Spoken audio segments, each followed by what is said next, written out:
Part 3. Mithraism. 1. Introductory. In the 9th edition of the Encyclopaedia Britannica, supervised by so eminent a scholar and hierologist as the late Professor Robertson Smith, as against some hundreds of pages on the books of the Bible, there was devoted to the subject of the ancient Persian deity Mithra or Mithras, and his cultus, 1 column. All the while, Mithraism was well known to have been the chief rival to Christianity in the ancient world. Within the past dozen years there has taken place a great improvement in the sense of proportion among the cultivators of hierology. And the study of Mithraism, in particular, has been conducted with a zeal and a competence which leave little opening for new contributions. The present survey, first undertaken over 20 years ago, is an attempt to elucidate, in the light of comparative science, what is likely to remain an obscure problem. When all is said, we have but a fragmentary knowledge of Mithraism. But we do know that it was during some centuries the most widespread of the religious systems of the Roman Empire. That is to say, Mithraism was in point of range the most nearly universal religion of the Western world in the early centuries of the Christian era. As to this, students are agreed. 1391 to the early fathers, we shall see, Mithraism was a most serious thorn in the flesh, and the monumental remains of the Roman period, in almost all parts of the empire, show its extraordinary extension. In our own country, held by the Romans for 300 years at a time when Christianity is supposed to have penetrated the whole imperial world, there have been found no signs whatever of any Roman profession of the Christian faith. While there are a number of monuments in honor of Mithra. 1392 there has been found, for instance, a Mithraic cave 1393 at Housesteads, in Northumberland, containing sculptures of Mithra worship, and an inscription, to the god, best and greatest, invincible Mithra, Lord of Ages. 1394 and another at Chichester, with an inscription, to the god the sun, the invincible Mithra, the Lord of Ages. Other monuments have been found at Chester, on the line of the Roman wall, at Cambecfort in Cumberland, at Oxford, at York, 1395 and at London and Manchester. 1396 and Mithraic bas-reliefs, cut upon the smooth faces of rocks, or upon tablets of stone, still abound throughout the former western provinces of the Roman Empire. Many exist in Germany, still more in France, 1397 according to Mr. King. Again, the famous Arthur's Uan, destroyed in the 18th century, upon the Carron, a hemispherical vaulted building of immense blocks of stone, was unmistakably a Spicus Mithraeum. The same in design as Khosrow's magnificent fire temple at Gazaka. But in other lands the remains of Mithraic shrines are far more numerous. They abound in the Alps, in southern France, in eastern Italy, in Dalmatia, in Dacia, in many Mediterranean ports. And though their distribution is unequal, they signify that the cult went wherever went the legions and the Syrian traders who followed them. And yet, with all this testimony to the vogue of Mithraism in the early Christian centuries, there ensues for a whole era an absolute blank in the knowledge of the matter in Christendom, 1,000 years in which the ancient cultus seems a forgotten name in Europe. One modern investigator, M. Laggard, 1398 thinks that since the time of the Fathers the first in European literature to mention Mithra was Pietro Riccio, Petrus Crinitus, 1399 born about 1465, a disciple of Politian. And no other mention occurs till about the middle of the 16th century.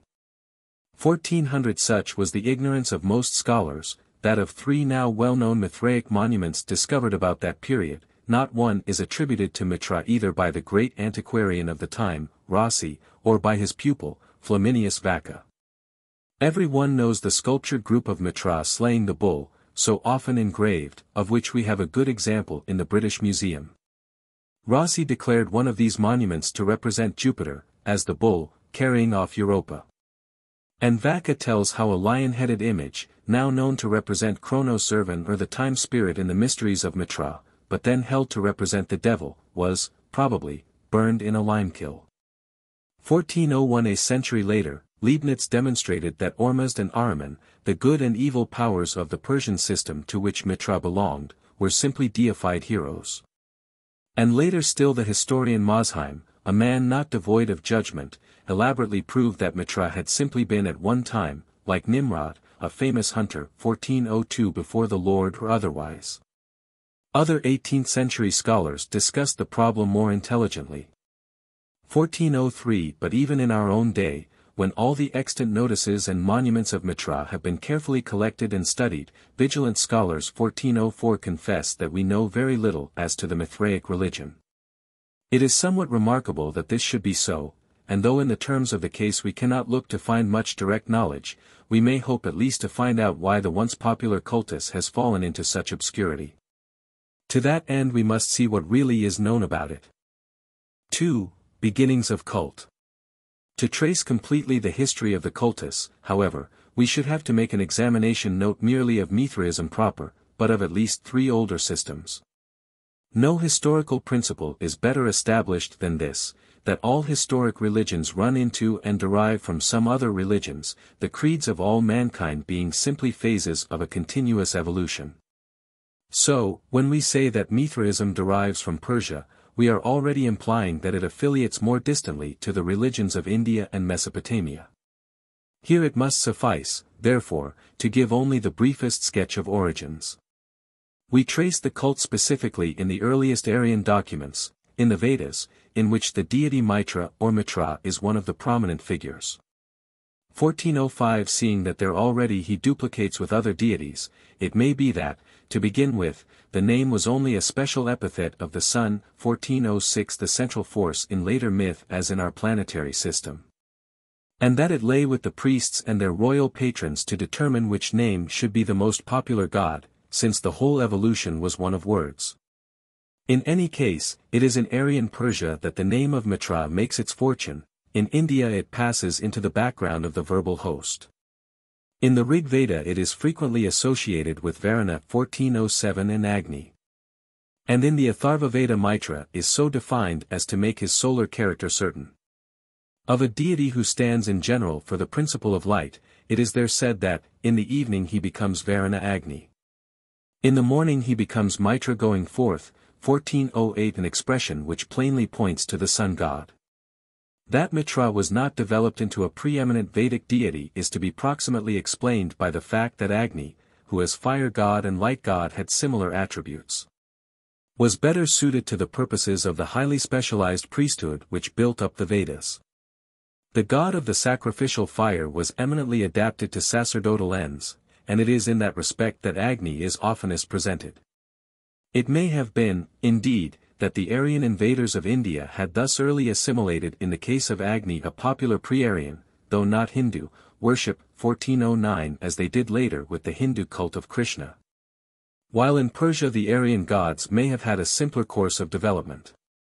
On the other hand, it seems probable that the Ahura Mazda, or Mazd, of the Persians is a variant of the Assyrian god name Assar-Mazas, and at bottom identical with the god Assur or Ashur. 1410 On that view it is more likely that the Aryans were influenced by the ancient Mesopotamian cults than vice versa. 1411. However that may be, though we find the sacramental Vedic beverage the soma preserved in the Persian cult as the hauma, that principle did not predominate, and Mithra, in the character of sun god and war god, grew in popular importance. Of Agni, as a special personification of the sacred fire, there is in the Persian system no other trace. The Iranian documents which present to us what remains of the ancient lore of Mithraism are for the most part contained in the collection called the Zendavesta, a somewhat unfortunate title, since Zend signifies, not, as was formerly supposed, a language, but a commentary or explanation. And Avesta, from Old Persian Abasta, the law, is the proper name of the original texts, of which the language somewhat resembles the modern Afghan. The collection is divided into 2 parts, of which the first is the Avesta properly so called, containing, 1, the Vendidad, a compilation of religious laws and mythical tales, 2, the Visparad, a set of litanies for the sacrifice, and, 3, the Yasna, consisting of other litanies and 5 hymns or gathas written in what appears to be an older dialect than the rest. The second part is called the Korda, small, Avesta, and contains short prayers for general use, namely, 5 ga, 30 formularies of the Syroza, 3 African, and 6 Nyais. It is usual to include in the Korda, though they do not strictly belong to it, the Yashts, hymns of praise to the several Izads or lesser deities, who, however, here include Mithra, and some fragments. As to the age of the different portions there is considerable dispute. In the opinion of the late M. James Darmesteter, one of the highest authorities, certain quasi-scientific sections, Nasks, of the Avesta were written as late as the middle of the 3rd century of our era, in imitation of Greek and Sanskrit scientific treatises. 1412 and the same scholar places the important Ham Yasht late in the 2nd century. Much of the Vendidad, however, is reckoned pre-Alexandrian, and while M. Darmesteter held the Gathas to be post-Alexandrian, and very late in spirit albeit the oldest texts in the Avesta, other students count them among the earliest items of all. 1413. Broadly speaking, the religion of the Avesta, commonly called the Mazdean, from the god name Ahura Mazda, is a highly composite one. But there are few instances of foreign elements and concepts so freely borrowed by a religion and so harmoniously blended in the original mold. 1414. 3. Zoroastrianism. It is thus difficult to formulate precisely the evolution of Mithraism. If the Gathas are really the oldest parts of the Avesta, the cult of Mithra, though older than the Gathas, was for a time or in one region of Iran rejected or eclipsed, since in those rituals it does not appear. Zoroastrianism and Mithraism were certainly not originally one, neither did one grow out of the other. 1415 And here arises the question whether Zarathustra, Zoroaster, so closely associated with the Mithra cult in the later portions of the Avesta, was a mythical figure or a real reformer who put a more spiritual or philosophic teaching in place of the simpler naturalism of the Vedic period. Mr. L. H.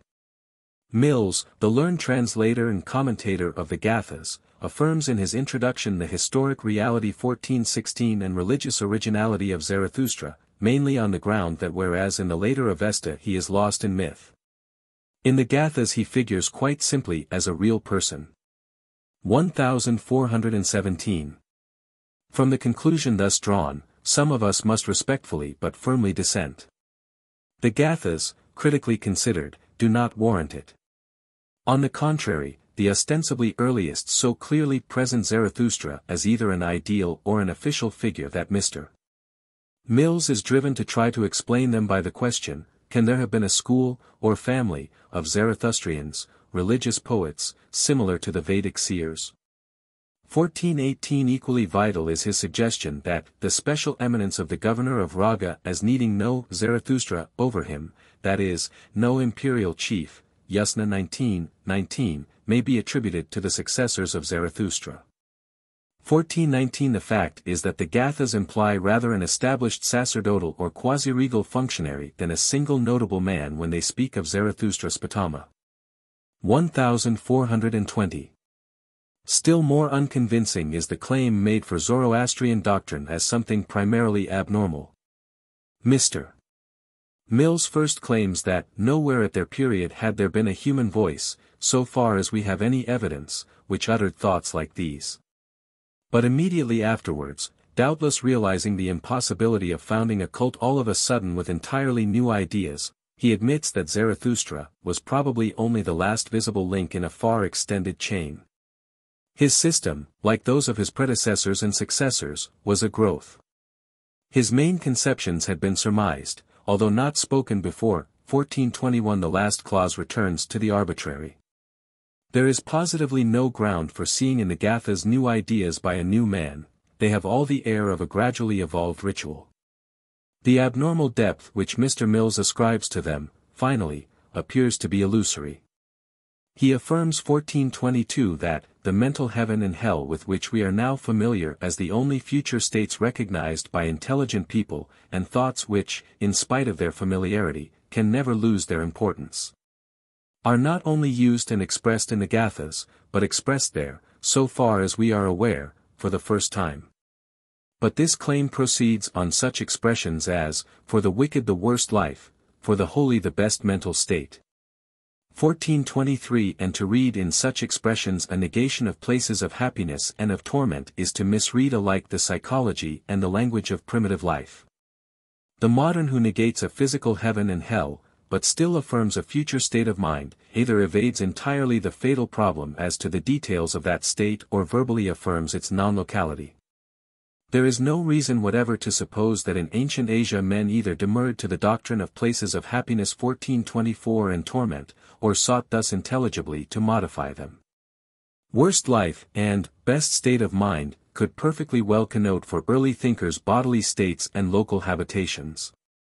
We must refuse, then, to let the sympathetic illusions even of scholars force upon us an otherwise unsupported belief in the occurrence of a remarkable personality which of its own sheer moral power wrought a sudden and signal innovation in that most conservative of processes. Ancient sacerdotal religion. The religious dualism ascribed to Zarathustra is in all likelihood a natural adaptation by priests of a polytheistic process of thought. 1425 And it seems far more likely that Zarathustra is an ancient title for a kind of priest-king 1426, since both functions appear to go with the name in the early Gathas, than that there was a man so named who invented monotheistic dualism. 1427 Even as Abraham is fabled to have discovered monotheism, and somehow succeeded in imposing his doctrine as a system of ritual and worship on his contemporaries. As Mr. Mills and Haug admit, there is not a single biographical detail on Zarathustra to be found. 4. Evolution of Mithra. Putting aside as otherwise insoluble the problem of Zoroastrianism, and recognizing that that system and the special cult of Mithra were originally separate but probably fused by some conquest. 1428 We proceed to note that the Mithra cult, both in this connection and later, underwent an evolution in which the god status slowly fluctuated, or was readjusted, like that of so many other ancient deities. For a time, and this suggests a Zoroastrian influence, he was graded as the subordinate of Ahura Mazda, Ormuzd. In the Indo-Iranian religion, M. Dharmastita writes 1429, the Ahura of heaven was often invoked in company with Mithra, the god of the heavenly light, and he let him share with himself the universal sovereignty. In the Veda they are invoked as a pair, Mitra-Varuna, which enjoys the same powers and rights as Varuna alone, as there is nothing more in Mari, Varuna than in Varuna alone, Mitra being the light of heaven, that is, the light of Varuna. But Ahura Mazda could no longer bear an equal, and Mithra, in the Avesta, became one of his creatures. This Mithra, the Lord of wide pastures, I have created as worthy of sacrifice, as worthy of glorification, as I, Ahura Mazda, am myself. 1430 But old formulae, no longer understood, in which Mithra and Ahura, or rather Mithra-Ahura, are invoked in an indivisible unity, dimly remind one that the Creator was formerly a brother to his creature. He preserved, however, a high situation, both in the concrete and in the abstract mythology. As the god of the heavenly light, the lord of vast luminous space, of the wide pastures above, he became later the god of the sun, Deo Invicto Soli Mithri, in Persian Mir is the sun. As light and truth were one and the same thing, viewed with the eyes of the body and of the mind, he becomes the god of truth and faith. He punishes the Mithra drug, him who lies to Mithra, or who lies to the contract, since Mithra as a neuter noun means friendship, agreement, contract 1431. He is a judge in hell, in company with Rashnu, the true one, the god of truth, a mere offshoot of Mithra in his moral character 1432. The ritual of the Avesta is clear on the subject. We sacrifice unto Mithra and Ahura, the two great, imperishable, holy gods, and unto the stars, and the moon, and the sun, with the trees that yield up Beresma, burned on the altar. We sacrifice unto Mithra, the Lord of all countries, whom Ahura Mazda made the most glorious of all the gods in the world unseen. So may Mithra and Ahura, the two great gods, come to us for help. We sacrifice unto the bright, undying, shining, swift-horsed sun, 1433 and in the teaching associated with Zoroaster we find Mithra extolled by Ahura Mazda as a beneficent and comforting spirit. Happy that man, I think, said Ahura Mazda, O Spatama Zarathustra. For whom a holy priest, who is the Word incarnate, offers up a sacrifice unto Mithra. Straight to that man, I think, will Mithra come, to visit his dwelling. When Mithra's boons will come to him, as he follows God's teaching, and thinks according to God's teaching.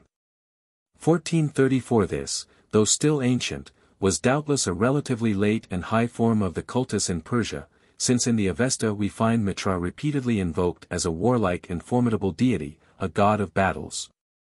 Swift to assail and slay the enemies of truth and justice, which would normally mean, the enemies of his worshippers. But the evolution of a moral cult on such a basis was in the due course of religious adaptation, since in the Mahabharata Agni combines the same set of characteristics, being at once friendly to warriors and typified by a dove. While as the mouth of the gods he fulfills the highest moral functions. 1435. Thus, then, we have the cultus of Mithra as the sun god, the deity of light and truth, created by, and yet co-equal with, the supreme deity. 1436 And fighting on the side of the good against the evil power in Gramenu, Ahriman, this at a period long before the Christian era. So much is certain, whatever we may decide as to the actual period of the writing of the Avesta, as it has come down to us. Of the literature of Mazdaism, of course, a great deal has perished, this appearing, says M. Darmesteter, not only from internal evidence, but from history. The Arab conquest proved fatal to the religious literature of the Sasanian ages, a great part of which was either destroyed by the fanaticism of the conquerors and the new converts, or lost during the long exodus of the Parsis. The cause that preserved the Avesta is obvious. Taken as a whole, it does not profess to be a religious encyclopedia, but only a liturgical collection, and it bears more likeness to a prayer book than to the Bible. 1437. We can therefore only infer the nature of the rest of the system. But we do know that, as time went on, the cultus of Mithra became more and more considerable. It is hardly accurate to say, as does Canon Rawlinson, that Mithra was originally not held in very high esteem. But it is the historic fact that he ultimately came to occupy a place only a little inferior to that assigned, from the first, to the Ahura Mazda. Darius, the son of Hystaspes, placed the emblems of Ahura Mazda and of Mithra in equally conspicuous positions on the sculptured tablet above his tomb, BC 485. And his example was followed by all the later monarchs of his race whose sepulchres are still in existence. Artaxerxes Neman, d. BC 358, placed an image of Mithra in the temple attached to the royal palace of Susa. He also in his inscriptions unites Mithra with Ahura Mazda, and prays for their conjoint protection. Artaxerxes Achuz, d. BC 337, does the same a little later.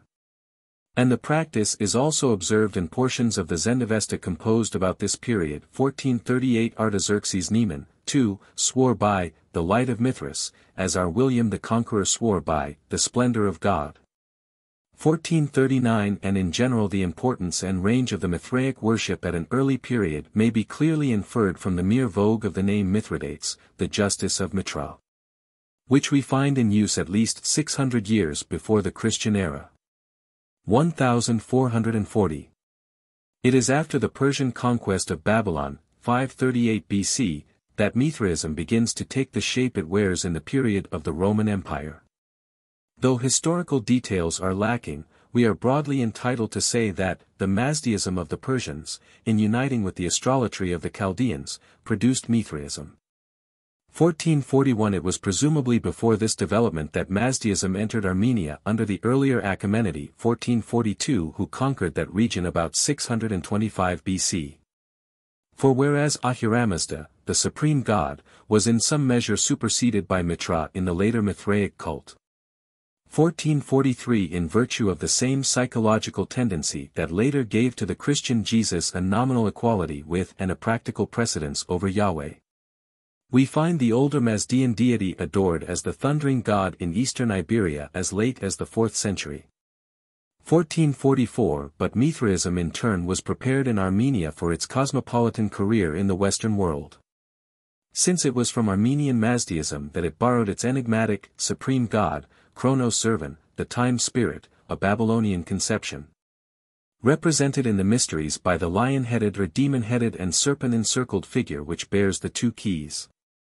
1445 And this deity in turn tells of Babylonian influence, since the conception of the two locked doors of exit and entrance in the firmament is of Babylonian origin. 1446. We must not exclude, however, the possibility that certain features of the Mithraic cult derive equally with those of some Babylonian cults from a common source of great antiquity. Mithra partly equates with Bel or Enlil, who seems to have been originally a war god of mighty weapons, and was known as Lord of Lands, 1447 even as Mithra is Lord of wide pastures, and all countries, and a bearer of glorious weapons. Yet these seem to be early and not late attributes of Mithra. Bel, again, gives place to Merodach, Marduk, who assumes his titles and who becomes the mediator god, 1448 but this evolution in Mithra's case may follow older lines. Even as his bracketing with Ahura Mazda, as Bel was bracketed with Anu, 1449 appears to be early and not late. New Year's Day is the festival alike of Bel, Merodach, and Mithra. This is an ancient idea. 1450 Yet again, when we find the Babylonian sun god and war god Shamash, the prototype of the Hebrew judge Samson, figuring especially as the judge and the savior of men, the destroyer of the wicked and of the enemies of his worshippers. 1451 We need not suppose that Mithra, who has all these attributes, is primarily modeled on Shamash, though he was identified with him. 1452 The underlying concept is prior to both cults. On the other hand, when Mithra absorbs in himself the idea of the Logos, who for the Babylonians is a separate god, Nabu, the rival of Merodach 1453, as the Logos Hermes for the Greeks is the rival of Apollo, but later bracketed with him as his son 1454, we may reasonably suppose that the Mithraic adaptation is late. Of the deity thus shaped through many centuries, by many forces, it seems warrantable to say that his cult was normally in an ethically advanced stage, relatively to contemporary worships. In remote times, doubtless, he was worshipped with human sacrifices, like most other gods. The Persian practice of sacrificing on a high place 1455 tells of early connection with the Asiatic cult of pyramid altar temples, which spread to Polynesia, North America, Syria, and Greece, always in connection with sacrifices of men and children. Of such sacrifice there is no trustworthy trace in the historic period, however, and at no time do we find any trace in his legend of sexual complications. Unlike Agni, unlike Krishna and Apollo and Adonis and Heracles and Dionysus and Attis, he has no amours, and his conjunction with Anitis or Anahit, as we shall see, seems to have been rather a mystical blending of sexes than a conjugal union. His mate appears to have been primarily Artivishra, a goddess of a sacred well, and of the earth waters generally, later blended with the Semitic Anahit, a goddess of fruitfulness. 1456 At times he may have been licentiously worshipped, 1457 as Anitis was, 1458 but in the Avesta and in the developed cultus so far as we know it he is always shown as making for righteousness. 1459. Theologically, he exists both in abstract and in symbol. Originally, he is simply the animist son, later, according to the universal law of religious evolution, he becomes a spirit apart from the sun but symbolized by it, the sun being worshipped in his name, and he being the god who sustains it, nay. An actual subordinate sun god takes his place, even in the Rig Veda. 1460 But since in Persian, as we have seen, his name, Mir, actually means the sun, 1461 he can never be dissociated from it. And as the same word also means, the friend, the light being the friend of man, 1462 and seems to connote love or amity, 1463 a moral distinction inevitably attaches to him in a stage of thought in which words have an incalculable significance. He is not a mere benefactor to be flattered. As the sun in nature can both succor and slay. As Apollo, called by Pindar 1464 the most friendly to men of all the gods, is also the destroyer, so the Persians sang, Thou, O Mithra, art both bad and good to nations, and to men, 1465 at length. The dualist theory holding its ground as a theological system, as it always will while men personify the energies of the universe, Mithra comes to occupy a singular position as between the two great powers of good and evil. Ormazd and Ahriman, the Ahura Mazda and Ingramenu of Mazdaism, being actually named the Mediator, 1466 and figuring to the devout eye as a humane and beneficent God, nearer to man 1467 than the great spirit of good, a Savior, a Redeemer. Eternally young, Son of the Most High, 1468 and preserver of mankind from the evil one. In brief, he is a pagan Christ. Much has been written as to whether Mithra was worshipped as the sun, or as the creator and sustainer of the sun. There can be no reasonable doubt that the two ideas existed, and were often blended. 1469 we may depend upon it that for the weak and ignorant minds, which could conceive a personal God only under the form of a man or animal, or both combined, the perpetual pageant of the sun was a help and not a hindrance to elevation of thought. We can understand, too, how even to the thinkers, who sought to distinguish between matter and essence, and reckoned the sun only a part of the material universe, the great orb should yet be the very symbol of life and splendor and immortality, as well as the chosen seed of the deity who ruled mankind. And that it should be the viewless spirit of the sun who, in their thought, proclaimed to man the oracle of the soul of the universe, I am the Alpha and the Omega, the first and the last, which is, and which was, and which is to come. The Almighty. 1470. 5. The process of syncretism. In the great polytheistic era, however, the habit of personifying all the forces of nature led first to a universal recognition of the actual existence of the deities of foreign peoples, and later on to the idea that all the deities of the nations are but names of phases of one central and omnipotent power. Even among the philosophers and theologians, of course, this conception never really destroyed the habit of thinking of the alleged phases or manifestations of the deity as being really minor deities.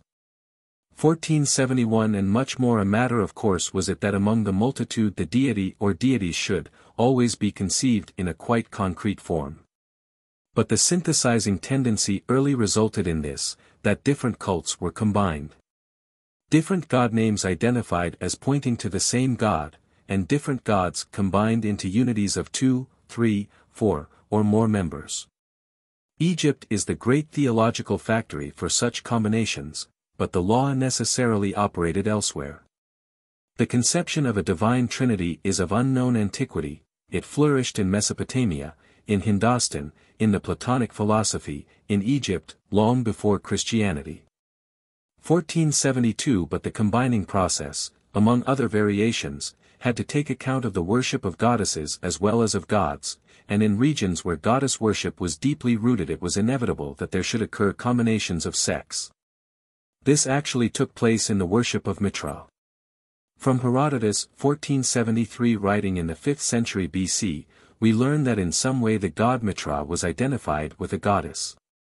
The whole passage, though familiar to students, is worth quoting here. The Persians, according to my own knowledge, observe the following customs. It is not their practice to erect statues, or temples, or altars, but they charge those with folly who do so, because, as I conjecture, they do not think the gods have human forms, as the Greeks do. They are accustomed to ascend the highest parts of the mountains, and offer sacrifice to Zeus, and they call the whole circle of the heavens by the name of Zeus. They sacrifice to the sun and moon, to the earth, fire, water, and the winds.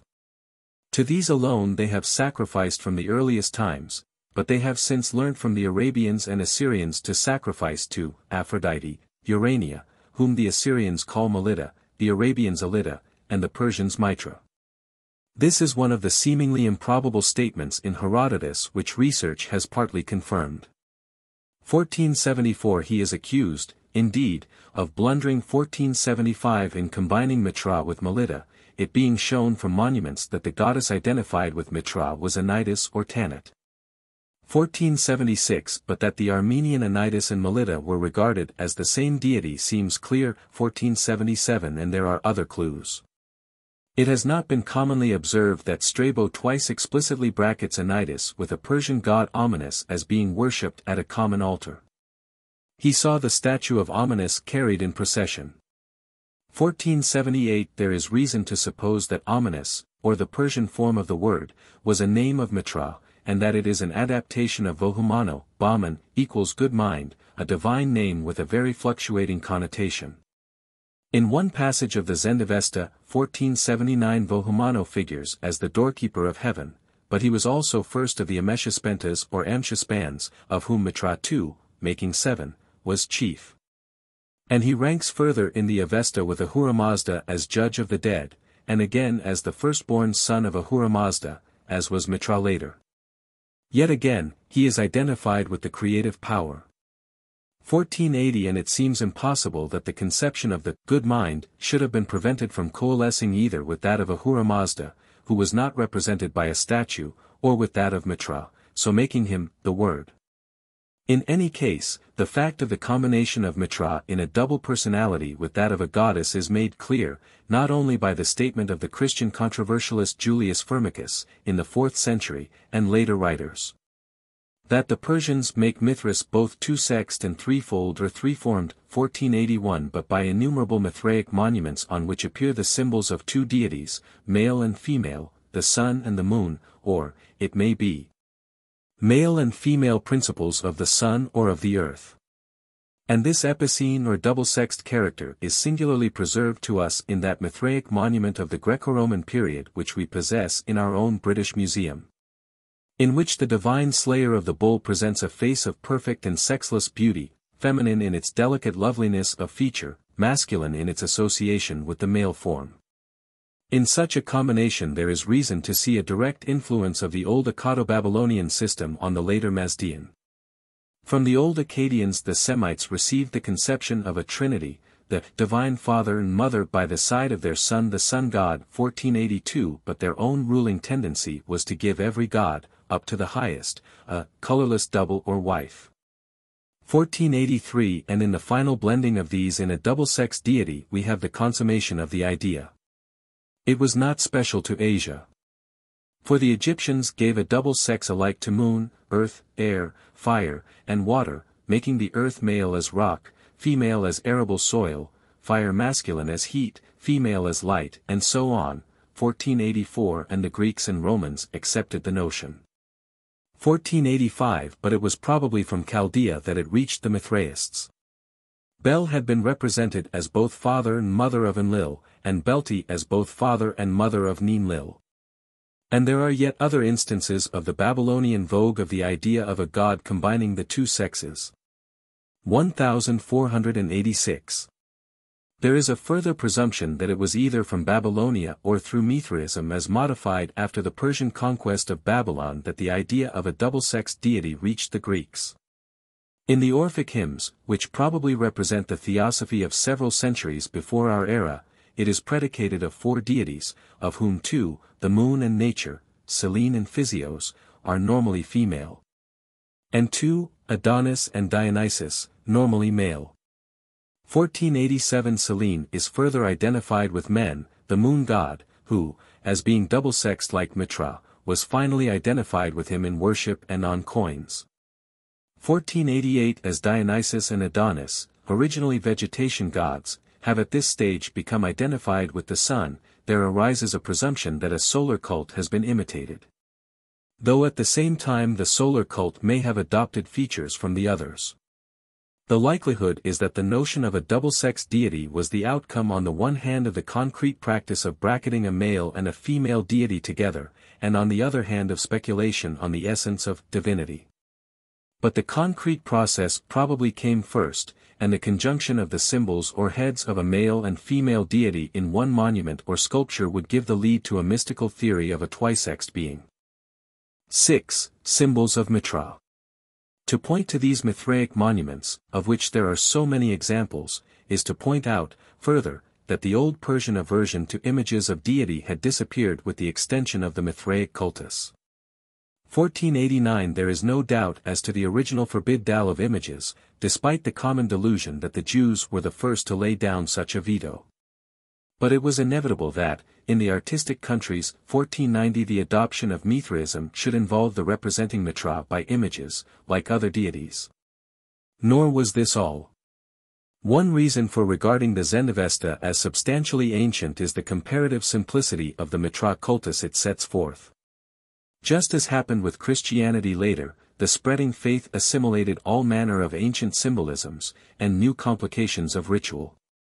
And Mithra is associated with the strange symbolic figures of the lion-headed serpentine god, bearing two keys, but above all is presented in that of the slayer of the bull. Whence came that conception? There are many explanations. It has been variously decided that the bull slain by Mithra is the symbol of the earth, the symbol of the moon, the symbol of the sun, the symbol of lust, the symbol of evil, the symbol of the cloud, the bull of the zodiac, and the cosmogonic bull of the Magian system. 1491 All of these conceptions may be held to connect with the symbolism of the Veda, where Agni is the bull. And it is in a similarly early sense, as the sun god among the cows, that Mithra is in the Avesta the bull and the cow-stealer 1492, which last name he retains in the late Roman period, 1493 when he has the epithet in common with Hermes. On the basis of the primitive nature myth arose a host of imageries, all interfluent and inseparable, because all fanciful. Anyone who has followed the maze of symbolism in Plutarch's Isis and Osiris will be prepared to believe that for the later ancients Mithra as the bull had half a dozen significations. 1494 In that famous treatise, Isis and Osiris and Typhon successively represent a number of different nature forces, sun, moon, moisture, the Nile, the earth, generative warmth, injurious heat, and so on, shifting and exchanging their places. Till it becomes plain that the old theosophy was but a ceaseless flux of more or less congruous fancies. We may be sure that Mithraism was as hospitable to mystic meanings as Osirianism. It is intelligible and probable that Mithra slaying the bull should have meant for many the rays of the sun penetrating the earth, and so creating life for mundane creatures 1495 as the dog feeds on the blood 1496 of the slain bull.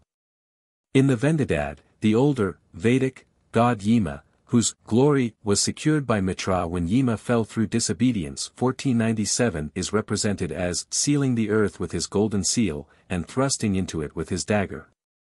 1498 which is perhaps the earliest form of the myth under notice. But those who adopt this as the whole explanation 1499 overlook a principle perhaps bound up with the origin of Mithraism proper, the significance of the bull as one of those signs of the zodiac through which the sun passed in his annual course. It is nearly certain that the zodiac was the source of very much of the later symbolism and mysticism of those ancient cults which their priesthoods associated with the sun, not to speak of those whose priesthoods professedly repudiated sun worship.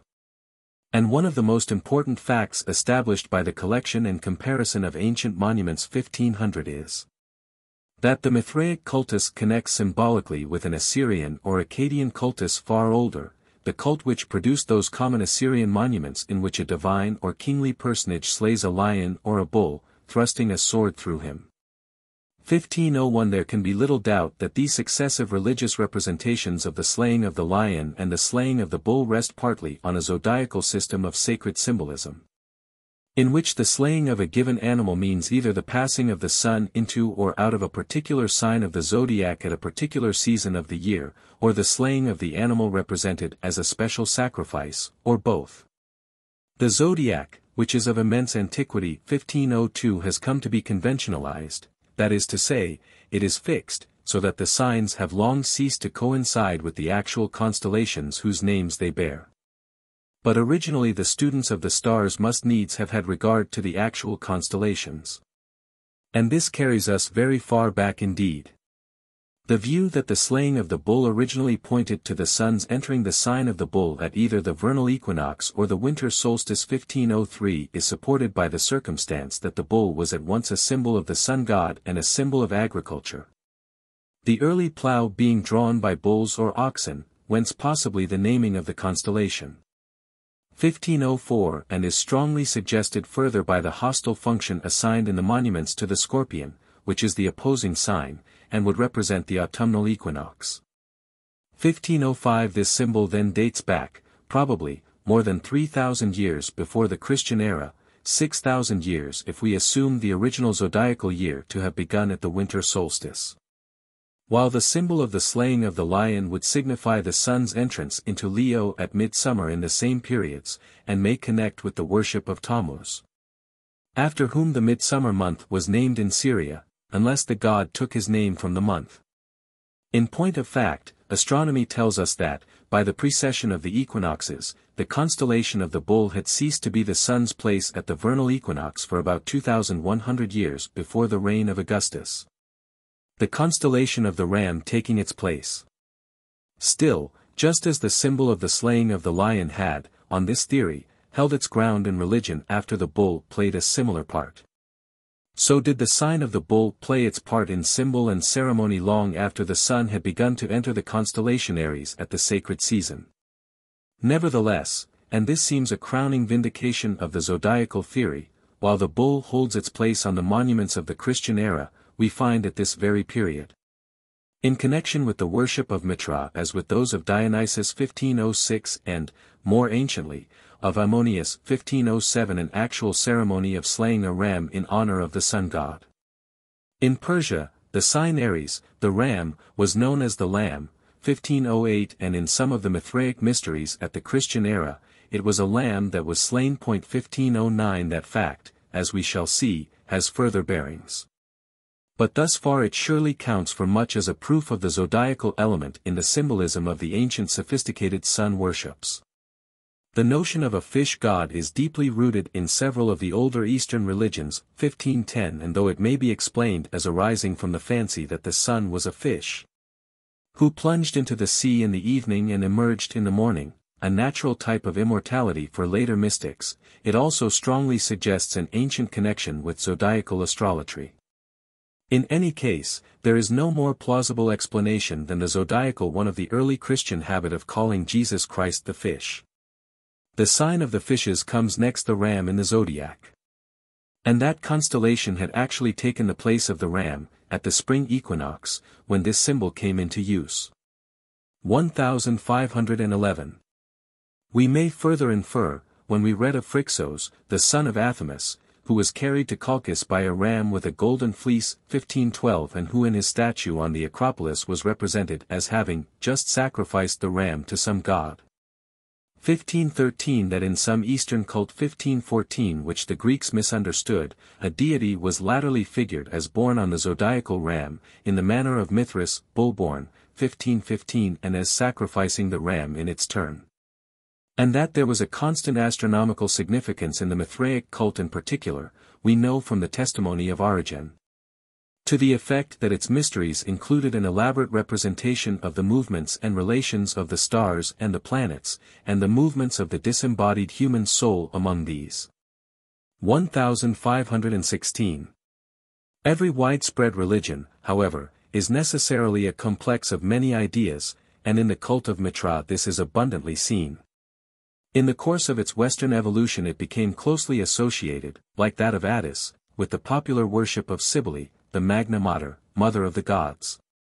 1517 and in virtue of Roman military tradition it was bracketed with that of many specifically Roman deities. In the Mithraic cave temples have been found images and names of Juno, Minerva, Apollo, Mars, Bacchus, Mercury, and Venus, and especially Sylvanus, who had taken on the character of a pantheistic god. Doubtless because he was the Latin equivalent of the Greek Pan. This, by the way, is not the sole reason for approximating Mithra to Pan. 1518 A collocation of the sun god with the goat god occurs constantly in Greek mythology, and can be clearly traced back to the Babylonian system, on which Mithraism had independently drawn. 1519 The image of the slaying of the bull, in particular, whatever its original bearing, came to be associated specially with the idea of sacrifice and purification. And the great vogue of the Phrygian institutions of the Taurobolium and Cryobolium 1520 or purification by the blood of bulls and rams, must have reacted on Mithraism, even if it were not of strictly Mithraic origin. Mithra, like Osiris 1521 and Dionysus 1522 we saw, 1523 was the bull as well as the god to whom the bull was sacrificed, even as Ammonius, to whom rams were sacrificed, was the great ram. 1524 and herein lies one of the germs of the dogma of the death and resurrection of the god, another being the ancient astronomic myth, to which we shall come later, of the descent of the god to Hades. In the procedure of the Taurobolia and Cryobolia, which grew very popular in the Roman world, 1525 we have the literal and original meaning of the phrase, washed in the blood of the Lamb. The doctrine being that resurrection and eternal life were secured by drenching or sprinkling with the actual blood of a sacrificial bull or ram, often doubtless a lamb, that being a common sacrifice from time immemorial. On the ground that for certain purposes the victim must be sexually pure. Thus we have such mortuary inscriptions as Taurobolio Cryoboliac in Eternum Renatus, by the bull sacrifice and the ram sacrifice born again for eternity. 1526 But inasmuch as there was a constant tendency in the mystical systems to substitute symbolism for concrete usages, the Mithraists may be surmised to have ultimately performed their sacrificial rites in a less crude form than that described by Prudentius. 1527. 7. The Cultus. Resembling other cults at various points, the Mithraic was latterly peculiar in others. The great specialty of this worship, as we learn from several writers, is that it was carried on in caves, so far at least as its special mysteries were concerned, the cave being considered so all-important that, where natural caves did not exist, the devotees made artificial ones. 1528 Porphyry puts it on record 1529 that the Persians, mystically signifying the descent of the soul into the sublunary regions, and its regression thence, initiate the mystic in a place which they call a cavern. For, as Eubulos says, Zoroaster was the first who consecrated in the neighboring mountains of Persia a cave, in which there were flowers and fountains, in honor of Mithra, the maker and father of all things, a cave, according to him, being an image of the world which was made by Mithra. But the things contained in the cavern, were symbols of the mundane elements and climates. This explanation of the cave was not improbably suggested by a well-known passage in Plato. 1530 and it is obvious that the custom must have had some simpler origin. At an early culture stage among the Romans, indeed, we find the name Mundus given to the sacred cave on the Palatine Hill into which the people threw specimens of all their domestic utensils and a handful of Roman earth. 1531 This is remarkably close to the symbolic idea in Porphyry, but there must have been an earlier form still. 1532 A cave, in fact, seems to have been one of the earliest forms of temple. 1533 It is easy to understand how to half-civilized man caves would have 100 mysterious significances, as places for dwelling or meeting made by the deity himself. And fire, or sun worshippers would have the special motives supplied by finding in caves the remains of the fires of earlier men, and by the not unnatural theory that the sun himself went into some cave when he went below the horizon at night. Indeed, Porphyry admits that caves in the most remote periods of antiquity were consecrated to the gods, before temples were. Thus the Cuorites in Crete dedicated a cavern to Zeus, in Arcadia, a cave was sacred to the moon, and to Lycian Pan. And in Naxos to Dionysus. 1534, but, he adds, wherever Mithra was known, they propitiated the god in a cavern. 1535. It appears that the greatest sanctity attached to caves in the living rock. And there are many remains of Mithraic altars cut in rocks. 1536 Nay more, the rock came to be specially associated with Mithra. 1537 who was named Rockborn. And the phrase, Theta Epsilon Kappa Pi Tau Rho Alpha, God out of the rock, or Mithras out of the rock, became one of the commonest formulas of the cultus. 1538. In these rock caves, then, or in artificial caves, the priests of Mithra celebrated the habitual rites and special mysteries of their religion. The rising sun would be daily hailed with joy. 1539 as among the Jewish Essenes, and sun worshippers everywhere, and during the night, when the sun was hidden, special prayers would be offered up. The first day of the week, Sunday, was apparently from time immemorial consecrated to Mithra by Mithraists, and as the sun god was preeminently the Lord, Sunday was the Lord's day long before the Christian era. 1540 On that day there must have been special Mithraic worship.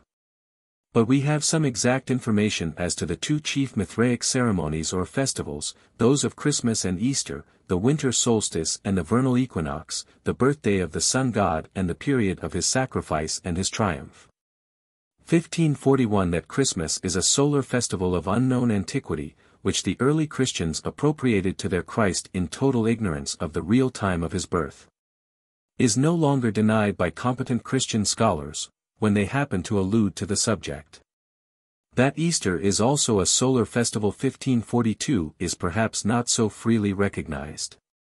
But we know not only that Mithra and Osiris, and Horus, like so many other solar and vegetal deities, were especially adored at the vernal equinox 1543 but that in these worships there were special formulas representing, apparently at this date. 1544 The symbolical death of the deity, the search for his body, and the finding of it. The Christian Firmicus wrathfully tells how the priests of Osiris, who have a representation of the god in the most secret part of their temples, mourn for a certain number of days, presumptively 40, 1545 equals Lent. While professedly searching for the scattered members of his mangled body, till at length they feign to have found it, when they finish their mourning and rejoice, saying, "We have found him, rejoice we." 1546 And we learn also from Tertullian that Osiris in the mysteries was buried and came to life again. 1547 Some such idea would seem to be implied in the ritual performed by the people of Patri at the annual festival of Dionysus, when the god, called a Simnetes, the judge, or the king, represented by his image in a chest, was carried outside of the temple in the night, to be hailed by the worshippers. Of the image in the chest, it was obscurely told that the sight of it had driven Eurypylus mad, a suggestion that it may have been dismembered. 1548. But as to Mithraism the details, if only we can be sure of one identification, are still more precise. The worshippers, Firmicus tells us, 1549 lay a stone image by night on a bier and liturgically mourn for it, this image representing the dead god. This symbolical corpse is then placed in the tomb, and after a time is withdrawn, whereupon the worshippers rejoice, exhorting one another to be of good hope, lights are brought in. And the priest anoints the throats of the devotees, murmuring slowly, "Be of good courage, ye have been instructed in the mysteries, and ye shall have salvation from your sorrows."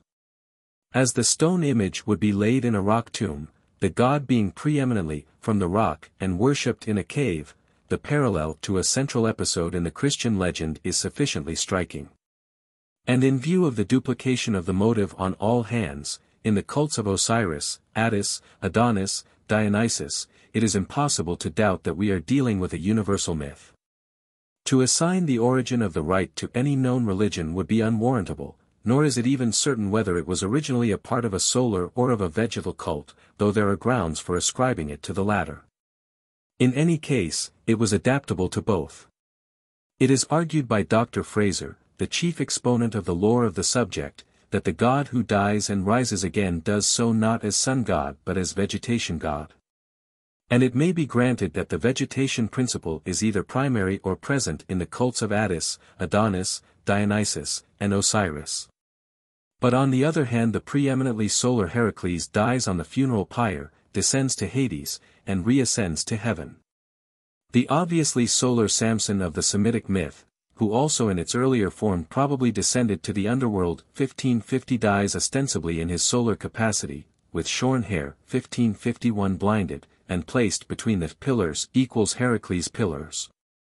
And must, as God, have risen again. And even the strictly solar Apollo, as is shown by K. O. Muller, 1552 made his descent to Hades, as did Orpheus, who is inferably a day god.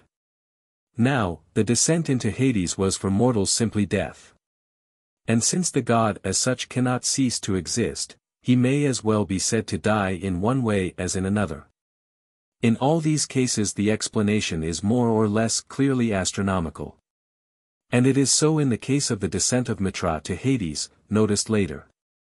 Though, as above remarked, the sacrificial principle, identifying the god with the sacrifice, would so complicate the doctrine as to make the solar cult approximate closely to that of the vegetation god. This, however, was only one of the Mithraic mysteries, presumably celebrated once a year. We have further records of another enacted at the initiation of every new devotee, and probably repeated in some form frequently. Justin Martyr, 1553, after describing the institution of the Christian Lord's Supper, as narrated in the Gospels, goes on to say, which the wicked devils have imitated in the mysteries of Mithra, commanding the same thing to be done. For, that bread and a cup of water 1554 are placed with certain incantations in the mystic rites of one who is being initiated, you either know or can learn. This is borne out by Tertullian, who intimates 1555 that, the devil, by the mysteries of his idols, imitates even the main parts of the divine mysteries. He also baptizes his worshippers in water, and makes them believe that this purifies them of their crimes. There Mithra sets his mark on the forehead of his soldiers, he celebrates the oblation of bread. He offers an image of the resurrection, and presents at once the crown and the sword. He limits his chief priest to a single marriage, he even has his virgins and his ascetics, continentes. Again, 1556 the devil has gone about to apply to the worship of idols those very things in which consists the administration of Christ's sacraments. Reference is here made to a certain ceremony of initiation.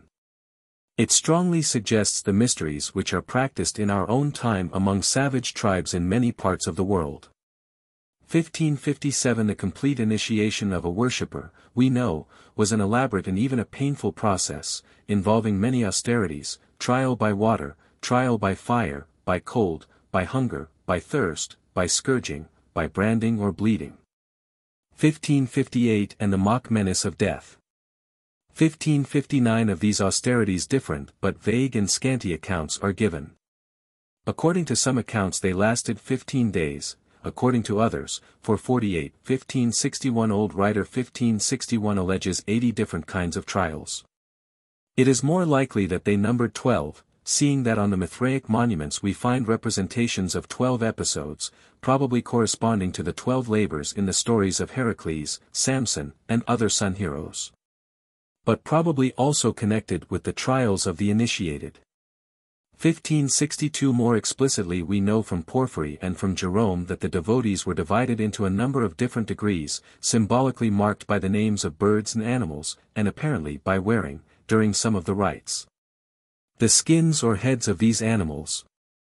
1563 Porphyry 1564 mentions grades of lions, lionesses, and crows, and higher grades of eagles and hawks. Jerome 1565 speaks of crow, griffin, soldier, lion, Persian, or Perses, son, bromios equals roarer, or, the bull, and father. Out of the various notices, partly by hypothesis, M. Lagert has constructed a not quite trustworthy scheme, 1566 representing 12 Mithraic degrees, 3 terrestrial, the soldier, the lion, 1567 and the bull. 3 aerial, the vulture, the ostrich, and the raven, 3 igneous, the griffin, the horse, and the sun, and 3 divine, the grade of fathers, named eagle, sparrowhawk, and father of fathers. 1568 It makes a sufficiently grotesque list, in this or any other form, but it is the old story, all religions are absurd to those who do not believe them. 1569 And it is not well for those who keep a private conservatory, however small, to throw stones. The mark on the forehead, of the initiate, finally, was in all likelihood the cross, the universal symbol of life and immortality, and in particular of the sun god. Presumably it was not the Gamadion or swastika, the most specific symbol of the sun, for that appears to have been notably absent from Persian art. 1570 That it was one of the normal forms of the Christian cross may be inferred from the mode of Tertullian's statement, and from the fact that the tau or cross was inferably a forehead mark in the Judaic cult set forth in the Book of Revelation. 1571 We know that the symbol entered into the fire worship of Persia by way of architecture, 1572 and it could not have been absent from the imagery of an Eastern sun god of the time. 8. The Creed. We have thus far briefly examined what may for the most part be termed the skeleton or dry bones of the Mithraic religion, so far as we can trace them, at the period when it seemed to be successfully competing with Christianity. What of the inner life, the spiritual message and attraction which there must have been to give the cult its hold over the Roman Empire? Here it is that our ignorance becomes most sharply felt. So far as Christian zeal could suppress all good report of Mithraism, this was done, when Christianity, I will not say overthrew, but absorbed the Mithraic movement. There were in antiquity, we know from Porphyry 1573 several elaborate treatises setting forth the religion of Mithra, and every one of these has been destroyed by the care of the Church. 1574 they doubtless included much narrative as well as much didactic matter, the knowledge of which would color the whole religious consciousness of Mithra's worshippers. We shall see later that clues still exist, one of which has been overlooked in studies of Mithraism, to some of the myths of the cult. And we may safely decide in general that just as the Brahmanas prove the currency of myths concerning the Vedic gods which are not mentioned in the Vedic hymns, so there must have existed a Mithraic mythology which is not contained in the Zendavesta, that being, though not a simple collection of hymns, a compilation for purposes of worship. The reconstruction of that mythology, however, is now hopeless. Too little attention, perhaps, has been paid to Kreutzer's theory that the name Perseus equals Perses, the Persian, and that the Perseus myth is really an early adaptation of the Mithra myth. 1575 The story of Perseus certainly has an amount of action and color unusual in Greek myth, and no less suggestive of Oriental origin than is the legend of Heracles. But unless new evidence be forthcoming, such a hypothesis can at most stand for a possibility. And so with the didactic side of Mithraism, we must limit our inferences to our positive data. These include the evidence of the Vendidad ritual that there was associated with the cult a teaching of happy immortality for the righteous, very much on the lines of that of Christianity. An extract 1576 will make the point clear. 1577. 27:89, Zarathustra asked, O Maker of the material world, thou Holy One, where are the rewards given? Where does the rewarding take place? Where is the recompense fulfilled? Whereto do men come to take the reward that, during their life in the material world, they have won for their souls? 28:90, Ahura Mazda answered, when the man is dead, when his time is past, then the wicked, evil-doing devas cut off his eyesight. On the third night, when the dawn appears and brightens, when Mithra, the god with beautiful weapons, reaches the all-happy mountains, and the sun is rising. 29:94, then the fiend, named Visarisha, O Spatama Zarathustra, carries off in bonds the souls of the wicked diva worshippers who live in sin. The soul enters the way made by time, and open both to the wicked and to the righteous. At the end of the Kinvad bridge, the holy bridge made by the Mazda, they ask for their spirits and souls the reward for the worldly goods which they gave away here below. 30:98, then comes the beautiful, well-shapen, strong and graceful maid, with the dogs at her sides, one who can discern, who has many children, happy and of high understanding. She makes the soul of the righteous one go up above the Haribarazadi, above the Kinvad bridge, she places it in the presence of the heavenly gods themselves. 31:102, uprises Vohumano from his golden seat.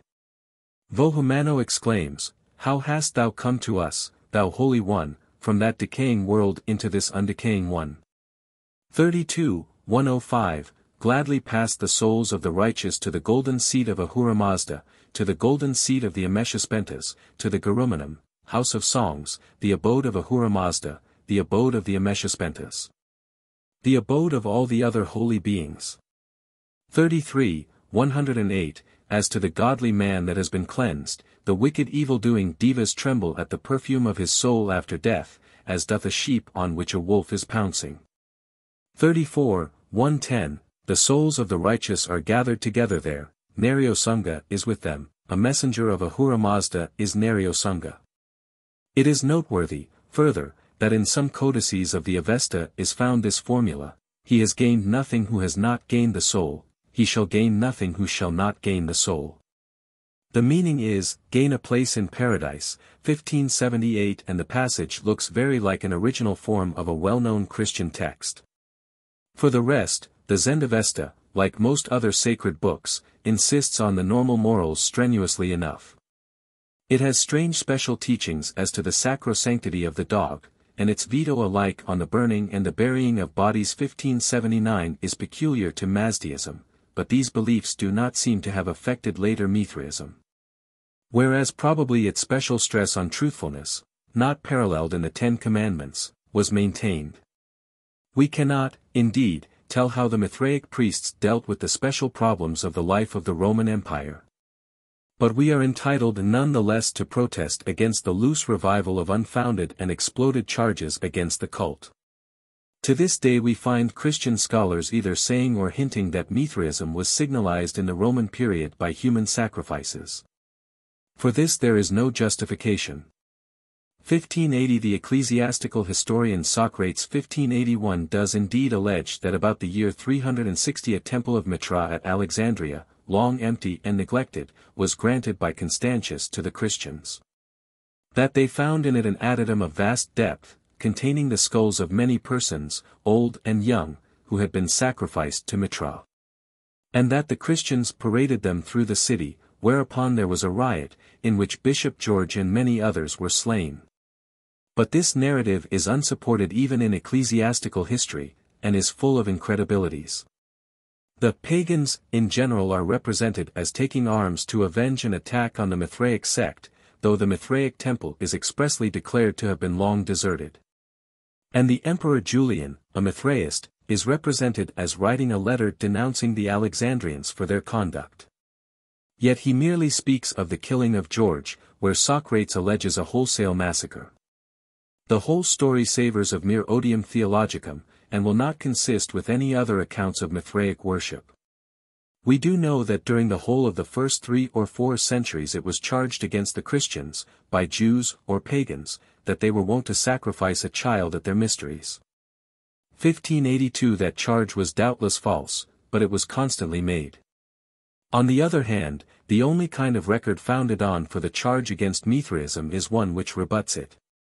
St. Croix, accepting the plainly worthless testimony of the ecclesiastical historian, referred 1583 to a passage in the Life of Commodus by Lampridius, in the Augustan history, in support of his insinuation that Mithraism involved human sacrifice.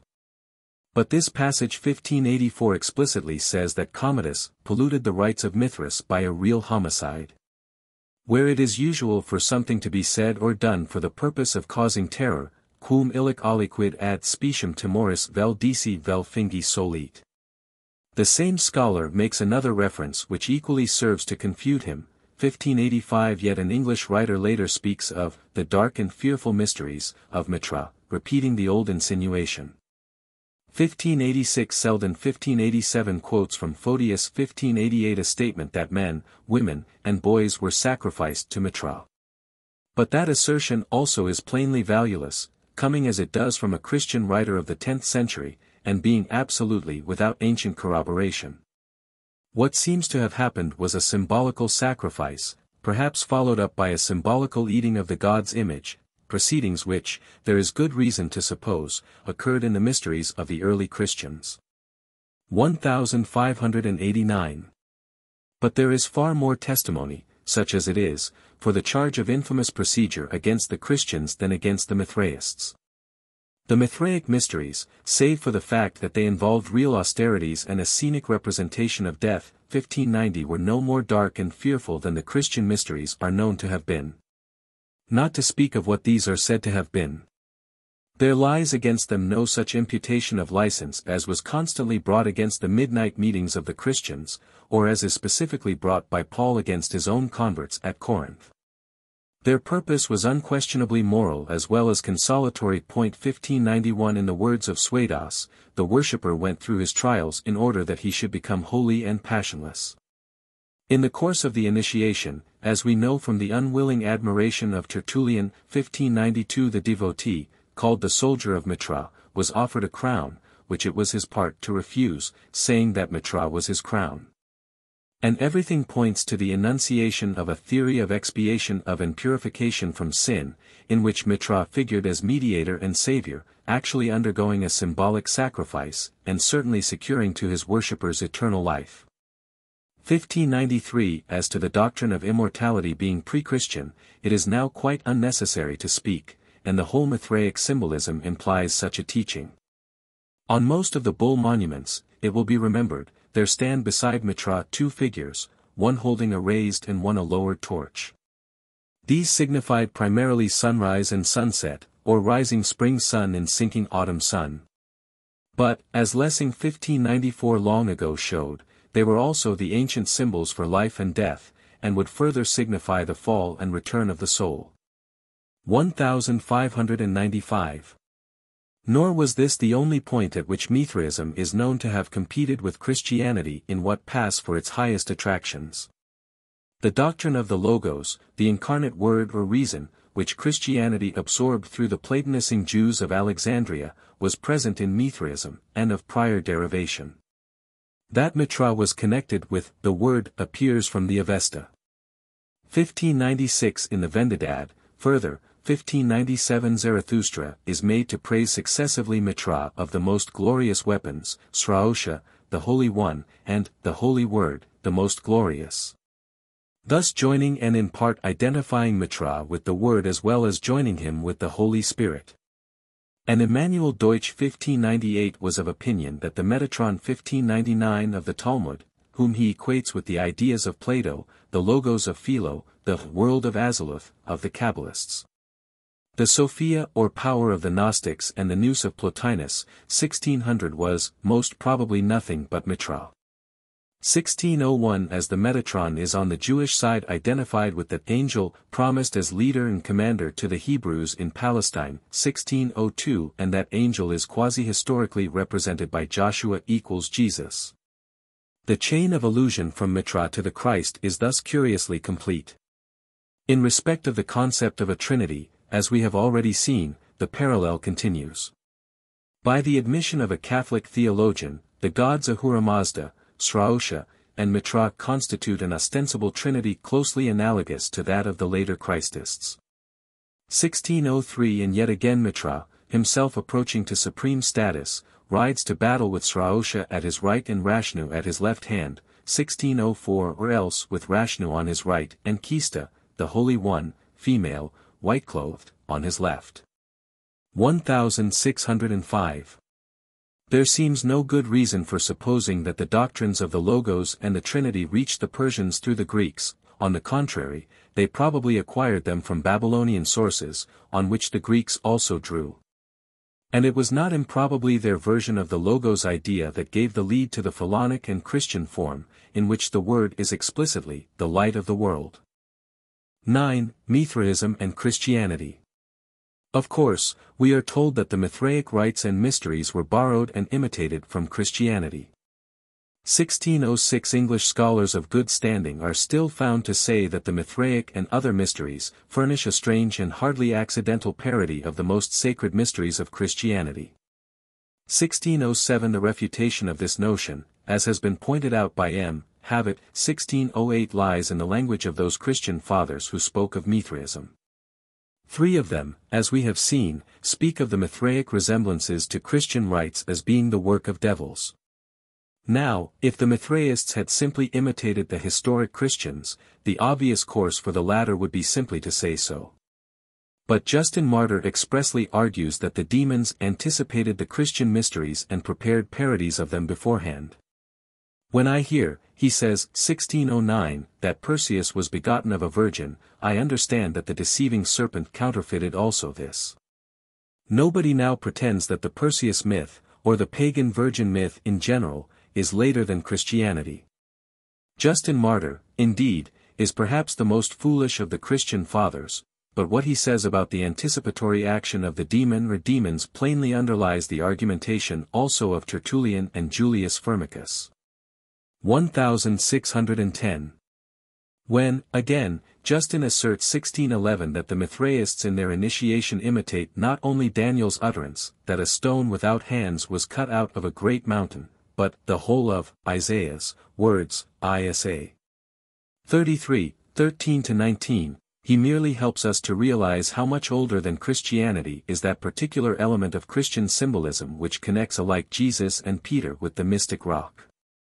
That Mazdaism or Mithraism borrowed this symbol from Judaism, where it is either an excrescence or a totemistic survival, 1612 is as unlikely as it is likely that the Hebrews borrowed it from Babylonia or Persia. 1613 in Polynesian mythology, where, as also in the rites of human sacrifice, there are so many close coincidences with Asiatic ideas, it was told that the god Teroa embraced a rock, the imagined foundation of all things, which afterwards brought forth the earth and sea. 1614 Here again we are in touch with the Graceized but probably Semitic myth of the rock-born Agdestus, son of Jupiter. 1615 Even the remarkable parallel between the myth of Moses striking the rock for water and a scene on one of the Mithraic monuments suggests rather a common source for both myths than a Persian borrowing from the Bible. In the monument, Mithra shoots an arrow at a rock, and water gushes forth where the arrow strikes. As the story of the babe Moses is found long before in that of Sargon, 1616, so probably does the rock story come from Central Asia. 1617. The passage in Isaiah, which strongly suggests the Mithraic initiation, seems to have been tampered with by the Jewish scribes, and corruption is similarly suspected in the passage Gen. 49:24, where the shepherd, the stone of Israel, points to some credence latterly thrust out of Judaism. Above all, the so-called Song of Moses 1618, in which both Israel and his enemies figure as putting their faith in a divine rock. And the hostile rock is associated with a wine sacrament, points to the presence of such a god symbol in Hebrew religion long before our era. There is a clear Mazdean element, finally, in the allusion to the mystic stone in Zechariah 16:19, the 7 eyes, being certainly connected with the 7 Ameshaspentas, of whom Mithra on one view, and Ormazd on another, was chief. 1620 And when we find in the epistles 1621 phrases as to Jesus being a living stone and a spiritual rock, and read in the Gospels 1622 how Jesus said, Thou art Peter, and upon this rock I will build my church. We turn from the latter utterance, so obviously unhistorical, back to the Mithraic rite, and see in the mystic rock of Mithra, the rock from which the god comes, be it the earth or the cloud, the probable source alike of the Roman legend and the doctrine of the Pseudo-Petrine and Pauline epistles. The Mithraic mysteries, then, of the burial and resurrection of the Lord, the Mediator and Saviour, burial in a rock tomb and resurrection from that tomb. The sacrament of bread and water, the marking on the forehead with a mystic mark, all these were in practice, like the Egyptian search for the lost corpse of Osiris, and the representation of his entombment and resurrection. Before the publication of the Christian gospel of a Lord who was buried in a rock tomb, and rose from that tomb on the day of the sun, or of the Christian mystery of divine communion, with bread and water or bread and wine, which last were before employed also in the mysteries of Dionysus, sun god and wine god, doubtless as representing his body in blood. 1623 But even the Eucharist of bread and wine, as well as a bread and meat banquet, was inferably present in the Mithraic cultus 1624 for the Zoroastrian Ham or Hauma, identical with the Vedic Soma, 1625 was a species of liquor, and figured largely in the old cult as in itself a sacred thing, and ultimately as a deity equals the moon equals a king. 1626 Indeed, this deification of a drink is held to be the true origin of the god Dionysus, 1627 even as Agni is a deification of the sacrificial fire. And whereas the Mazdean lore associated the Hauma tree with the tree of life in paradise, 1628 so do we find the Catholic theologians making that predication concerning the Christian Eucharist. 1629 The cup of Mithra had in itself a mystical significance. In the monuments we see drinking from it the sacred serpent, the symbol of wisdom and healing. 1630 Again, as there is record of an actual eating of a lamb in early Christian mysteries, a detail still partly preserved in the Italian usage of blessing both a lamb and the baked figure of a lamb at the Easter season, but officially superseded by the wafer of the Mass, so in the old Persian cult the sacrificed flesh was mixed with bread and baked in a round cake called myazd or myazda, 1631 and sacramentally eaten by the worshippers. Nor was this all. Firmicus 1632 informs us that the devil, in order to leave nothing undone for the destruction of souls, had beforehand resorted to deceptive imitations of the cross of Christ. Not only did they in Phrygia fix the image of a young man to a tree 1633 in the worship of the Mother of the Gods, and in other cults imitate the Crucifixion 1634 in similar ways. But in one mystery in particular the pagans were wont to consecrate a tree and, towards midnight, to slay a ram at the foot of it. This cult may or may not have been the Mithraic 1635, but there is a strong presumption that Mithraism included such a rite. We have seen that a ram-lamb was sacrificed in the Mithraic mysteries. And not only are there sacred trees on all the typical Mithraic monuments, but the god himself is represented as either reborn of or placed within a tree, here directly assimilating to Osiris and Dionysus and Adonis. 1636 and pointing to the origins of the Christian Holy Cross myth. The Christian assimilation of Mithraism is, however, still more clearly seen in the familiar Christian symbol in which Christ is represented as a lamb or ram, carrying by one forefoot a cross. We know from Porphyry 1637 that in the Mysteries, a place near the equinoctial circle was assigned to Mithra as an appropriate seat, and on this account he bears the sword of the ram, Aries, which is a sign of Mars, Aries. 1638 The sword of the ram, we may take it, was simply figured as the cross, since a sword is a cross. 1639 Again, as we have seen, Porphyry explains 1640 that Mithra is the bull demiurgos and lord of generation. Here then would be, as we have already seen, a symbolical slaying, in which the deity is sacrificed by the deity, 1641, and we may fairly infer that the symbolic ram in turn would be sacrificed by the Mithraists on the same principle. Now, it appears to be, as we have said, the historic fact that among the early Christians a ram or lamb was sacrificed in the Paschal mystery.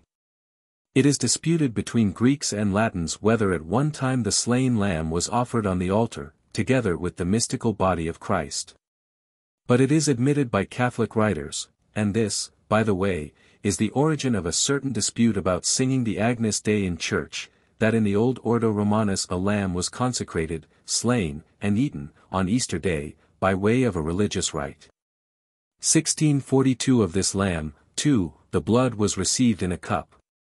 1643 Everything thus goes to show not only that the lamb in the early Christian cultus was a god symbol from remote antiquity, but that it was regarded in exactly the same way as the symbolical lamb in the Mithraic cult.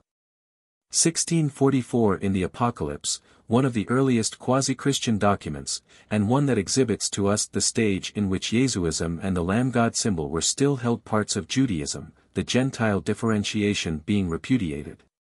We have the slain lamb god described as having 7 horns and 7 eyes, which are the 7 spirits of God, sent forth unto all the earth, and as holding in his right hand 7 stars. 1645, that is to say, the 7 planetary Mazdean Amshaspans, or Ameshaspentas, before mentioned, of which Mithra was the chief and as it were the embodiment. 10. Further Christian parallels. Still further does the parallel hold. It is well known that whereas in the Gospels Jesus is said to have been born in an stable, early Christian writers, as Justin Martyr 1646 and Origen 1647 explicitly say he was born in a cave. Now, in the Mithra myth, Mithra is both rock-born and born in a cave, and the monuments show the newborn babe adored by shepherds who offer firstfruits. 1648 And it is remarkable that whereas a cave long was, and I believe is, shown as the birthplace of Jesus at Bethlehem, St. Jerome actually complained 1649 that in his day the pagans celebrated the worship of Tammuz, equals Adonis, and presumably. Therefore, the festival of the birth of the sun, Christmas Day, at that very cave. Given these identities, it was inevitable that, whether or not Mithra was originally, or in the older Mazdean creed, regarded as born of a virgin, he should in his Western cultus come to be so regarded. As we saw, there was a primary tendency, Aryan as well as Semitic, to make the young god the son of the supreme god, like Dionysus, like Apollo, like Heracles. And when Mithra became specially identified, like Dionysus, with the Phrygian god Sabazios 1650 who was the child as it were of the great mother, 1651 he necessarily came to hold the same relation to the mother goddess. 1652. But in all likelihood there were ancient Persian forms of the conception to start from. It seems highly probable that the birth legend of the Persian Cyrus 1653 was akin to or connected with the myth of Mithra 1654. Cyrus, Koresh, being a name of the sun, 1655, and the legend being obviously solar. Thus it would tend to be told of Mithra that he was born under difficulties, like the other sun gods, 1656, and his being cave-born would make it the more easy. It was further practically a matter of course that his mother should be styled virgin, the precedence being uniform. 1657. In Phrygia the god Ecdestus or Ecdistus, a variant of Attis, associated with Attis and Mithra in the worship of the Great Mother, is rock-born. 1658. Like Mithra he is twice-sexed, figuring in some versions as a female. And the coarse Greek story of the manner of his birth is evidently a myth framed to account for an epithet. Further, the goddess Anahita or Anitis, with whom Mithra was anciently paired, was preeminently a goddess of fruitfulness and nutriency, 1659, and as such would necessarily figure in her cultus as a mother. And as Mithra never appears, save in worshipful metaphor, as a father, he would perforce rank as her son. Precisely so does Attis in the Orphic Theosophy figure as the son of Athene, the virgin goddess, 1660, who in turn is possibly a variant of Anitis and Tanith, 1661. Finally, as the preeminent spirit Sraosha, equals Vohumano, was connected with Mithra. 1662. So would there be a blending or assimilation of Mithra with Saoshyas or Saoshyant, the savior and raiser of the dead, who in the Parsi mythology is to be virgin-born, his mother miraculously conceiving him from the seed of Zarathustra. 1663. As a result of all these myth motives, we find Mithra figuring in the Christian Empire in the 4th and 5th centuries, alongside of the Christ, as supernaturally born of a virgin mother, a mortal maiden or a mother goddess, and of the Most High God. 1664. And if the Christians made much of some occult thesis that Mithra was his own father, or otherwise the spouse of his mother, they were but keeping record of the fact that in this as in so many ancient cults, and more obscurely in their own, the god had been variously conceived as the son and as the lover of the mother goddess. 1665. In all probability they took from, or adopted in emulation of, Mithraism the immemorial ritual of the birth of the child god. For in the Mithraic monuments we have the figure of the tree overshadowing the newborn child, 1666, even as it does in the early Christian sculptures. 1667. So long as Mithraism was allowed to subsist, the competition continued.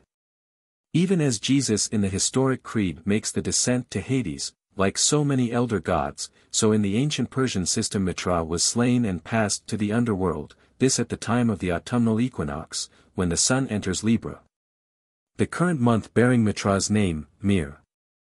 The evidence for the myth is peculiarly interesting, inasmuch as it is embodied in a tradition and a custom which have locally survived even the knowledge that there ever was such a deity. It is a Christian archaeologist who writes that Mergan, or Mirjan, is the name of the 16th day of any month, and is the name of the 7th month of the solar year. And during its continuance the sun which enlightens the world is in the sign of Libra, which is the beginning of the autumnal season, and with the Persians ranks next in honor to the feast and holiday of the Nuras. 1668. Here, too, the public day is at the beginning and the courtier's day at the end of a festival week. In the late legend, Mithra being lost sight of, the autumnal festival was explained by a story that the Persians had a king of the name of Mir, who was a very great tyrant, and that in the middle of the month he arrived at the regions of torment. For which reason they gave the name of Mergan, which signifies the death of a tyrannical king. For Mir has been allowed to mean to die, and Gan, a tyrannical king. 1669. The etymology is of course nonsense, Mir being simply, as we have seen, the true Persian form of the god name Mithra, after whom was named the 7th month of the solar year.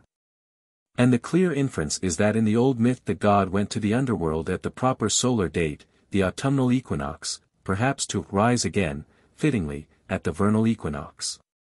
Here we should have the proper pair of solar dates, which in the Christian cult are combined by making the god die and rise again at the spring equinox in the manner of Attis and Adonis and the other gods of vegetation. Though on the other hand Jesus is tempted as the sun god by the goat god at the beginning of his career, sun in Capricorn, and rides on two asses like Dionysus at the beginning of his decline, sun in Cancer.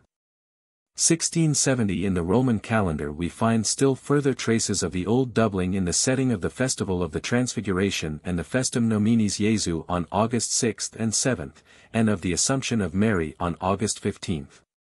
While the day of the Exaltatio Sacri Crucis is September 14, and that of Saint Michael, the conqueror of the dragon of Hades, is September 29. When we remember that the myth of the descent of Apollo to Hades was in time completely lost sight of by the Greeks, to the extent even of their forgetting that Admetus had been a name of Hades. 1671 We can readily understand the similar process in the case of Mithra. 1672. 11. The Vogue of Mithraism. In view of this long series of signal parallels between the Mithraic and the Christian cults, it is difficult to doubt that one has imitated the other. And it may now be left to the candid reader to pass his own judgment on the theory that it was Mithraism which copied Christism.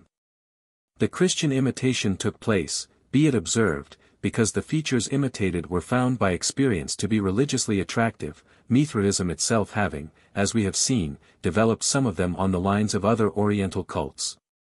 Its history, as far as we can trace it, is a series of adaptations to its environment. Mithraism in fact had spread in the West with just such rapidity as Christians have been wont to count miraculous in the case of their own creed. And we, looking back on Christian and other religious history with sociological eyes, can perfectly understand how such a cultus, with an elaborate ceremonial and an impressive initiation, with the attraction of august and solemn mysteries and the promise of immortal life, and with official encouragement as regarded the army, could spread throughout the Roman Empire in the age in which the primitive Roman religion crumbled away before the advance of far more highly specialized and complicated systems and a more philosophic thought.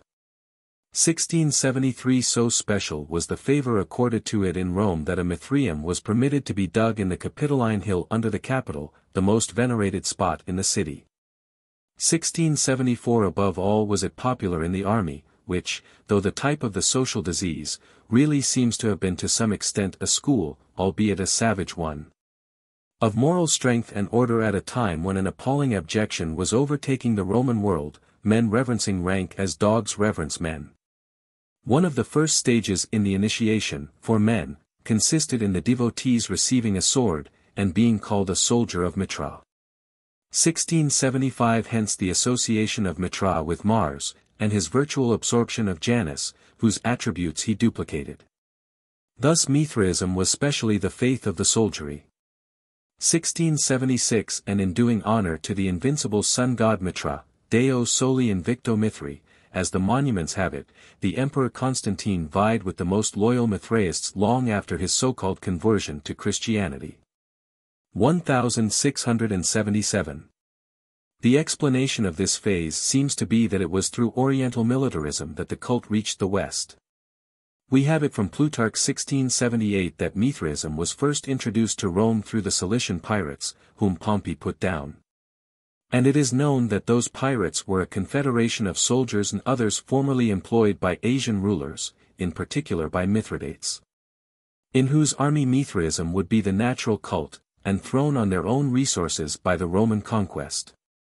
1679 As such piracy was not reckoned discreditable, and Pompey took many of the defeated pirates under his patronage. 1680 Their religion had a good start with the Roman army, in which so many of them entered, and which was for centuries afterwards so largely recruited from the East. It is very likely that the Roman authorities from the first encouraged the cult 1681 as specially fitted for the soldiery. But the cult was not confined to them. Among the non-military congregations, we learn from the inscriptions, there were both slaves and freedmen 1682 so that the cult was on that side as receptive as the Christian. But in one other respect it seems to have been less so. Among all the hundreds of recovered inscriptions there is no mention of a priestess or woman initiate, or even of a donatress. Though there are dedications pro salute of women, and one inscription telling of a Mithraeum erected by the priest and his family. 1683 It would seem then that, despite the allusion of Tertullian to the virgins 1684 of Mithra, women held no recognized place in the main body of the membership. 1685 It would seem, indeed, that inasmuch as the cult was conjoined in the West with that of the Great Mother, Cybele, as in the East with that of Anitis, women must have been thus associated with it. 1686 But if they were apart from the Mithraists proper, the latter would be to that extent socially disadvantaged in their competition with Christianity, however appropriate their worship may have been to the life of the army. Such an attitude of exclusiveness is probably to be set down in part to the spirit of asceticism which, on Tertullian's testimony, marked the Mithraic cultus as it did the Manichaean 1687 and several of the Christian sects. Of none of the ancients can sexual asceticism be predicated more certainly than of Julian, the most distinguished Mithraist of all, and such facts dispose of the Christian attempt to charge upon the rival religion a cultus of sensuality. On a picture of the Banquet of the Seven Priests, in the Mithraic Catacomb 1688 there are found phrases of the eat and drink, for tomorrow we die, order. 1689 and these may stand for an antinomian tendency such as was early associated with Christism, 1690 though it is not at all unlikely that they were inscribed in a hostile spirit by the hands of Christian invaders of the Mithraic retreat. However that may be, there is absolutely no evidence that Mithraism ever developed such disorders as ultimately compelled the abolition of the love feast among the Christians. The Mithraic standards, in fact, seem to have been the higher. Though both cults alike were sustained mainly by the common people, apart from the special military vogue of the older system. A Christian historian has even held it likely that, what won sympathy for the worship of Mithra in Rome was the fundamental ethical thought that the deity is set in constant strife with evil.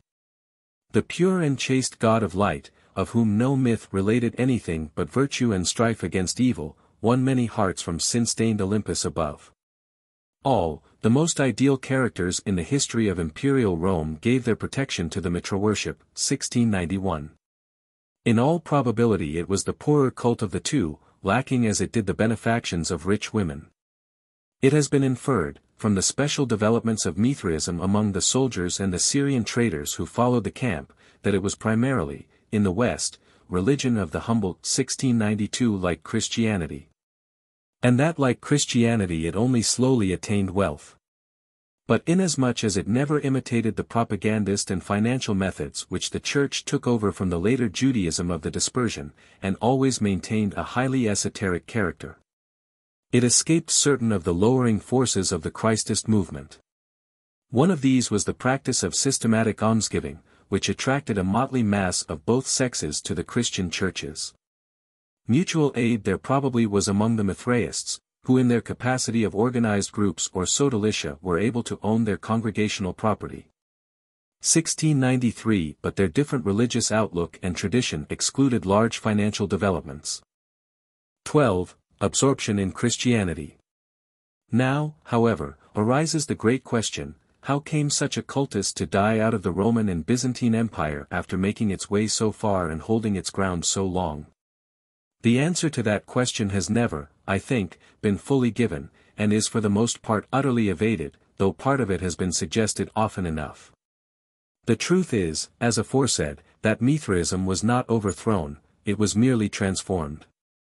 It had gone too far to be overthrown, the question was whether it should continue to rival Christianity or be absorbed by it. While Julian lived, Mithraism had every prospect of increased vogue and prestige. For the emperor expressly adopted it as his own cultus. To thee, he makes Hermes say to him, I have given to know Mithras, thy father. Be it thine to follow his precepts, so that he may be unto thee, all thy life long, an assured harbor and refuge, and, when thou must needs go hence, full of good hope, thou mayest take this God as a propitious guide. 1694 It is the very tone and spirit of the cult of the Christ, and as we have seen, the Christian fathers with almost one consent saw in Mithraism the great rival of their own worship. The spirit of exclusiveness which Christianity had inherited from Judaism, a spirit alien to the older paganism but essential to the building up of an organized and revenue-raising hierarchy in the later Roman Empire, made a struggle between the cults inevitable. The critical moment in the career alike of Mithraism and of Christianity was the death of Julian, who, though biased in favor of all the older gods, gave a special adherence to the war god Mithra. Had Julian triumphed in the East and reigned 30 years, matters might have gone a good deal differently with Christianity. His death, however, was peculiarly disastrous to Mithraism. For he fell at the hands of the Persian foe, the most formidable enemy of the later empire, and Mithra was the Persian par excellence, and the very god of the Persian host. There can be little doubt that Jovian's instant choice of Christianity as his state creed was in large measure due to this circumstance, and that at such a juncture the soldiery would be disposed to acquiesce, seeking a better omen. Yet, even apart from this, we are not entitled to suppose that Mithraism could ever have become the general faith, save by very systematic and prolonged action on the part of the state, to the end of assimilating its organization with that of the Church. Religions, we say, like organisms and opinions, struggle for survival, and the fittest survive. That is to say, those survive which are fittest for the environment, not fittest from the point of view of another and higher environment. What then was the religion best adapted to the populations of the decaying Roman Empire, in which ignorance and mean subjection were slowly corroding alike intelligence and character, leaving the civilized provinces unable to hold their ground against the barbarians? An unwarlike population, for one thing, wants a sympathetic and emotional religion. And here, though Mithraism had many attractions, Christianity had more, having sedulously copied every one of its rivals, and developed special features of its own. The beautiful and immortal youth of the older sun worships, Apollo, Mithras, Dionysus, was always soluble into a mysterious abstraction. In the Christian legend the god was humanized in the most literal way. And for the multitude the concrete deity must needs replace the abstract. The Gospels gave a literal story: the divine man was a carpenter, and ate and drank with the poorest of the poor. So with the miracles. The priesthoods of the older religions often, if not always, explained to the initiated in the mysteries the mystical purport which was symbolized by the concrete myths. And in some early Christian writers, as notably Origen, we find a constant attempt so to explain away concrete miracle and other stories as allegories. But gradually the very idea of allegory died out of the Christian intelligence. And priests as well as people came to take everything literally and concretely, till miracles became everyday occurrences. This was the religion for the Dark Ages, for the new northern peoples which had not gone through the pagan evolution of cults and symbolisms and mysticisms, but whose own traditional faith was too vague and primitive to hold its ground against the elaborate Christian theology and ritual. We may say indeed that the preference for such a god as Jesus over such a one as Mithra was in full keeping with the evolution of aesthetic taste in the Christian period. Some may today even find it hard to conceive how the invincible God of the Son could ever call forth the love and devotion given to the suffering Christ. As we have seen, Mithra too was a suffering God, slain and rising again, victorious over death, so that to him went out in due season all the passion of the weeping worship of Adonis. But it is in his supernal and glorious aspect that the monuments persistently present him, and for the decaying ancient world it was still possible to take some joy in the vision of beauty and strength. Many there must still have been who wondered, not at the adoration given to the mystically figured Persian, beautiful as Apollo, triumphant as Ares, but at the giving of any similar devotion to the gibbeted Jew, in whose legend figured tax-gatherers and lepers, epileptics and men blind from birth, domestic traitors and cowardly disciples. Ethical teaching there was in Mithraism, and for the Mithraists it would be none the less moving as coming from an eternal conqueror, the type of dominion. But even as the best Mithraic monuments themselves tell of the decline of the great art of Greece, so the art of Christism tells of a hastening dissolution in which aesthetic sense and craftsmanship alike sink to the levels of barbarism.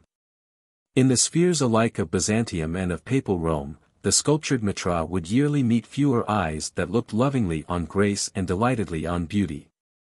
More and more eyes that recoiled pessimistically from comeliness and turned vacantly from allegorical or esoteric symbols. The more we study the survival of Christianity, the more clearly do we see that, in spite of the stress of ecclesiastical strife over metaphysical dogmas, The hold of the creed over the people was a matter of concrete and narrative appeal to everyday intelligence. Byzantines and barbarians alike were held by literalism, not by the unintelligible, for both alike the symbol had to become a fetish. And for the Dark Ages the symbol of the cross was much more plausibly appealing than that of the god slaying the zodiacal bull. Other substitutions followed the same law of psychological economy. Thus it was that Christianity turned the mystic rock, Petra, first into the Christ 1695 but later into the chief disciple Petros, made an actual tunic of the mystic seamless robe of the Osirian and Mazdean mysteries, the symbol of light and sky. Caused to be performed at a wedding feast, for the convenience of the harder drinkers among the guests, the Dionysiac miracle of turning water into wine. Made Jesus walk on the water not merely in poetry and symbol, as did Poseidon, but for the utilitarian purpose of trying Peter's faith and saving him. And put the scourge of Osiris in the Lord's hand for the castigation of those who defiled the temple by unspiritual traffic. 1696 There can be little question as to which plane of doctrine was the more popular.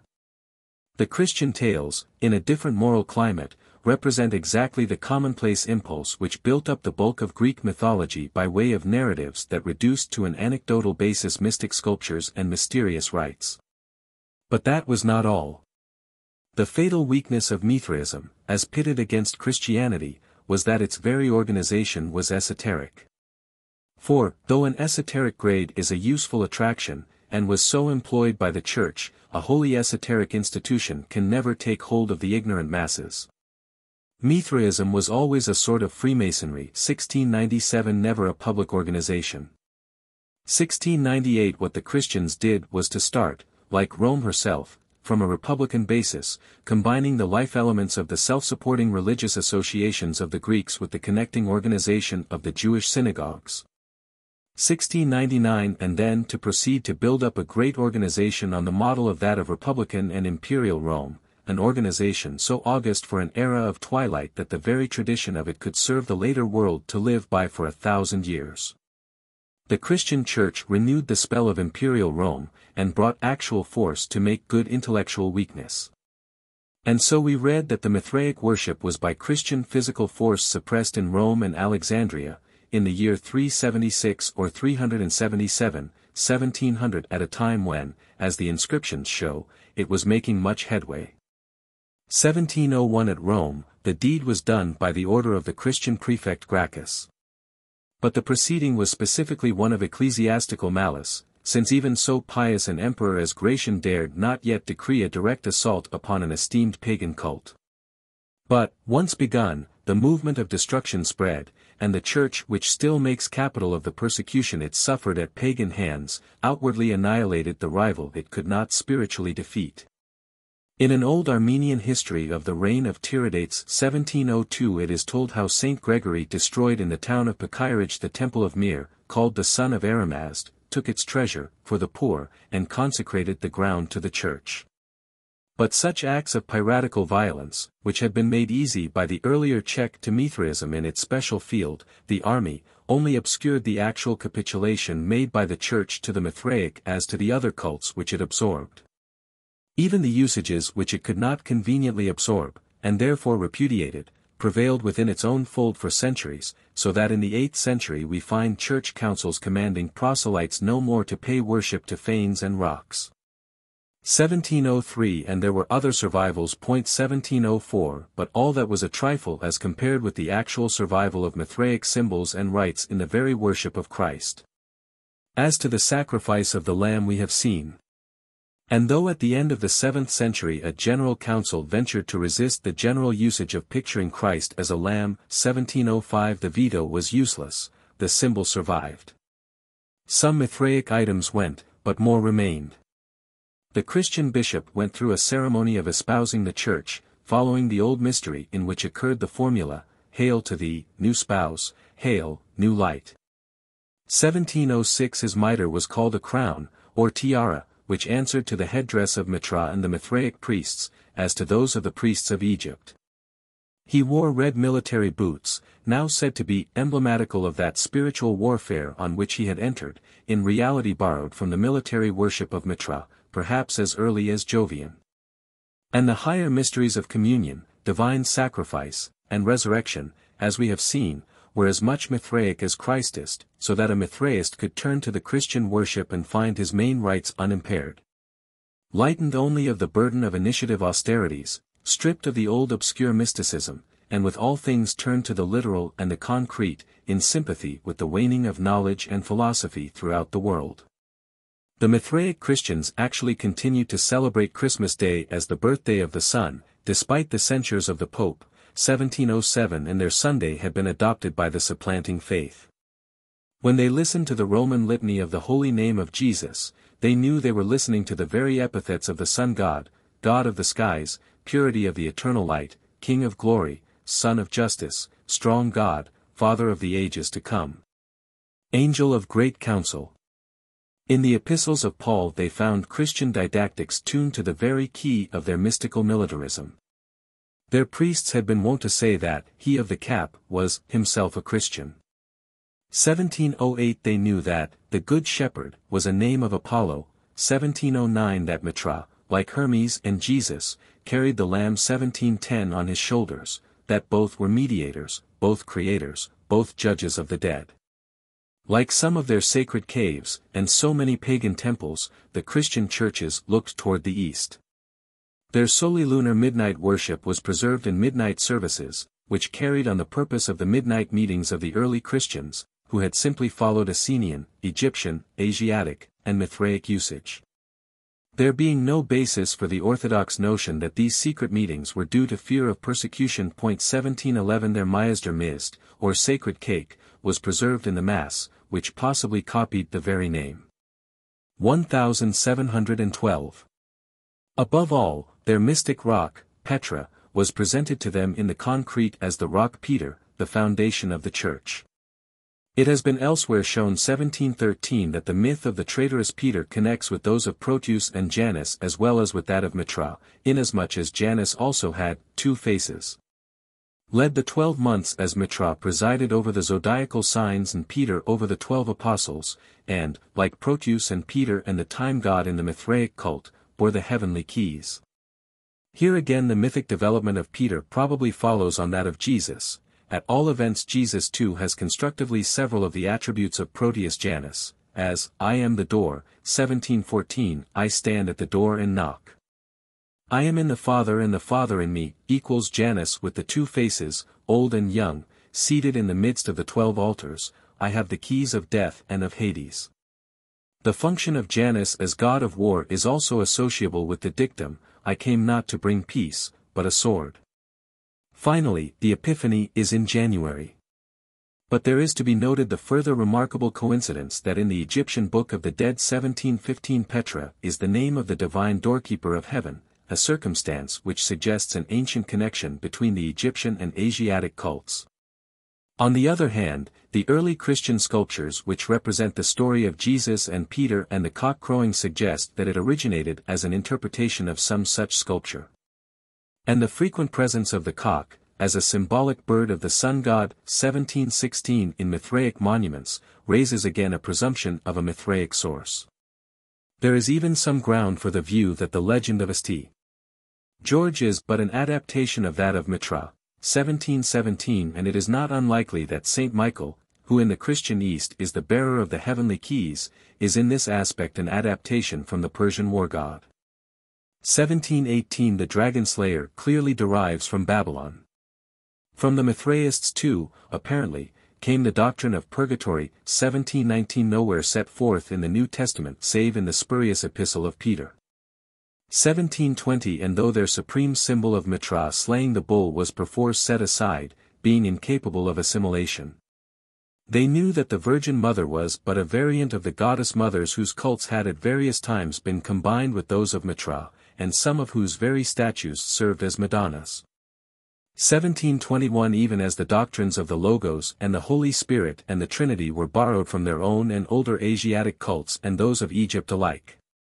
It has chanced, indeed, that those Christian sects which most fully adopted the theosophies of paganism have disappeared under the controlling power of the main organization, which, as we have said, held by a necessity of its existence to a concrete and literal system, and for the same reason to a rigidly fixed set of dogmas.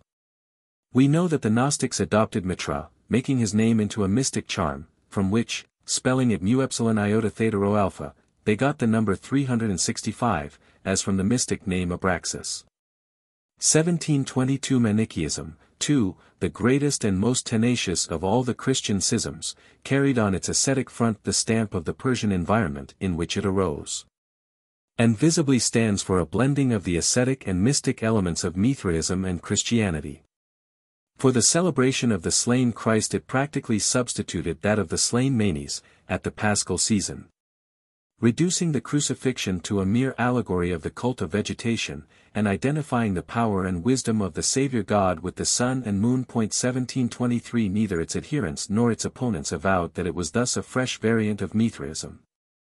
But the Mithraists cannot have failed to see and signalize alike the heretical and the orthodox adaptation, and it is clear that Mithraism not only entered into Manichaeism but prepared the way for it in the West. 1724 The more reason why Mithras should be tabooed by the organized church. Thus, then, we can understand why the very name seemed at length to be blotted out. And yet, despite all forcible suppression, not only do the monuments of the faith endure to tell how for centuries it distanced its rival, not only do its rites and ceremonies survive as part of the very kernel of the Christian worship, but its record remains unknowingly graven in the legend on the dome of the great Christian temple of Rome, destined to teach to later times a lesson of human history, and of the unity of human religion. More enduring than the sectarian faith that is proclaimed within. 13. The Point of Junction. And still we have to note what appears to be the strangest concrete survival of all, cherished where we should least count on finding it. At Rome there is religiously preserved a chair which is alleged to be that of St. Peter. It is significant of the measure of knowledge and judgment with which the Church has been governed that this belief should subsist concerning a chair which ostensibly bears representations of the signs of the zodiac and the 12 labors of the sun god. 1725 Peter, we are to suppose, having found his way to Rome, and established a Latin church with the facility which belonged to inspiration and the gift of tongues, proceeded to commission a sculptor, pagan or Christian, to carve him an episcopal chair, ornamented with the best-known symbols of the heathenism which Christians were supposed to be bent on overthrowing. Such a legend need not be discussed. 1726. We have already seen how at a variety of points the myth of Peter is a development of that of Jesus, and how, alike as leader of the 12, fisherman, rock, and bearer of the keys of heaven and hell, the first disciple assimilates with Mithra and Janus, who severally or jointly had those attributes, and whose joint cult acquired a special status in the Roman Empire as being at once that of the army and, on the side of Janus, that of the immemorial city. And whereas the legendary Peter thus closely conformed in symbol to the God out of the rock, the chief priest of the Mithraic cult at Rome compared no less closely with the Christian bishop, ultimately distinguished as Papa equals Father. Among the grades of the Mithraists were that of the Patres Sacrorum, or Fathers of the Mysteries, and that of the Pater Patrum, Father of the Fathers, whose seat was at Rome. And while there was a sacred Mithraic cave under the Capitol, we know from monumental remains that Mithraic worship was conducted on the Vatican Mount, where also was a temple of the mother goddess Cybele, and where also dwelt the Archigallus, or arch-eunuch, the head of the cult of Cybele and Attis. 1727 As the ruling tendency of the later paganism was to combine or syndicate all the leading cults, and as Roman patricians were then wont to hold at once the priesthoods of various gods, it is not surprising to find that in the year 376, under the emperors Valens and Valentinian, one Sextilius Agesilaus Adesius was Pater Patrum Dei Solis Invicti Mithri, born again for eternity through the Taurobolium and the Cryobolium, and at the same time priest of Hecate and of Bacchus, as well as an adorer of the mother of the gods and Attis. 1728, on the Vatican Mount, then, if anywhere, would be the seat of the pagan pope who looked to the sun god as his savior, and worshipped the mother of the gods. It has been unsuspectingly asserted on the Christian side that the pagans raised their later shrines on the Vatican Mount by way of profaning the site of the grave of St. Peter. We are now entitled to conclude that, on the contrary, the grave of St. Peter was located by tradition on the Vatican Mount because that was the Roman site of the pagan cult to which the myth of Peter was specially assimilated. His grave was assigned where his legend was adumbrated, and, it may be, where his chair was found. For there is some reason to suppose that the chair of St. Peter is simply the chair of the Pater Patrum, the supreme pontiff of Mithra at Rome. In reality, the chair of St. Peter is a somewhat nondescript object, of which the ornamentation does not fully exhibit either the 12 signs of the zodiac or the 12 labors of Heracles. It was exhibited to the public in 1867, photographed, and at that time examined by the eminent archaeologist de Rossi, who pronounced it to be in part of old oak much worn, containing a number of inlaid panels of carved ivory in the classic style, representing the labors of Hercules. The whole structure, however, having been renewed by supports and crosspieces of acacia wood, of which the ornamentation is medieval. 1729 In Rossi's opinion, the older portions probably formed originally the curial chair of a senator. And it may be that the whole thing is thus a fortuitous importation, like so many other ecclesiastical relics. But there is an obvious possibility that it is a relic of a pre-Christian cult. And this is rather more likely than would be the sanctification of a mere senator's chair. The ivory panels, 18 in number, and not easy to decipher in a photograph, answer in part to the labors of Heracles. A few have simply the zodiacal signs from which the legend of the 12 labors was originally framed, some suggest rather the labors of Perseus, and some closely resemble episodes in the Mithraic monuments. It is not impossible, then, that the whole is an ancient artist's combination, for a syncretic cult, of a number of the symbols of Oriental sun worship, to which all three legends belong. The myth of Perseus, perhaps equals the Persian, is at bottom identical with that of Heracles. And in Rome the Mithraists would be very ready to bracket the later conquering sun god with the older, the more so because their monuments presented scenes of the same order, and conjunction of cults was the fashion of the day.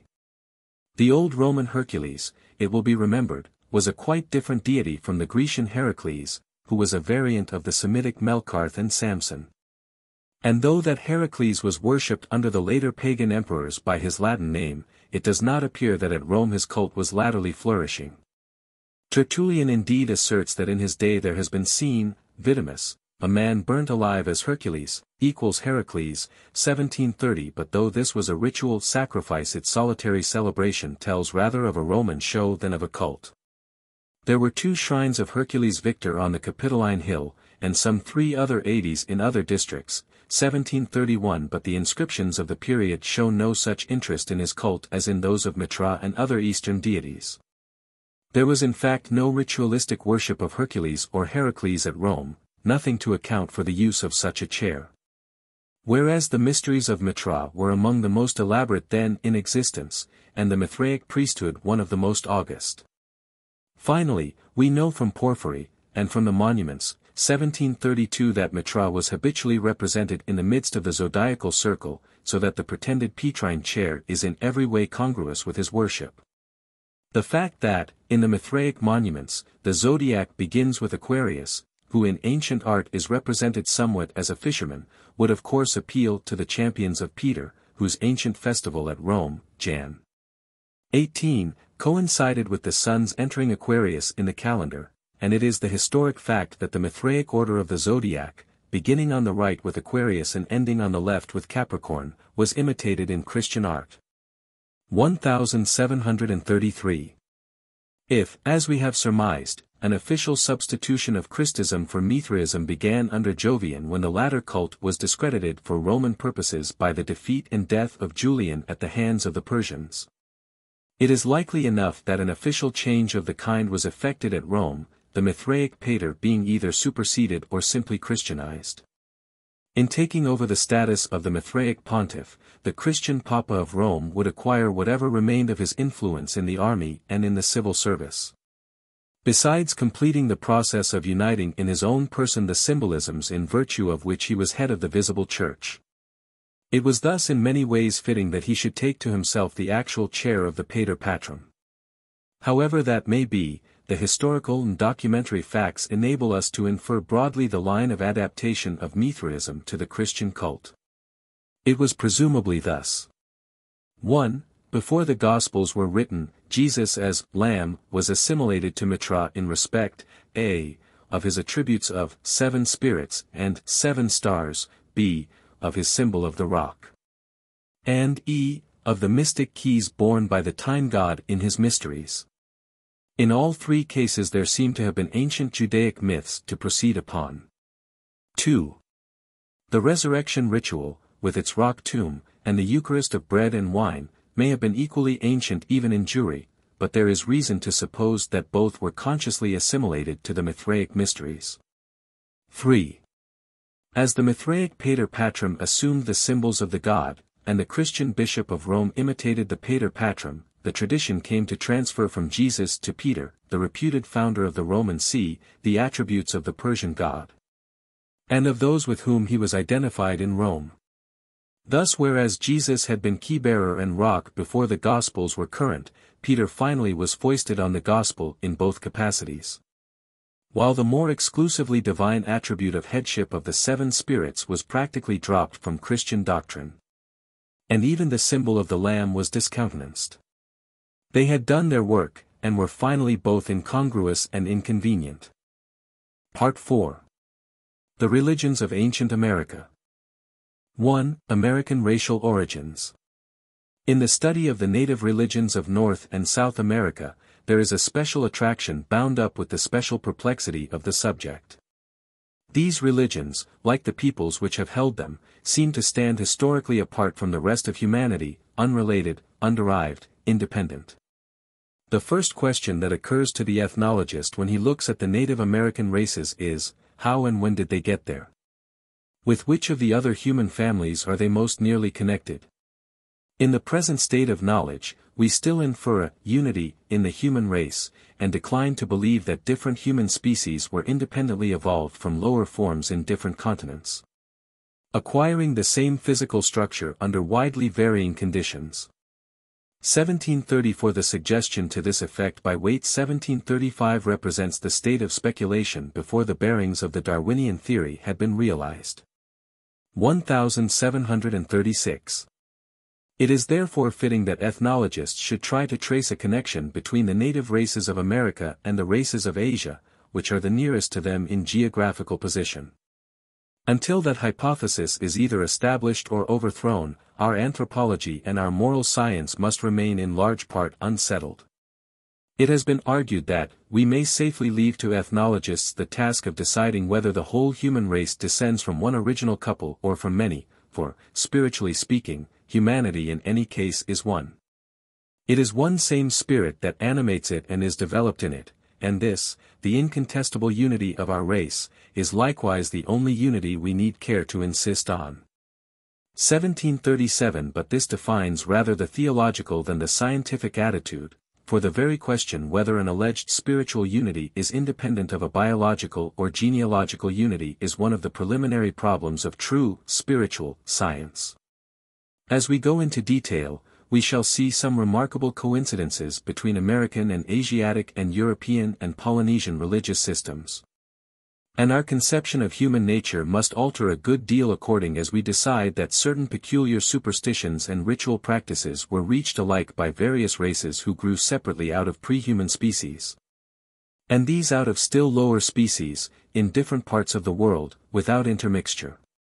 Or decide that the whole of the manlike family developed interconnectedly over one area, and that the different races now existing did not branch off from the central stem till they had already acquired what we call human characteristics, that is, until they had reached the stage of speech, weapons, and fire, at which they probably had religion. Suppose, for instance, that the American races came many thousands of years ago from Asia, and that they are kindred to the earlier Asiatic races. They would already have the germs of myths and a certain religious bias in common with peoples whose descendants subsist in Asia. And the coincidences in their religion would have to be pronounced historical, that is, they would represent a sequence of phenomena substantially determined by one original set of conditions within a given area and territory. If, on the other hand, we suppose that evolution proceeded in different parts of the planet and in widely different environments on identical lines from the lowest forms of life through many others, up to the anthropoid and the human, our whole conception of evolutionary law is affected, and that in turn must affect our philosophy. Looking inductively for evidence, we find what appear to be clear traces of the existence of man in the Mississippi Valley between 50 and 60,000 years ago, or perhaps even in the interglacial period. Without deciding as to times, it would seem certain that Paleolithic man, whether by way of Bering Strait or of Greenland and Labrador, peopled America from Asia or Western Europe. 1738 And there are some grounds for inferring two distinct racial movements. 1739 But to whatever conclusions the paleologist may come on that head, 1740 The original scientific and logical veto on the hypothesis of two or more independent evolutions of the human species must for the present hold good. However remote be the time of the first migration, then, we are shut up to the assumption that the American races derive from Asia, either directly or by way of Polynesia. 1741 Since the alternative is a hypothesis of a human evolution from pre-human forms in the New World, with the result of yielding an identical human species, while the fauna and flora in general are markedly different. As to the possibility of such an evolution in America, Haeckel gives an emphatic negative. Putting the two hypotheses of immigration from Northeast Asia and from Polynesia, he adds, in any case the original inhabitants of America came from the Old World, and are certainly not, as some suppose, evolved from American apes. Catarrhine or small-nosed apes have at no period existed in America. 1742 The fact that men are so much alike in the two hemispheres, while the animals are so widely different, is a proof that the former are not autochthonous in America. 1743. Nor is there any physical difficulty over the hypothesis that the American races proceeded, by successive waves of emigration, from Asia. 1744 At Bering Strait Asia and America are almost within sight of each other. And at one time they were united. And if we suppose a migration of tribes like the Kampskatels, who easily bear extreme cold, being but slightly civilized, we dispose of all such difficulties as the suggestion that pastoral Mongols would never have crossed without some of their animals. Prescott, however, remarks that it would be easy for the inhabitant of Eastern Tartary or Japan to steer his course from islet to islet, quite across to the American shore, without being on the ocean more than 2 days at a time. 1745 And this hypothesis is open. 1746 The question is one for the exact solution of which we have not sufficient materials, and it must be admitted that some ethnologists in the past came to their conclusions lightly. It has been said of Pickering, for instance, that he set up a connection between the Malay and the Californian because each had an open countenance, one wife, and no tomahawk. 1747 Happily we need not resort to such inductions as these. Nor need we be deterred from the scientific search by the fact that some of the guesses made have been wildly absurd. There is said to be widely current in Peru a legend, fully believed by the natives, that the name of the first Inca, Manco Capac, arose in the actual advent of a shipwrecked Englishman, who got to be known as Ingasman, and who married the daughter of one Cocapac, his son being accordingly called Ingasman Cocapac, whence the name and title Inca Manco Capac. 1748 That is droll enough, but we need not therefore proceed with Dr. Reville dogmatically to decide that everything shows that the civilizations of Mexico and Peru are autochthonous, springing from the soil itself.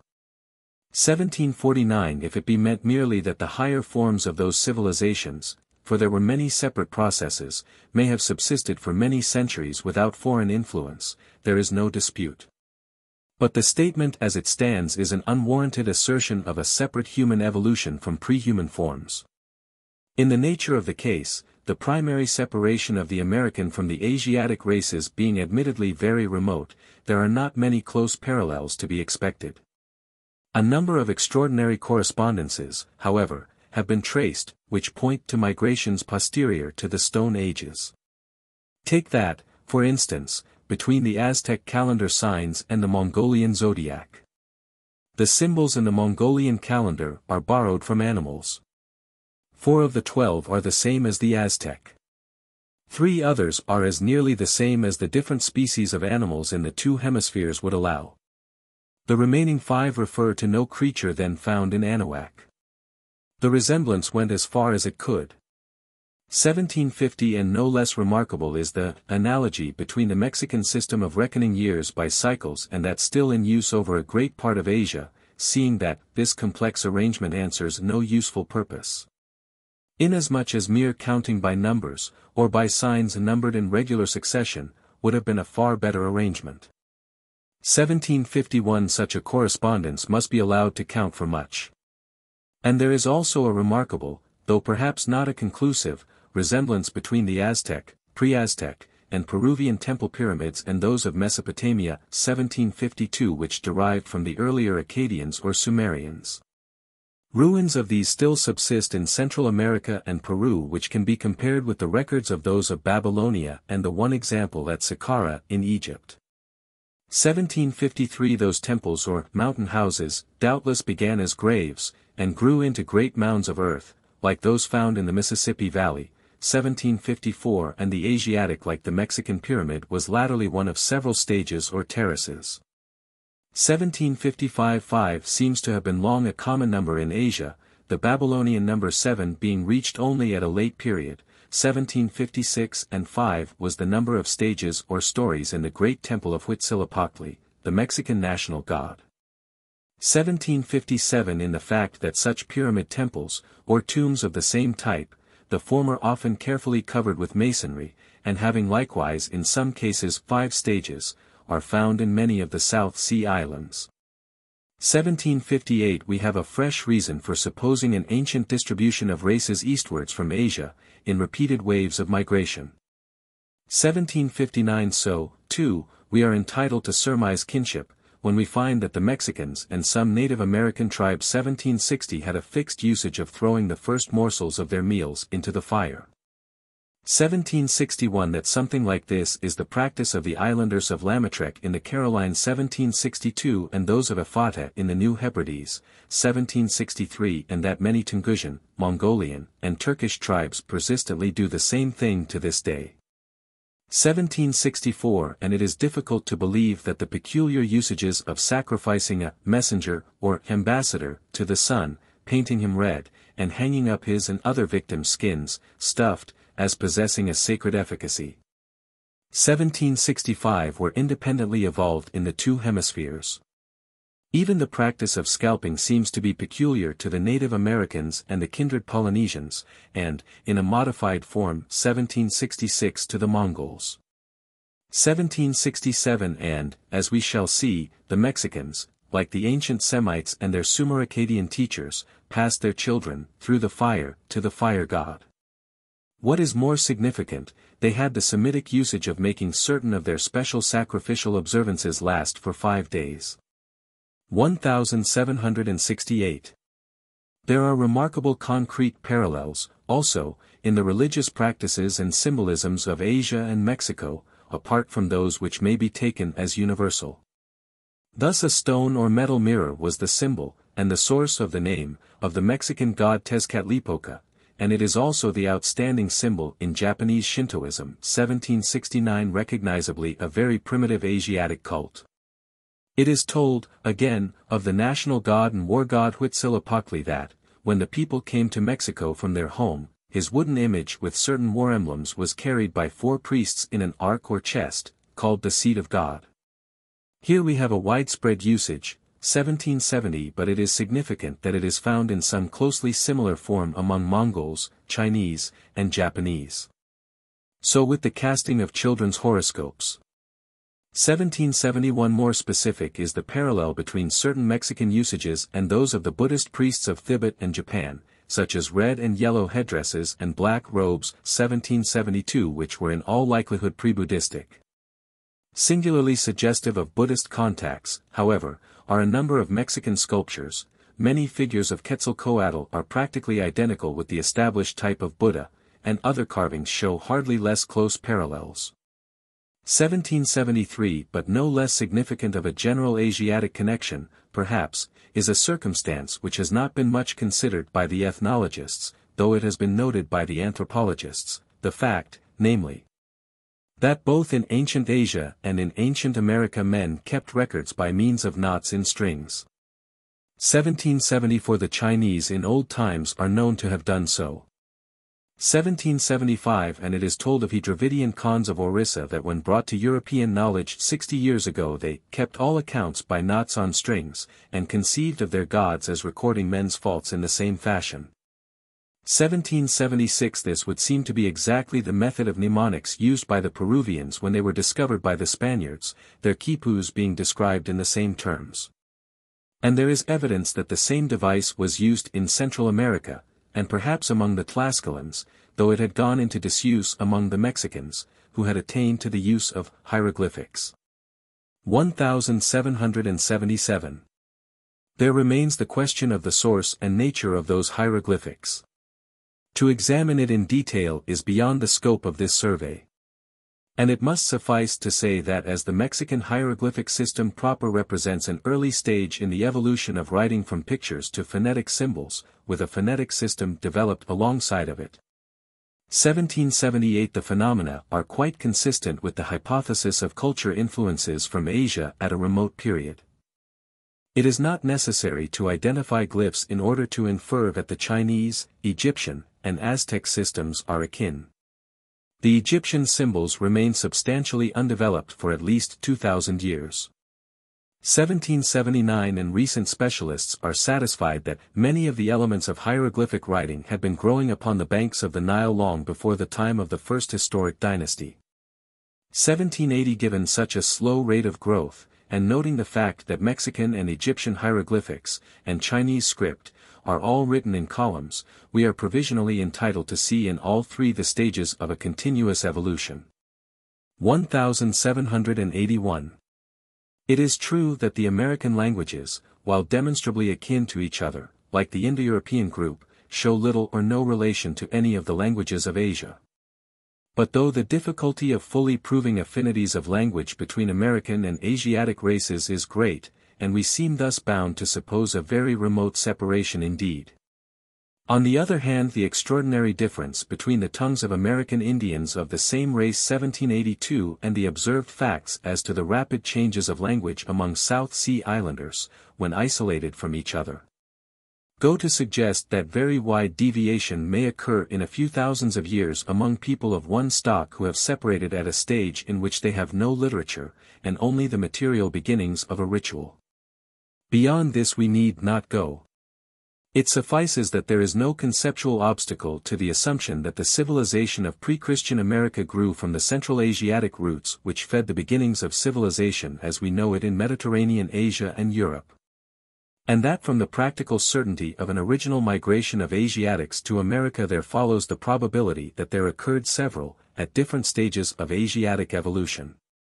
1783 The hypothesis which seems best to meet all the facts is that America was first peopled from Asia at an extremely remote period, that there slowly grew up American races with a certain definite type of language.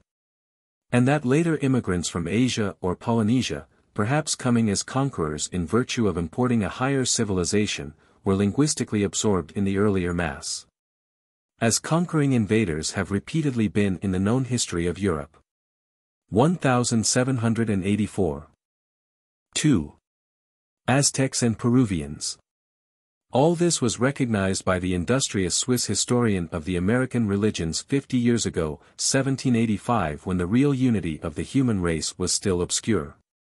In that it was affirmed on such fantastic bases as the myth of an originally created pair and the counter-hypothesis of creation, in nations, either of monkeys or men.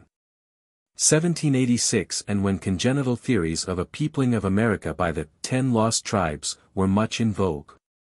There need then be no serious dispute over the thesis 1787 that the origin of the ancient American religions is to be sought for in the nature of their human spirit, a different thing from saying that they are autochthonous. The true proposition is neither that, as Muller says, the American peoples did not receive their religions from the peoples of the Old World, nor that they did. Both formulas are misleading. Inasmuch as their ancestors were distinctly human when they first passed from Asia to America, the germs of religion and of many rites were derivative, but like all other peoples they evolved in terms of universal law.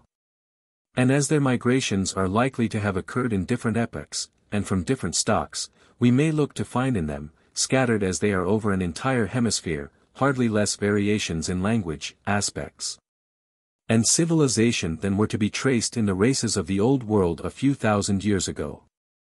Such variation is actually seen when we seek to ascertain the connection of the different peoples of ancient America with each other. For among these there is fully as much variation as is found among the peoples of Europe. To go no farther, the Aztecs or Mexicans differ noticeably in certain physical characteristics from the Native Americans, and these again show considerable variations of type. A decisive theory of the culture histories of these peoples cannot yet be constructed, inasmuch as we are still very much in the dark as to the civilizations which existed in Central and South America before those of Mexico and Peru. For the title of this section, The Religions of Ancient America, is designed only to mark off the religions flourishing so lately as 400 years ago, and the aboriginal religions still existing. From that Christian religion which was introduced into Mexico and Peru by the Spaniards, and into North America by the English and French. The two religious systems we have chiefly to consider, the Mexican and Peruvian as they existed before the Spanish conquest, are not very ancient in their developed form, because even the two civilizations were comparatively modern. The Aztecs and the Peruvians, as regards their then situation, professed to date back only a few centuries from the conquest. And in both Peru and Mexico there were and still are the architectural remains of civilizations, some of which were themselves so ancient 1788 as to be unintelligible to the nations found by the Spaniards. Thus, near Lake Titicaca in Peru 1789 there are wonderful remains of structures which by their size suggested giant builders, the work of a race whom, or whose successors, the Incas overthrew. And yet further there are remains of rude circles of standing stones which belonged to a primitive civilization far more ancient still. So, in Mexico, there are ancient ruins, such as those at Palenque, which suggest a civilization higher, on the side of art and architecture, and at the same time much older, than that of the Aztecs. 1790. All we can say with any safety is that, as it was put by Buckle, the earlier civilizations grew up in those regions where there were combined the conditions of a regular, easy, and abundant food supply, namely, heat and moisture. Without an overwhelming proportion of the latter, such as occurs in Brazil. 1791 Now, from the point of view of the needs of an early civilization, the golden mean occurs, in South America, only in the territories which were covered by the empire of the Incas, and farther north, from the Isthmus of Panama to Mexico. We surmise then a long-continued movement of population southwards, one wave pushing on another before it, till some reached Patagonia. After a time, however, there might be refluxes. It is admitted that Mexican tradition points to early developments of civilization about the Isthmus and Central America, and then waves of migration and conquest northwards. And it may have been that the people called the Toltecs, who flourished in Mexico before the Aztecs, and were in several respects more highly civilized than they, 1792 represented yet again a backflow of one of these peoples from the north. According to the tradition. 1793 Their alleged silent disappearance, after 4 centuries of national life, is the standing puzzle of Mexican history. 1794 All that we know is, that Mexico remained the seat of the most flourishing empires, mainly because it could best yield an abundant and regular supply of vegetable food, as maize. And that when Cortés invaded it, the civilization of the Aztecs, who constituted the most powerful of the several Mexican states then existing, was among the most remarkable. 1795. And herein lies the instructiveness of these civilizations, with their religions, that they supply us with a set of results practically independent of all the known history of Europe and Asia. It has been remarked that the great drawback of most of the moral or human sciences is that they do not admit of experiments as do the physical sciences. You must take the phenomena you get and try to account for them, with no aid from planned repetitions of cases. But, on the other hand, the human sciences as latterly organized have an enormous wealth of data lying ready to hand, and some collocations of data have for us the effect of new revelations in human affairs. After men became absorbed in the conception of European civilization, with its beginnings, on the one hand in Aryan barbarism, on the other in the Eastern and Egypto-Semitic culture, they seem to be shut up to a certain body of conclusions about human nature and its tendencies of thought and action. What was worse, the conclusions were presented ready-made in terms of the reigning religion. But when we go to the records of the cultures and creeds of Mexico and Peru, records wonderfully preserved in the teeth of the fanaticism which would have destroyed them all if it could, we stand clear of the prejudices alike of Jew and Christian. We are in a measure spared the old contrast between pretended monotheism and polytheism, the eternal suggestion of the possible diffusion of revealed truth. 1796 The perpetual comparison between Christendom and paganism. We are faced by a civilization and a religion that reached wealth and complexity by normal evolution from the stages of early savagery and barbarism without ever coming in contact with those of Europe till the moment of collision and destruction. And to study these American civilizations aright is to learn with clearness lessons in sociology, or human science in general, which otherwise could have been acquired only imperfectly and with hesitation. The culture histories of the two hemispheres, put side by side, illuminate each other as do the facts of comparative anatomy. 3. Primitive religion and human sacrifice. Whatever may have been the variety of the stocks that immigrated from Asia, it holds good that we may look in the less advanced American races for traces of the steps in the religious and social evolution of Mexico and Peru. The non-Aztec peoples of Central America, to begin with, had developed religious systems which in their main features recall the goddess worships of Semitic and Hellenistic antiquity. The most marked difference, as regards the historic period of the latter, being the American proclivity to human sacrifice. The summary given of some of them by Mr. H. Bancroft will serve to illustrate the old process by which the human mind reached the same essential results out of a superficial variety of materials. The most prominent personage in the Isthmian pantheon was Debeba, a goddess who controlled the thunder and lightning, and with their aid devastated the lands of those who displeased her. In South America, thunder and lightning were held to be the instruments used by the sun to inflict punishment upon its enemies, which makes it probable that Debeba was a transformed sun goddess. Pilgrims resorted from afar to her temple at Uraba, bringing costly presents and human victims, who were first killed and then burned. 1797 That the savory odors of roasting flesh might be grateful in the nostrils of the goddess. Some describe her as a native princess, whose reign was marked by great wisdom and many miracles, and who was apotheosized after death. She was also honored as the mother of the Creator, the maker of the sun, the moon, and all invisible things, and the sender of blessings, who seems to have acted as mediator between the people and his mother. For their prayers for rain were addressed to him, although she is described as controlling the showers. And once, when her worship was neglected, she inflicted a severe drought upon the country. When the needs of the people were very urgent, the chiefs and priests remained in the temple, fasting and praying with uplifted hands. The people meanwhile observed a 4 days fast, lacerating their bodies and washing their faces, which were at other times covered with paint. So strict was this fast, that no meat or drink was to be touched until the 4th day, and then only a soup made from maize flour. The priests themselves were sworn to perpetual chastity and abstinence, and those who went astray in these matters were burned or stoned to death. Their temples were encompassed with walls, and kept scrupulously clean. Golden trumpets, and bells with stone clappers, summoned the people to worship. 1798. At a lower stage of civilization we find human sacrifice already well established, on historic lines, where temples and priesthoods are still insignificant. Thus among the Tupinambos of northeastern Brazil there was practiced a form of sacrifice which recalls at once the rite among the Indian Khans and the better-known one in Mexico, so often described. Among the lower tribes the human sacrifice here figures as primarily an act either of propitiation of their own dead slain in war or of providing them with food in the other world, they having become gods in virtue of falling in battle.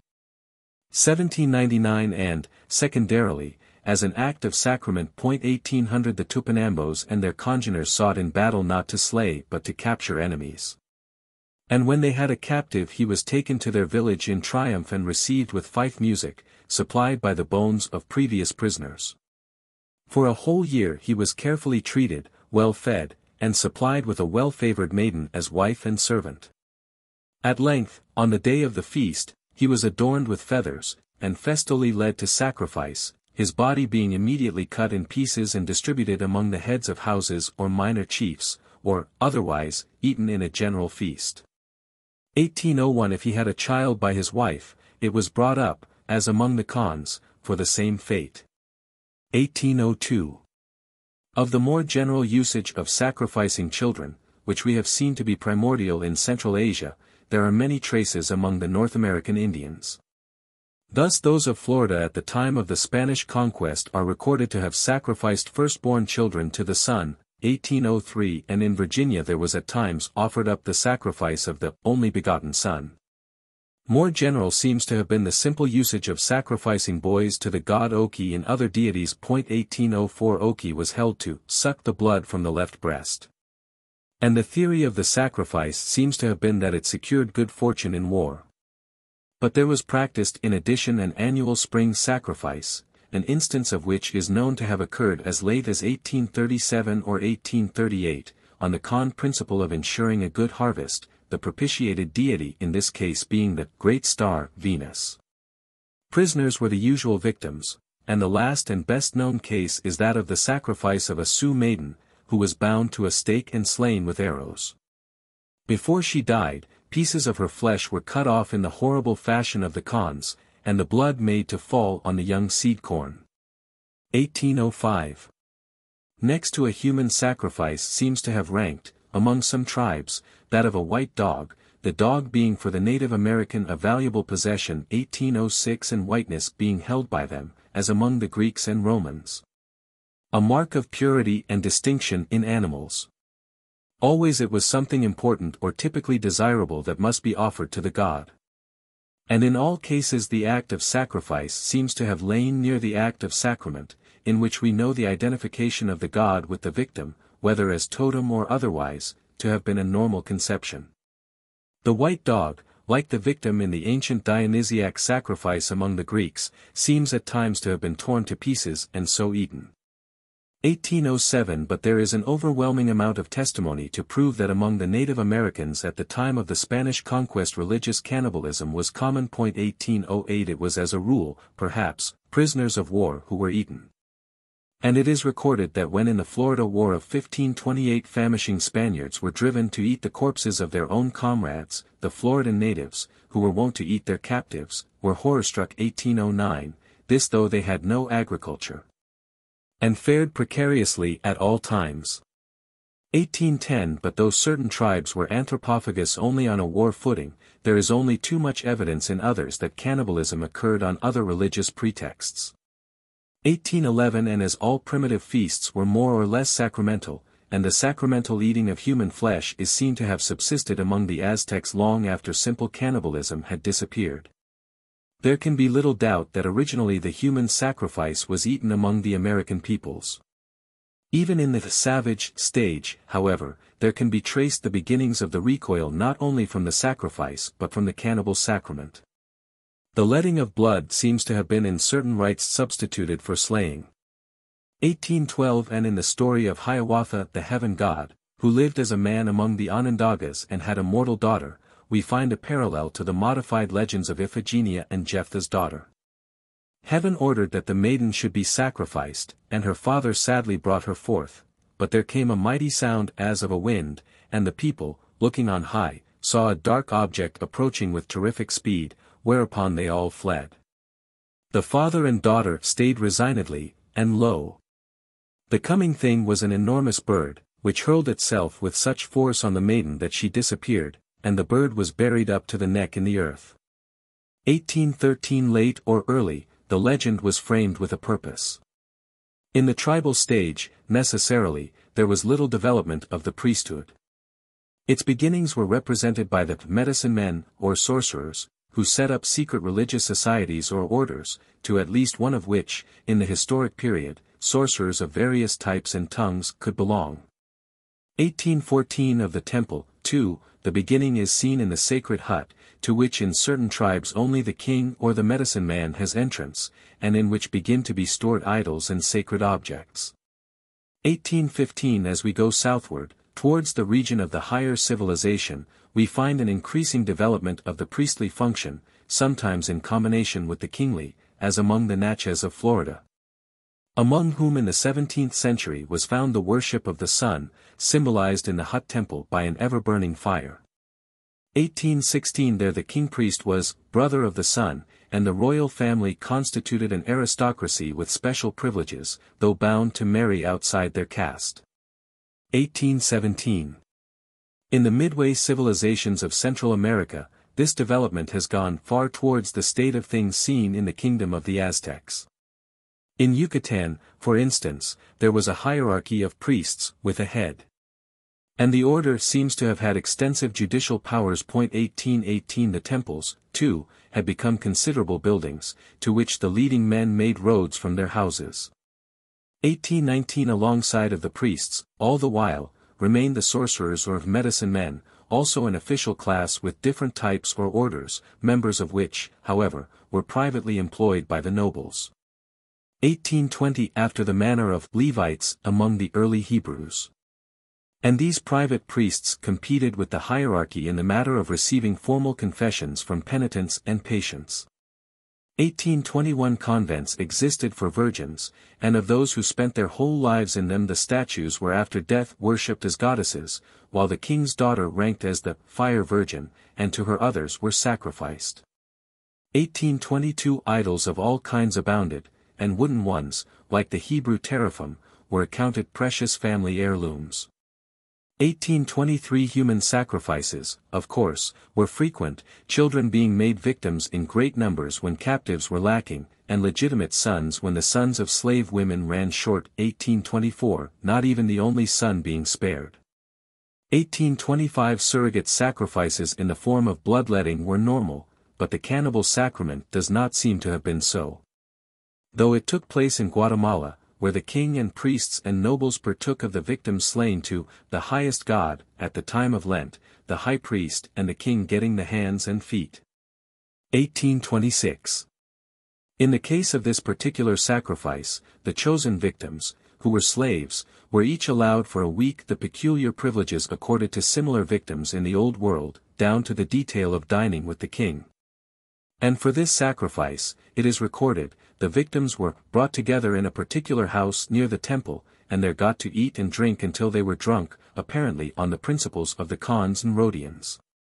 It seems now difficult to doubt that the religion of ancient America is of Asiatic derivation, and that the pyramidal altar temples of Mexico and Babylon are alike developments from simpler mounds or high places shaped by the prehistoric peoples of Asia, who first carried the practice with them to the New World. It is now reasonably established that the mound builders of the Mississippi Valley were simply North American Indians, living very much at the culture stage of those found by the first whites. Though there as elsewhere there may have been partial retrogression in certain tribes and territories under stress of war.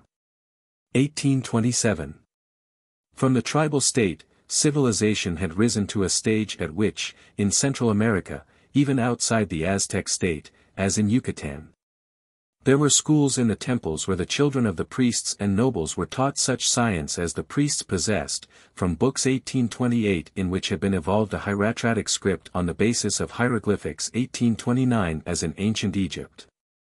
They had advanced far in agriculture, cultivating many plants and fruits, had numerous stone buildings, and excellent stone-paved roads, and had made some little progress in sculpture. But there had been no transcending of the primeval concepts of religion, and human blood flowed for the gods far more freely than in the state of savagery. The savages' happy hunting ground had been specialized into a heaven and a hell. 1830 The medicine man into a great priestly order, from his primitive symbolism had been evolved the sacrament of baptism, his simple sun worship had become a vast ceremonial. And in many territories the heathen had so far anticipated Christian civilization as to have established the practice of confession. But the stamp of primeval savagery, conserved by the spirit of religion, is clear through it all. There is no gainsaying the fundamental relationship of the lower and the higher cults. Around the civilizations of Peru and Mexico, at the time of the Spanish conquest, there stretched north and south a barbarism in which we know to have existed the germs of universal historic religion, human sacrifices constituting sacraments.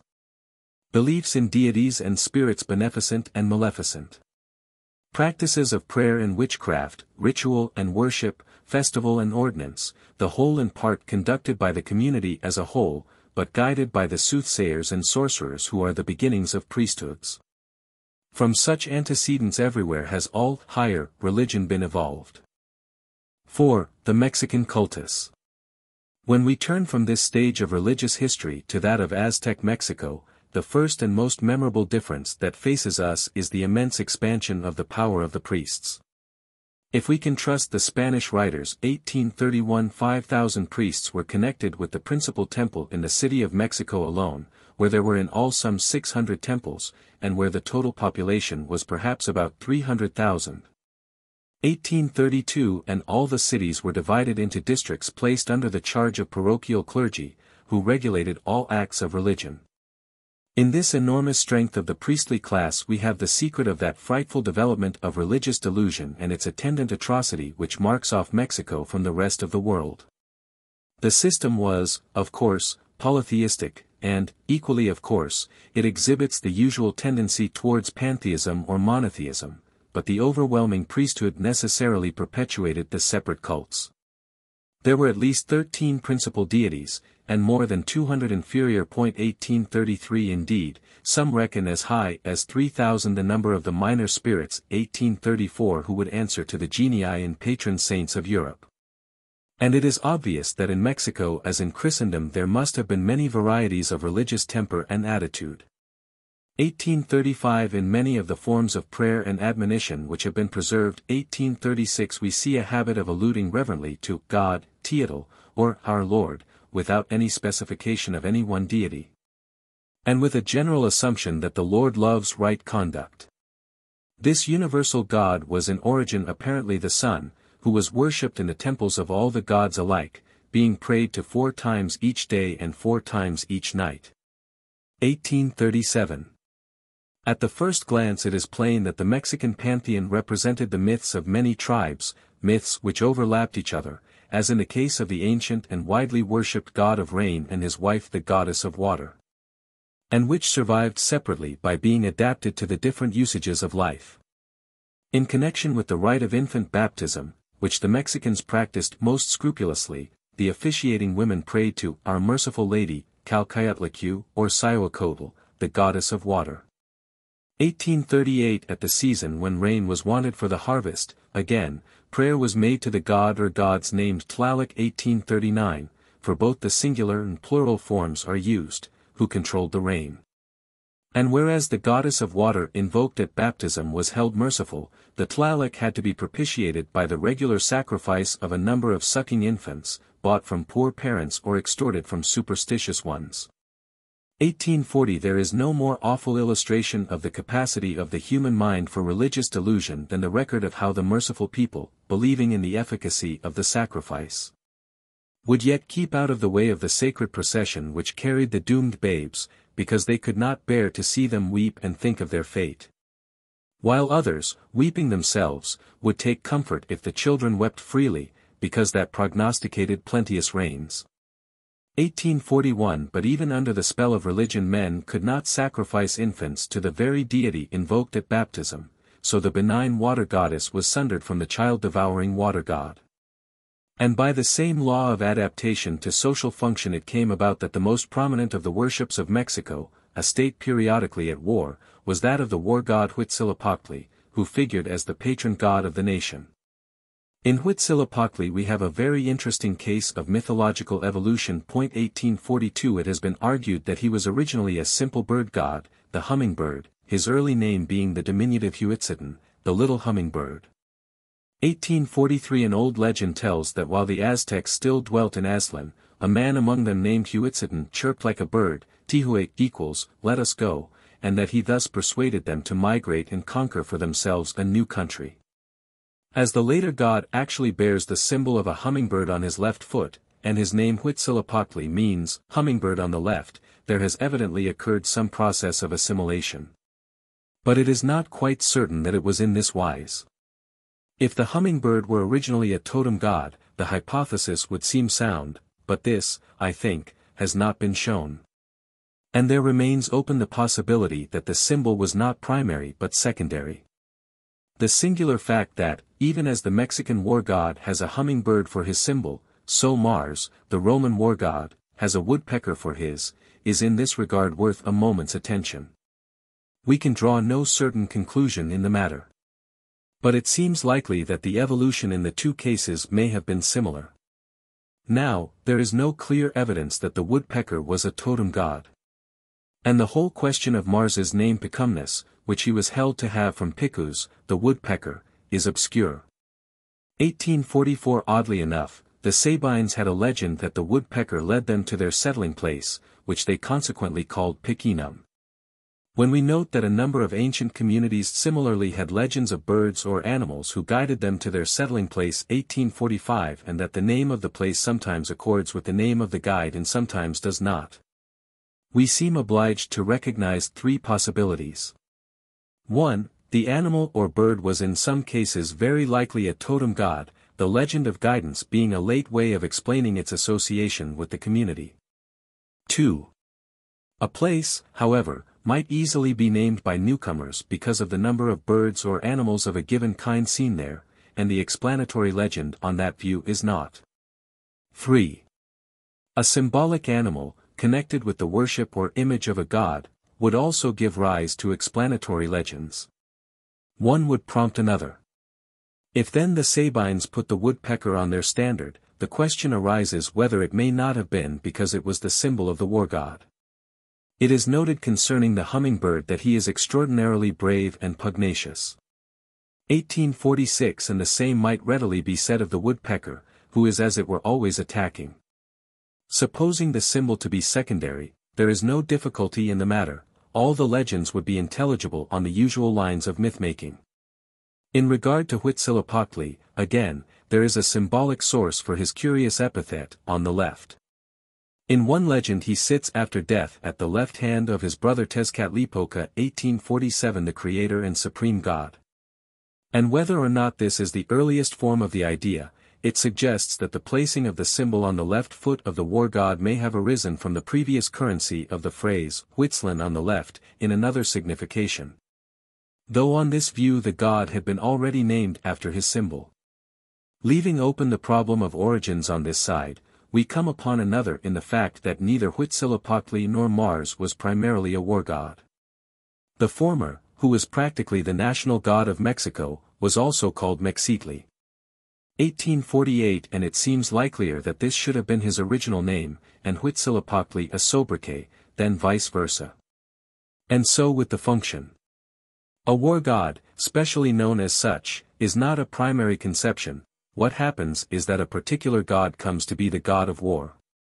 Among the Native Americans, the great god, or creator and ruler, or else the heaven or sun god, was the war god. 1849 And we know that Mars was originally a sylvan deity, 1850 concerned with vegetation, flocks and herds. How came he to preside over war? Simply because, we may take it, he was the god of the season at which war was usually made. Campaigns were begun in spring, and so the god of the spring season, who was specially invoked, became war god. Mars was just Martius, March, and he lent himself the better to the conception, because March is a stormy and blusterous month. Mars strictly retains these characteristics, being a blusterous rather than a great or dignified god in both the Greek and Roman mythologies. But here suggests itself another possible source for the symbol of the war god. Picus means speckled, 1851 colored, and the speckled woodpecker might figure the coming of speckled spring, as the hummingbird would do the color time in Mexico. Perhaps there may be a similar natural explanation for the further striking coincidence that Huitzilopochtli is born of a virgin mother, Coatlicue, who is abnormally impregnated by being touched by a ball of bright-colored feathers. 1852 While Juno bears Mars also virginally, being impregnated by the touch of a flower. 1853. In both cases, certainly, we have a sufficiently marked primary type for the myth of the virgin birth, the idea in each being simply the birth of vegetation in spring. Though the mythical Coatlicue, like Mary, is a God-fearing woman, who frequents the temple and lives in a specified village, Cotepec, near Tula, the Virgin Mother is simply the ancient mother of all, the earth. And the concept of virginity is a verbally made one, in virtue of the mere fact that the whole is a metaphor. But if Huitzilopochtli be thus admittedly in origin a god of vegetation, 1854 there arises a stronger presumption that he too was originally symbolized by his bird because of its seasonal relation to his worship. It is denied that in his case the seasonal explanation of the choice of Mars as war god can hold good, 1855 because the spring in Mexico is a time of heavy rains, when campaigns are impossible. In his case then the selection of the war god is presumably a result on the one hand of his symbol, which further seems to have been spontaneously made a symbol of the sun. 1856 and on the other hand of his special popularity, a constant feature in the cult of the vegetation gods. And when we note further that the chief god of the Caribs, Yuluca, was represented with a headdress of hummingbird feathers, and that the Toltec god Quetzalcoatl, also a god of fruitfulness, was figured with the head of a sparrow, which was the hieroglyph of the air, 1857 we are led to surmise, not that all of these gods were originally bird gods, but that they were all originally spring gods or other nature gods to whom the birds were given as symbols. Though the sparrow may have been originally a totem god. Throughout the whole of Polynesia, the red feather of one small bird, and the tail feathers of the man-of-war bird, are the ordinary medium of extending or communicating supernatural power, and are regarded as specially pleasing to the gods. 1858. 5. Mexican sacrifices and cannibal sacraments.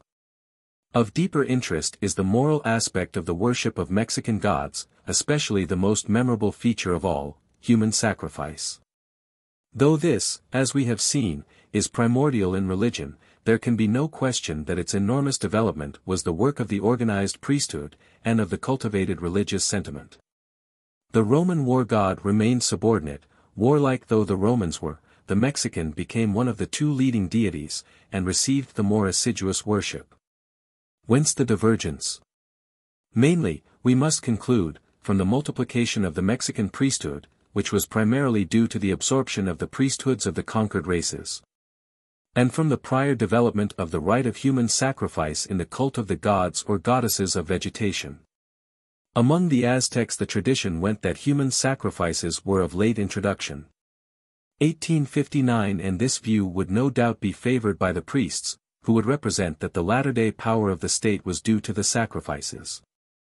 But we have seen that they were practiced on a smaller scale by the American peoples at much earlier stages of social evolution, and in the midway stages they were also common. In northern South America, the chief god of the Muiscas, Famagata, was worshipped with many human sacrifices, as he was also under the name Famagazdad, with his wife Cipoltonal, in Nicaragua, where he and she were held the progenitors of the human race. 1860 and similar usages, often in connection with the sun god, sometimes with the god of rain, were common in Yucatan, Chiapa, Tabasco, Honduras, and elsewhere.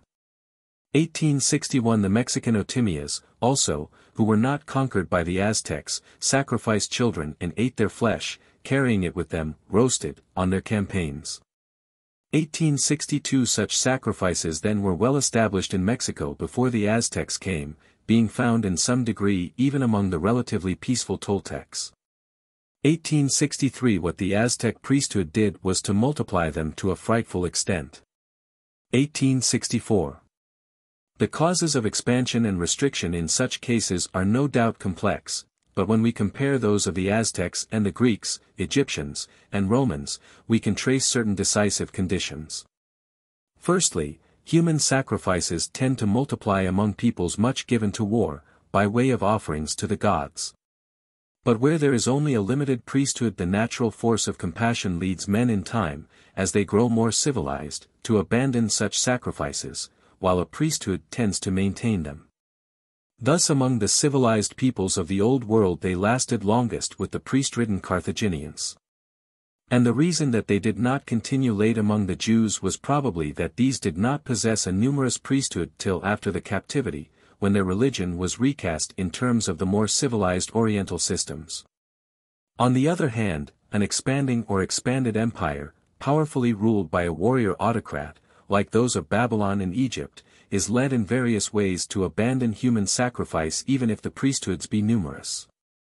Alien cults are absorbed for political reasons, and it is no part of the ruler's policy to be habitually at war with small neighbors, he having absorbed most of them, hence an irregular supply of captives. The priesthoods, too, can be conveniently provided for through other forms of sacrifice, and on those other lines they are less powerful relatively to the king.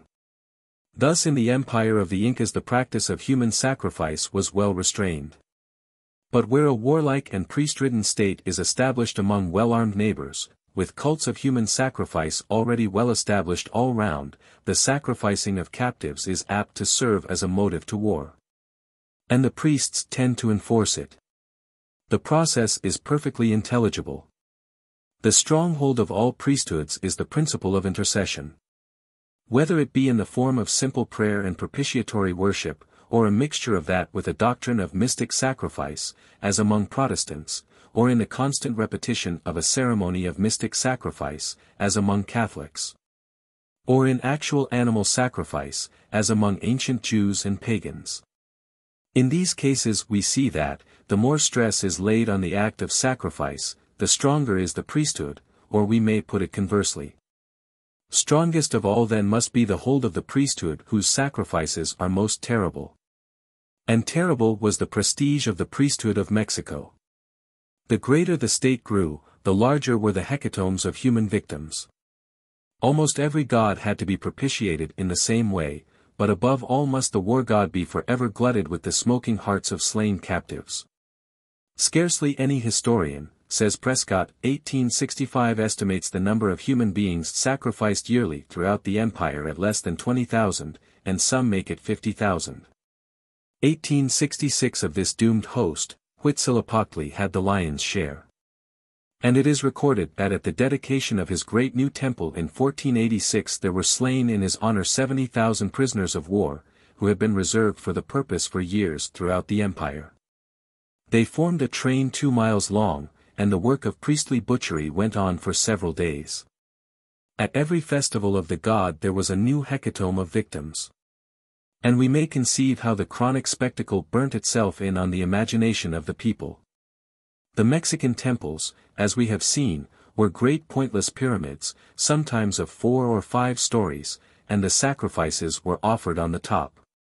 The stair was so made that it mounted successively all 4 sides of the pyramid, and when the train of torch-bearing priests wound their way up in the darkness, as was the rule for certain sacrifices 1867 to the topmost platform. With its ever-burning fires and its stone of sacrifice, the whole city looked on. And then the horror of the sacrificial act. In the great majority of the sacrifices the victim was laid living on the convex stone and held by the limbs, while the slayer cut open his breast with the sacred flint 1868 knife, the ancient knife, used before men had the use of metals. And therefore most truly religious, and tore out the palpitating heart, which was held on high to the absent but all-seeing sun, before being set to burn in incense in front of the idol, whose lips, and the walls of whose shrines, were devoutly daubed with blood. 1869. Apart from the resort to holocausts, the religious principle underlying many, if not all, of the American human sacrifices was that the victim represented the god, and on this score slaves or children were as readily sacrificed as captives. Among the Guatemalans, we are told, captives or devoted slaves were regarded as becoming divine beings in the home of the sun, 1870, and the general principle that the victim represented the god involved such a conception. 1871. And while this principle probably originates in early rites, such as those so long preserved by the Khans, which aimed at the annual renewal of vegetation by propitiation and sympathetic magic, the practice became fixed in the general rituals as a sacred thing in itself.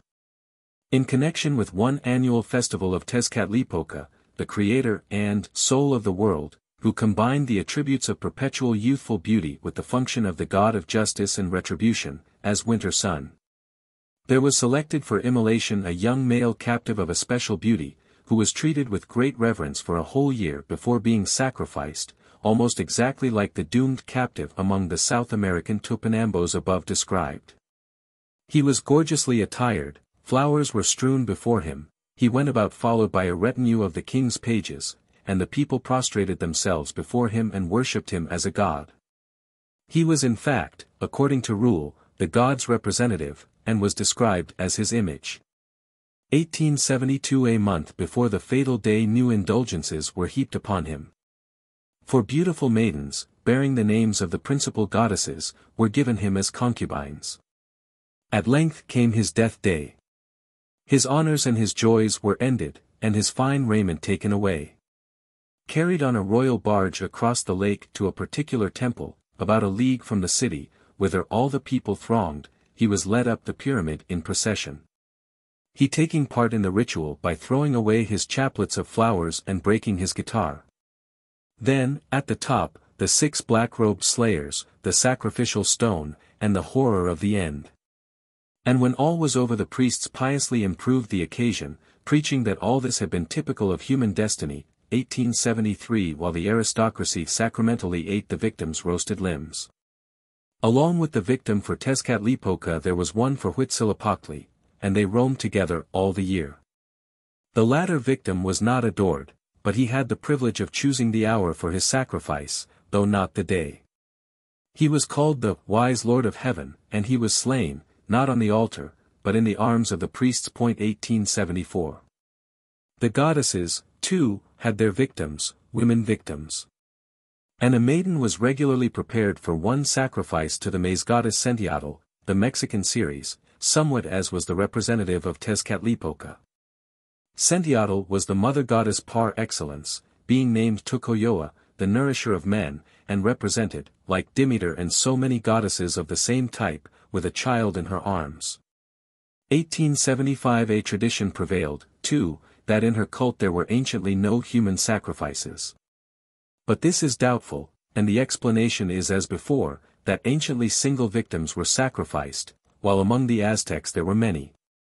The woman who personated the goddess was sacrificed with other victims. 1876. And the slaying was followed by a ceremonial of an indescribably revolting character, the slayers flaying the victims and donning their skins.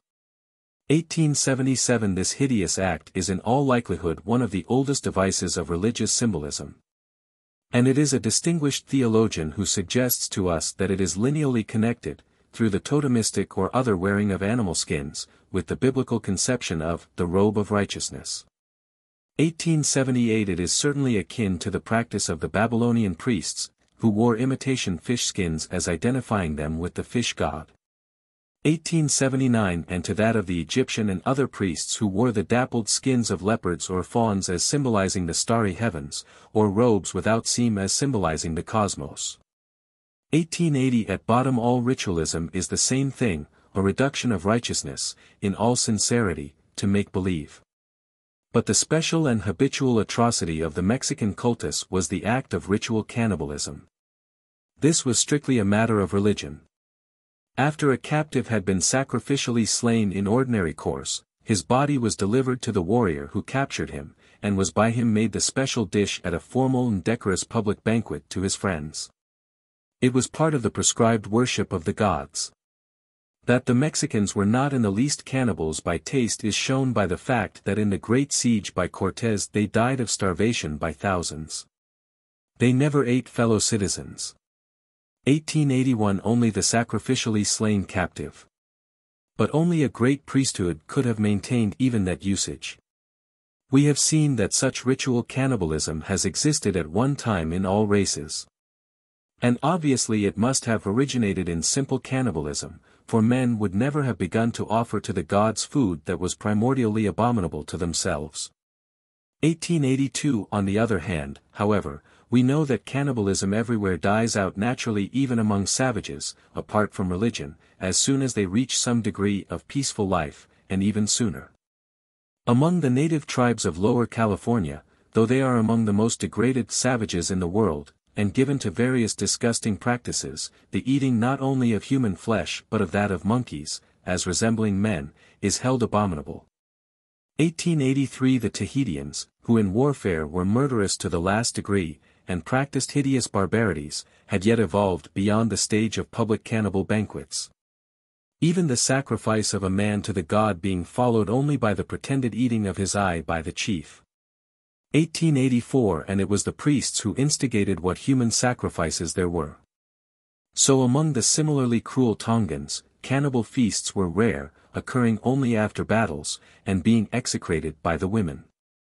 Child sacrifices were also rare and special, and were being superseded by surrogates of amputated fingers. 1885 In each of these cases the priesthoods were little organized. 1886 Hence the upward evolution. Among the Fijians, the Marquesans, and the Maoris, on the contrary, we find highly organized and cannibalistic priesthoods. 1887 And there we likewise find cannibalism and human sacrifices alike common. So, among the Khans, especially, instructed priest was essential to the Maria sacrifice, and in China, where human scapegoat sacrifices were discredited and abolished between the 3rd and 2nd centuries BC. We hear of them as being prescribed by priests and put down by wise rulers. 1888 And as in Peru we shall see reason to regard the Incas as putting some check on human sacrifice, so in the whole of Central America the only case of any attempt at such reform, apart from the Toltec priesthood of Quetzalcoatl, occurs in the history of the great Acayuan king of Tezcuco, Netzahualcoyotl, who died in 1472. Of him it is told that he was the best poet of his country, which was the most highly civilized of the New World. 1889 And that he worshipped, on a great altar pyramid of 9 stages, an unknown god, who had no image, and to whom he offered only perfume and incense. 1890 Resisting the priests who pressed for human sacrifice. But his example seems never to have affected his Aztec allies, who gradually won supremacy over the Tezcacans. And even in his own realm he could never suppress the human sacrifices which had there been revived before his time under Aztec influence, and multiplied under it later. The Aztec religion, in fine, was working the ruin of the civilization of Central America, as similar religions may have done for the far older civilizations that have left only ruins behind them.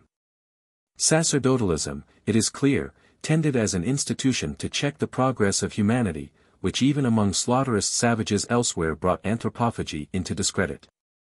No amount of passion for war could have kept the civilized Aztecs complacently practicing ritual cannibalism if an austere and all-powerful priesthood had not fanatically enforced it.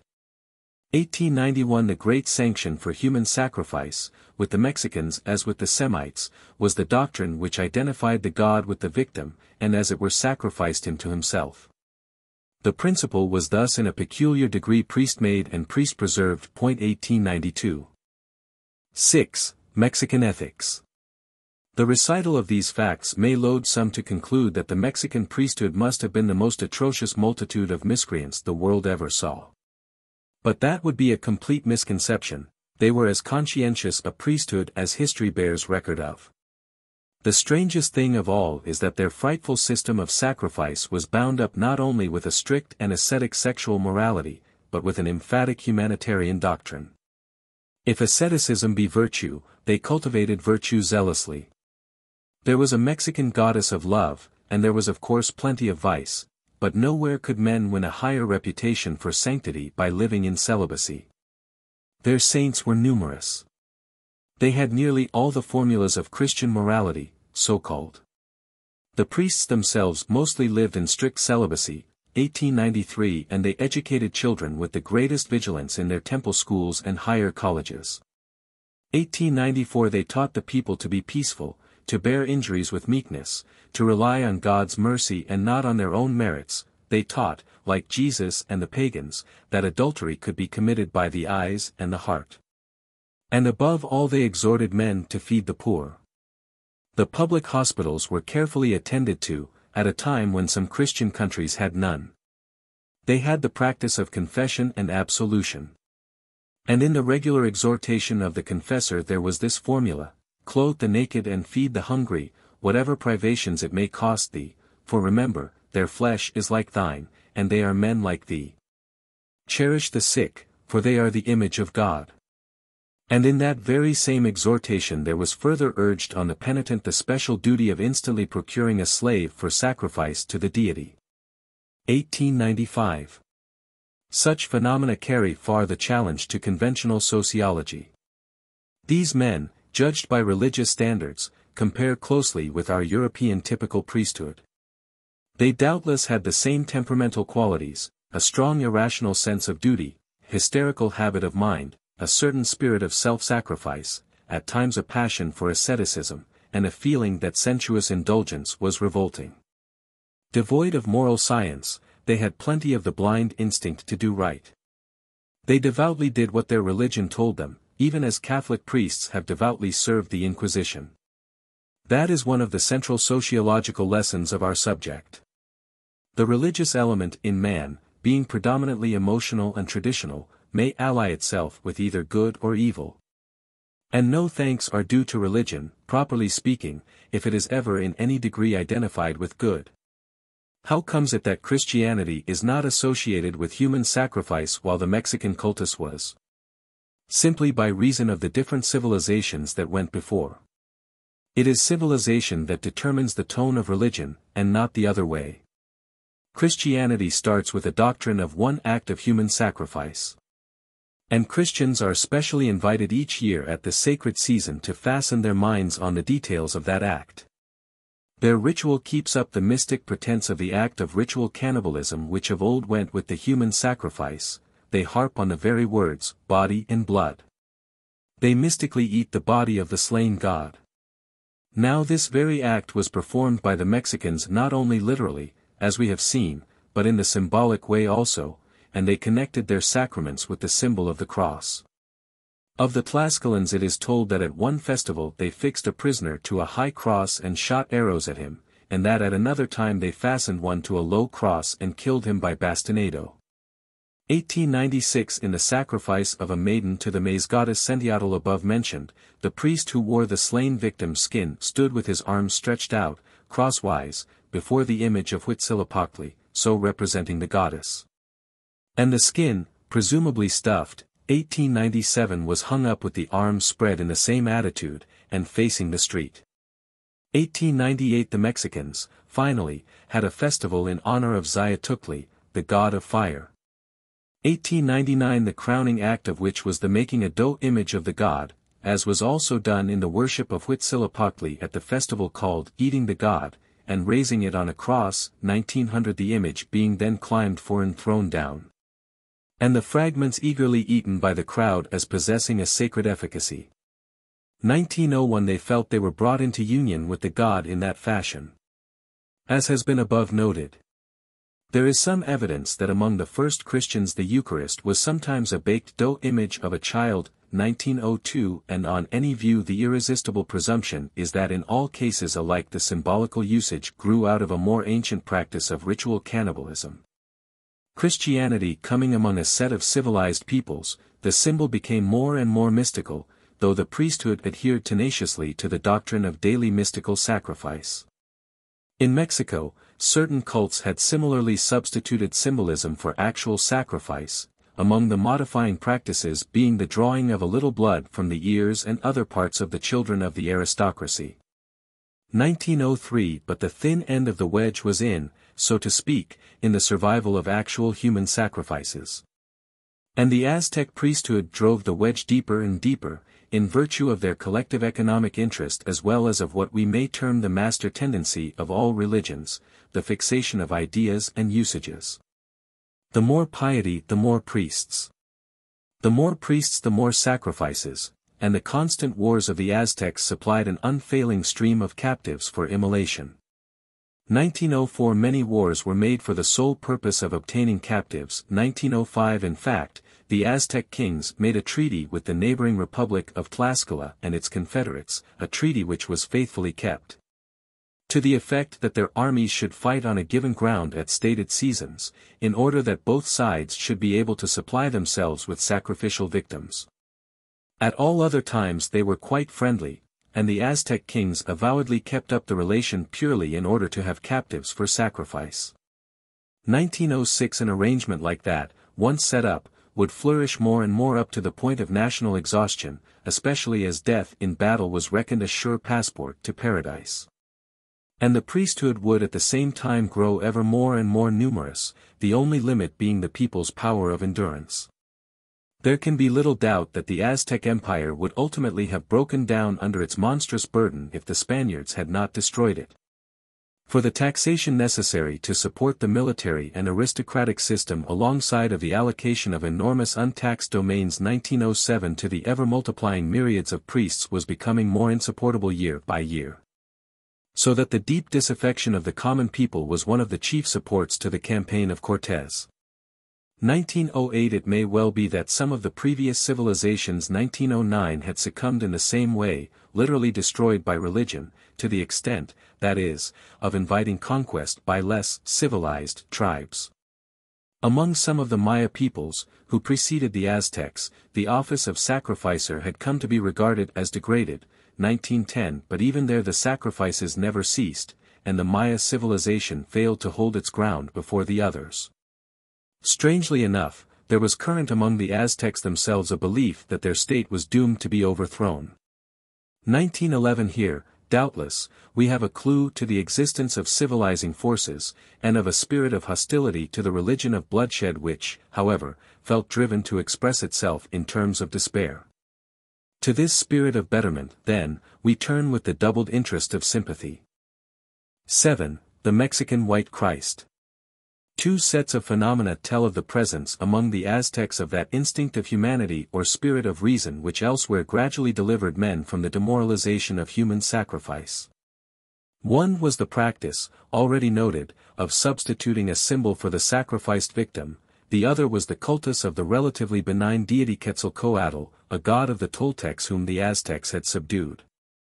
There is no more striking figure in American mythology. The name appears to have meant the feathered, or colored, serpent, and this was one of his symbols. But he was normally represented by the red-billed sparrowhead, which in Mexican hieroglyphics stands for the air, and his third symbol, the firestone, had the same significance. 1912 as god of the air, accordingly, he ranks in the pantheon. 1913 But his mythos has a uniquely ethical stamp, and a certain wistful pathos. 1914 It tells that he was once high priest at Tula, in Anahuac, where, ever clothed in white, he founded a cultus, and gave beneficent laws to men, teaching them also the arts of agriculture, metalwork, stone-cutting, and civil government. The while a king named Humac held with him the secular rule, and framed the law book of the nation. But the god Tezcatlipoca came to earth in the guise of a young merchant, who deceived the king's daughter, and again in the guise of an old man, who persuaded Quetzalcoatl to drink a mystic drink. Whereupon he was seized with an irresistible impulse to wander away. And so he went southeastwards, setting up his institutions in place after place, but always going further, till at length he disappeared in the east, with a promise to return. For that return his worshippers ever looked longingly, and the Aztec kings with fear, till when Cortés came all thought that he was the god, and at Cholula the people sacrificed a man to him, and daubed him with the blood in the regulation way. 1915. But in the myth of Quetzalcoatl it is told that at Tula he had preached against human sacrifices, telling men to offer to the gods only fruits and flowers, and that he could not endure the thought of war, closing his ears when men spoke of it. A similar doctrine is associated with the traditionary worship of the rival god Votan, the legendary founder of the Maya civilization, 1916, and it may be that in both cases there is a reversion to the memory of simpler and kindlier cults.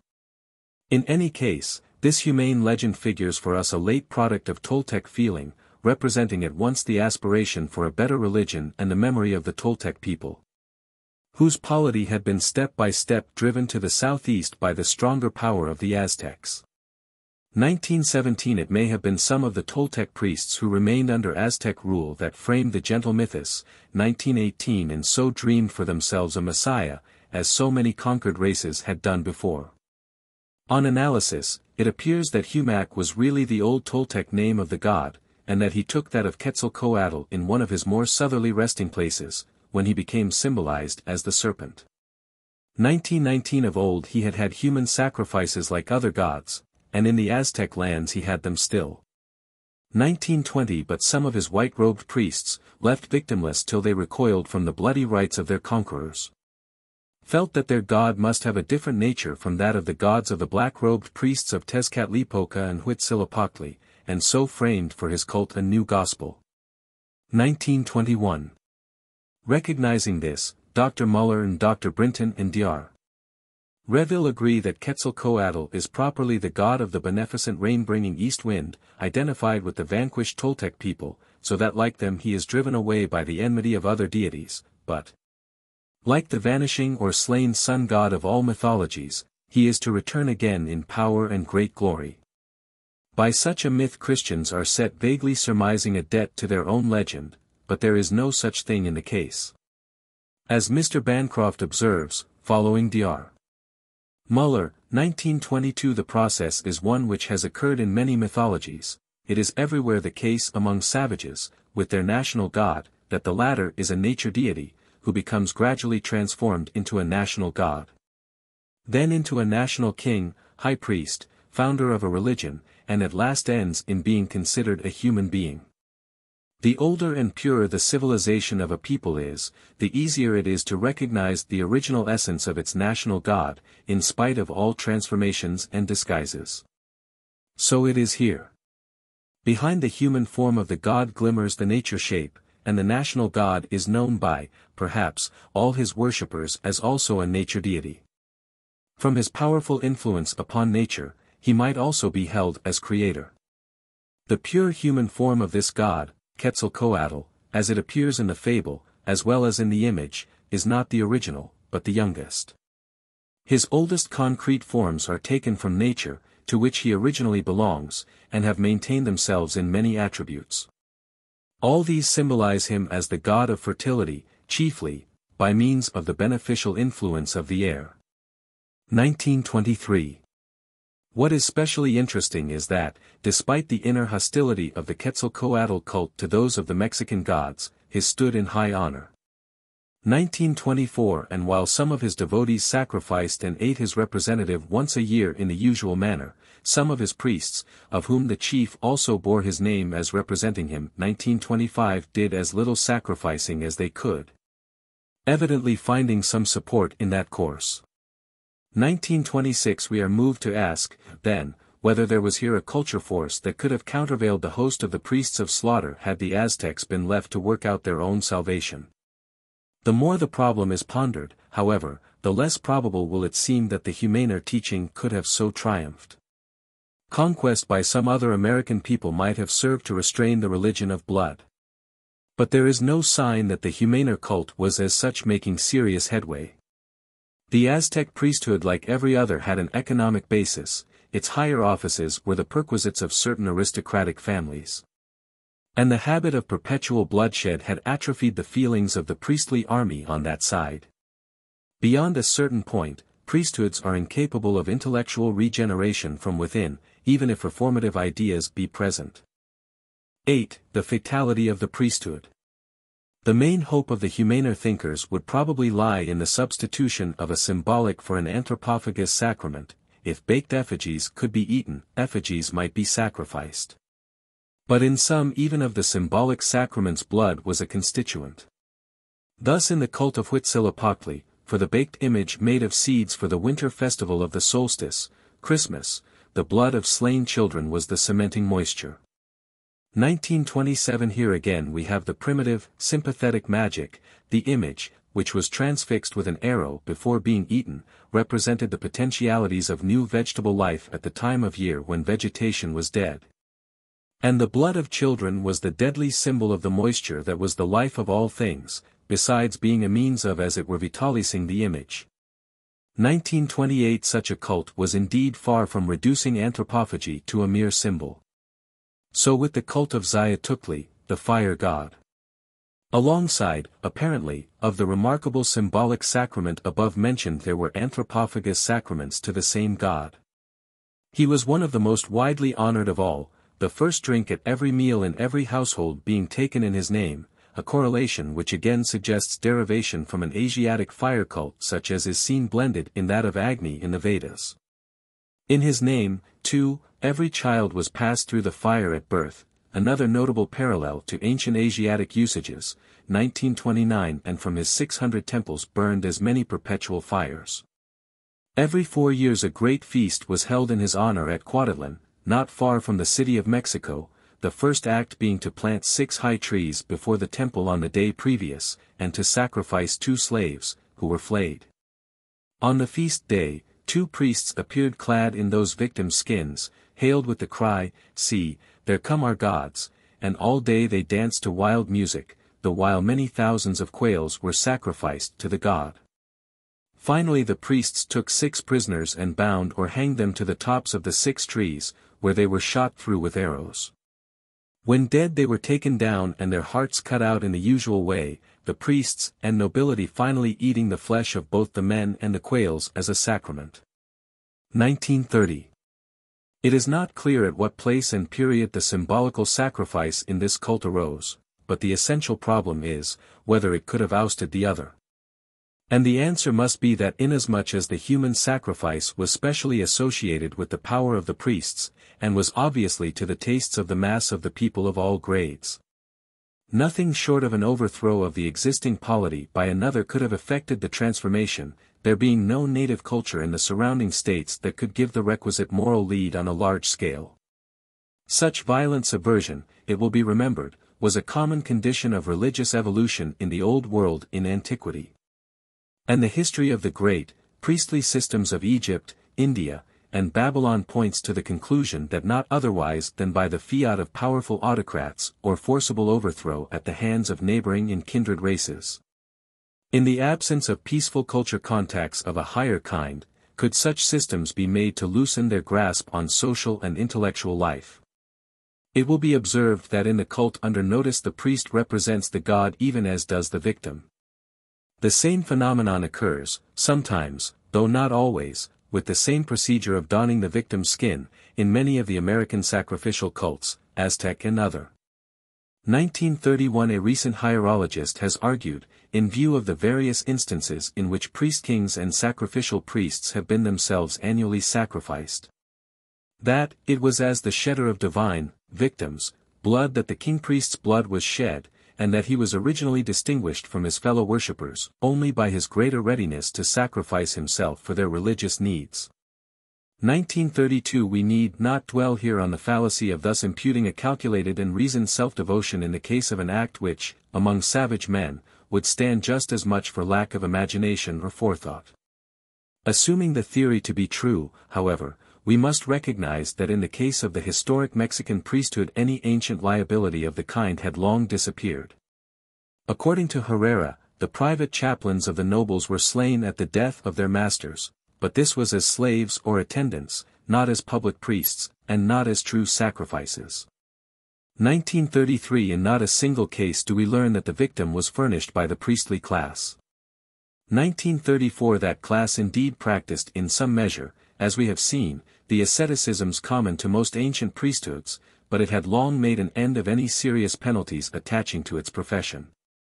1935. The priests, in short, were the dominant force in the Mexican society, and under them it was on the one hand being economically ruined in the manner of most ancient empires, and on the other being ankylosed in its moral and intellectual life. To say this is of course not to select the priests for blame as being the sole or primary causes of the fatal development, their order was but the organized expression of the general religious tendency. But they dramatically exhibit, once for all, the capacity of religion in general to darken life and blight civilization. The mere number of the priests was so great as to constitute a force of fixation such as has never been countervailed in modern European countries, where forces relatively less powerful have only slowly been undermined by culture influences from more advanced neighboring communities. When we note that the temple of the Mexican wine god alone had 400 priests 1936, we realize that we are in presence of social conditions which mere humanism could not avail to transform, even if it found a hearing among the priesthoods. A fortiori, no philosophic developments on the sacerdotal side could have availed. The growth of a pantheistic philosophy among the priesthoods of ancient India and Babylonia and Egypt, and the growth of a monotheistic doctrine among those of Jewry, were equally without effect on the sacerdotal practices as a whole. These remaining in all cases alike primitively sacrificial, though, for extra-sacerdotal reasons already noted, they ceased to include human sacrifice. And in Mexico, of course, the philosophic developments were slight at best. The figuring of Tezcatlipoca as the soul of the world 1937 does not appear to have stood for any methodically pantheistic thought, being apparently an expression of henotheism common in solar worships. The entire Mexican civilization, in short, was being arrested at a stage below that attained in the Mesopotamian empires long before the Christian era. 9. The Religion of Peru. While in Mexico we see a society being ruined by religion, in Peru we find one suffering economically a similar ruin from the principle of empire. In Peru, the religious tendencies are seen at work in a much modified degree. There the rapid multiplication of the priesthood was hindered by the peculiar standing of the king and his family. In Mexico the king was elected by the nobles, in Peru he reigned by divine right of the strongest description, the doctrine being that the original Inca was the sun god, who married his sister. And that all succeeding Incas did the same, thus keeping the succession strictly divine. As they extended their dominions by conquest, they astutely provided that the religions of the conquered peoples should subsist, but in a state of recognized subjection to the Inca, the divine high priest. As the priesthood generally ranked below the sacred caste of the Inca nobles. So that the old cults had not the chance of growing as those of Mexico did, though they remained popular and venerable. The two leading deities were Pacacamac and Viracocha, who in virtue of similarity were often identified. Each figured in myth as a creator, and they were doubtless originally the gods of different peoples or tribes, though their cults tended to unity under the politic despotism of the Incas. Pacacamac signifies life-giver of the earth, 1938, and Viracocha, who here assimilates to Aphrodite, foam of the sea, and they seem accordingly to have been respectively associated, to some extent, with the principles of heat and moisture. But, as so many other ancient systems show, these principles readily lend themselves to combination. Both belonged to the pre-Incarial civilization, but were adopted and blended by the Incas, though their status as creators of all things, including the sun, was inconsistent with the Incarial religion, in which the sun was the creator. 1939 The omission to build new temples, however, 1940 was probably undermining this cult. And the popular religion was becoming more and more one of worship of the minor deities, with the Inca figuring as the representative of the chief natural god, the sun. The thunder and lightning were worshipped as the sun's ministers. The rainbow as his symbol or emanation, and the moon and stars, and in particular the planet Venus, as separate divinities, and creator, thunder, and sun were sacrificed to as if very much on a level in dignity. 1941. From such developments we may infer that the Peruvian popular culture was nearly stationary or decaying, and it becomes easy to understand how, after the conquest, the Christian deities took the place of the old without any difficulty. These being so many religious conventions, while the real beliefs of the people remained attached, as they are now, to the genii or sprites of their own lore. For an unprogressing and unlettered people, as many of those in Europe have been at different times, religion is mostly a matter of festivals and hand-to-mouth superstitions. And the Peruvian common people are, under Christianity, what they were under their Incas. European life gives abundant evidence of how the usages of an ancient creed may survive the creed itself.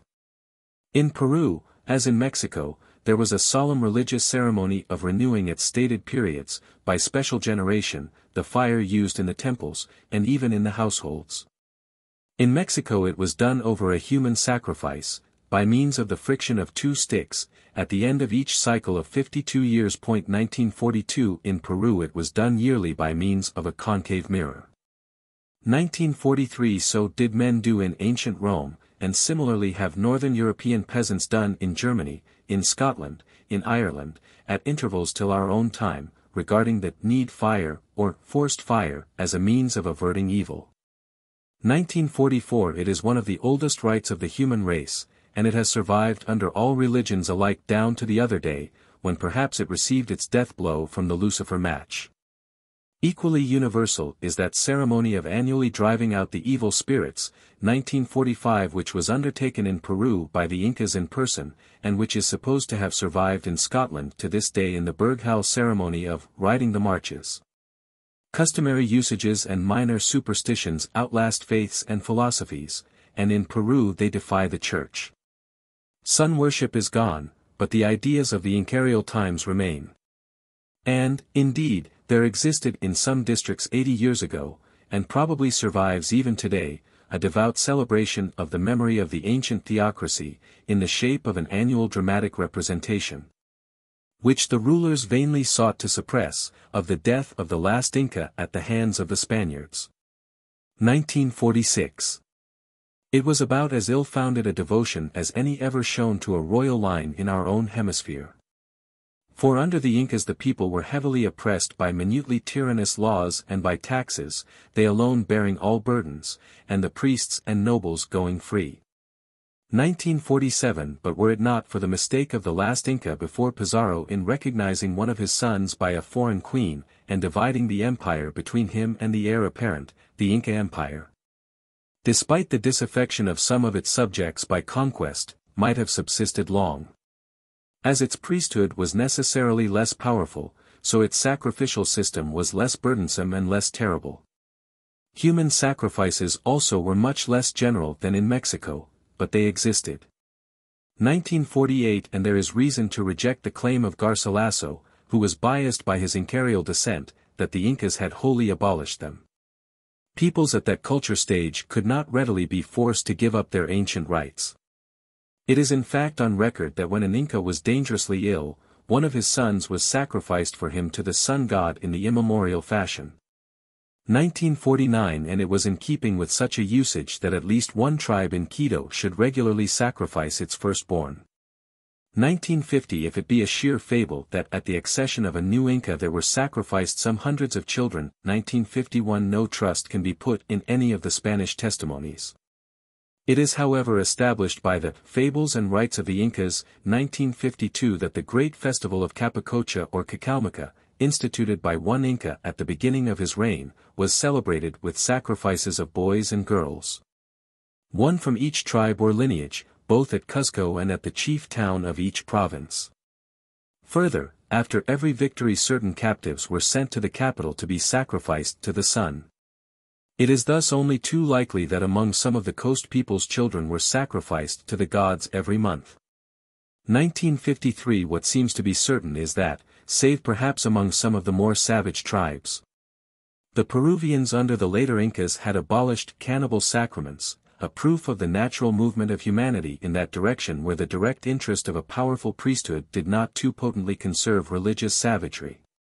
For the rest, they sacrificed their llamas, small birds, rabbits, sheep, and dogs. And while they alone of the American races had burnt offerings of animals, 1954, they ate their unburnt sacrifices raw. 1955. Here again showing the tendency of religion to preserve, wherever possible, the most ancient usages of all. They had, indeed, the custom of sati, like the Hindus and the Mexican Chicamecs. Good widows, especially those of the Incas, being at one time expected to bury themselves alive when their husbands died, 1956, so as to be wives to them in the spirit world. But this custom was dying out, being replaced by the symbolism of placing statuettes in a man's tomb to represent his wives and servants. 1957. In the same way, human sacrifice was being replaced by the surrogate of bloodletting. 1958. Above all, the blood sacrament had become conventionalized in a quasi-Christian form. The Peruvians had the institution of a Holy Communion, in which they ate of a sacred bread, sanku, sprinkled with the blood of a sacrificed sheep, the priest pronouncing this formula, "Take heed how ye eat this sanku. For he who eats it in sin, and with a double will and heart, is seen by our Father, the Son, who will punish him with grievous troubles. But he who, with a single heart, partakes of it, to him the Son and the Thunderer will show favor, and will grant children in happy years, and abundance of all that he requires." All then made a solemn vow of piety and loyalty before eating. 1959. To say, as some do, that there was nothing essentially moral in such rites, because they had in view temporal well-being. 1960 is merely to set up one more one-sided discrimination between Christianity and paganism. For it is certain that the early Christians regarded their Eucharist as possessing miraculous medicinal virtues. Equally unjudicial is the comment on the rites of infant baptism and confession of sins, which the Peruvians also practiced, that even where the Peruvian religion seems to undertake the elevation and protection of morals, it does so rather with a utilitarian and selfish view than with any real purpose of sanctifying the heart and will. 1961. It is hardly necessary to reply that the Mexicans and Peruvians had just the same kind of moral feeling in any given stage of civilization as Christians have had in a similar culture stage, and that the desire for future salvation, appealed to in all Christian evangelical teaching, is only utilitarianism and selfishness sub specie aeternitatis. The Spaniards themselves recognized that the Mexicans ate the mystical body of the god with every sign of devotion and contrition, 1962, and they were so far from depreciating the Peruvian communion that they supposed St. Bartholomew had established it. 1963. The Mexican wise woman who prayed the merciful goddess to cleanse the babe from the sin of its parents will compare fairly well with the practicers of infant baptism among ourselves. And it cannot be shown that the Mexican and Peruvian confessors stood as a rule any lower morally than those of Christendom at the same culture stage.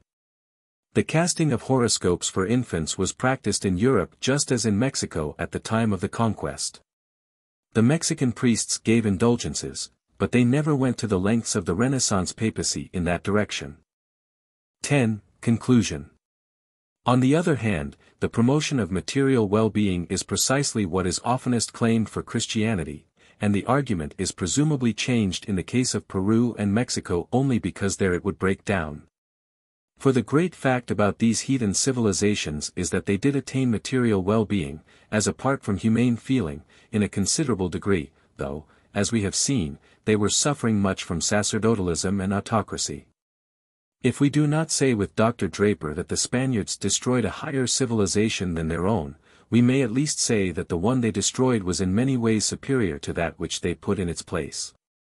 What they did was completely to destroy the civilizations they found, without replacing them at all in large measure.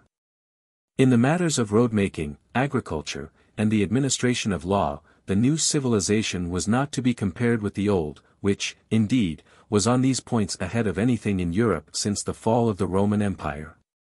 1964. The Aztecs had clean streets, and lighted streets, when Europe had not. Dr. Reville, indeed, lays undue stress on the lighting of the streets, which was not done by lamps, but by fires.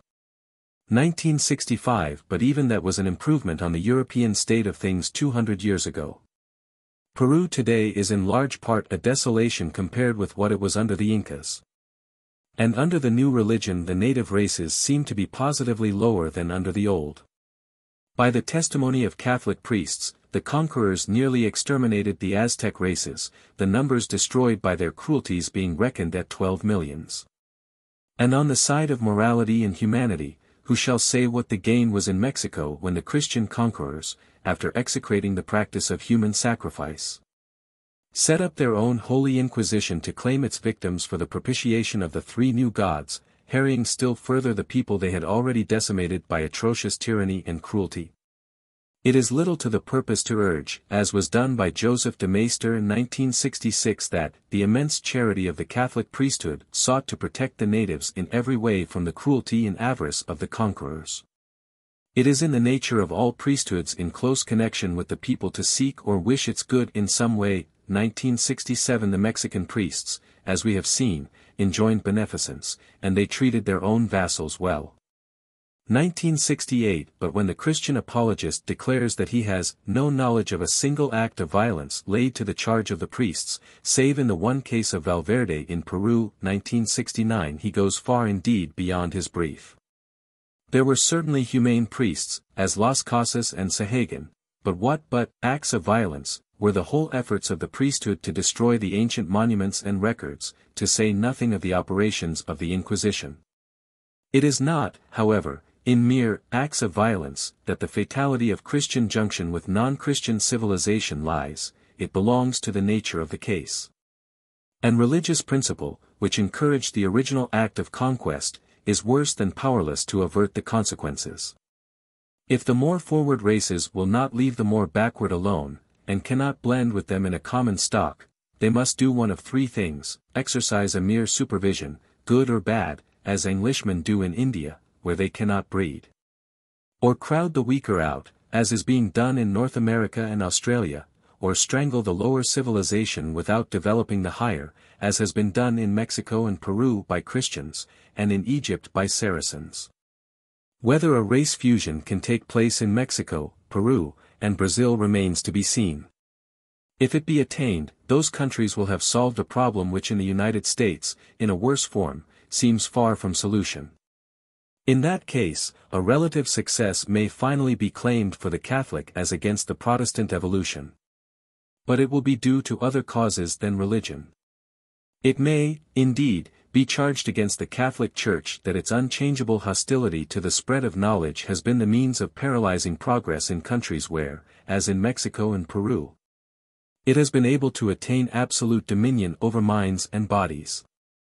It seems hard, says Dr. Tyler, 1970, to be always attacking the Catholic clergy, but of one thing we cannot remain in doubt, that their influence has had more to do than anything else with the doleful ignorance which reigns supreme in Mexico. But it is not Catholicism that is the explanation. The only difference, avows Dr. Brinton, 1971, in the results of the two great divisions of the Christian world, in the matter of conquests, seems to be that on Catholic missions has followed the debasement, on Protestant missions the destruction, of the race. It may be added that in Protestant Natal today there is a general determination among the white population to keep the natives uneducated, lest knowledge should give them power. In fine, the claim that there is an inherent civilizing virtue in Christianity is here, as elsewhere, turned to confusion. Christianity, as the same writer declares 1972, has shown itself incapable of controlling its inevitable adjuncts. And it would have been better, morally and socially, for the American race never to have known Christianity at all than to have received it on the only terms on which it has been possible to offer it. What Christendom could best have done for the American civilizations, after putting down human sacrifice, was to leave them to grow, like those of China and Japan, under the influence of superior example at certain points. Progress might then conceivably have come about. 1973. There is little use in speculating over the it might have been. But at least we should not overlook the fact that in Peru there are distinct records of rationalism among the theocratic Incas themselves. Several of these remarkable rulers 1974 are recorded to have expressed the conviction that the sun, forever moving in his allotted course, could not be the supreme deity he was said to be, that there must be another deity who ruled him. 1975 Netzahualcoyotl, we saw, thought similarly. This reminds us that in all ages and under all religions there have been free thinkers, men who knew that the gods were myths while the Vedic hymns were being made, Sadducees among the Jews, Mutazilites among the Mohammedans. For the history of mental evolution has not been that of a simple process from delusion to rationalism, but of a constant war between the two tendencies in the human mind. And what has happened hitherto is just that, inasmuch as the majority have thought little they have been credulous. To measure the position of any nation in this regard, we have for the most part simply to consider the status and expansive power of its priesthood. And for us today there is one special lesson to be drawn from the case of the unbelieving Incas, who never modified their theocratic practice as regarded the multitude, whatever they might deem among themselves. Their principle evidently was that the masses must be deluded.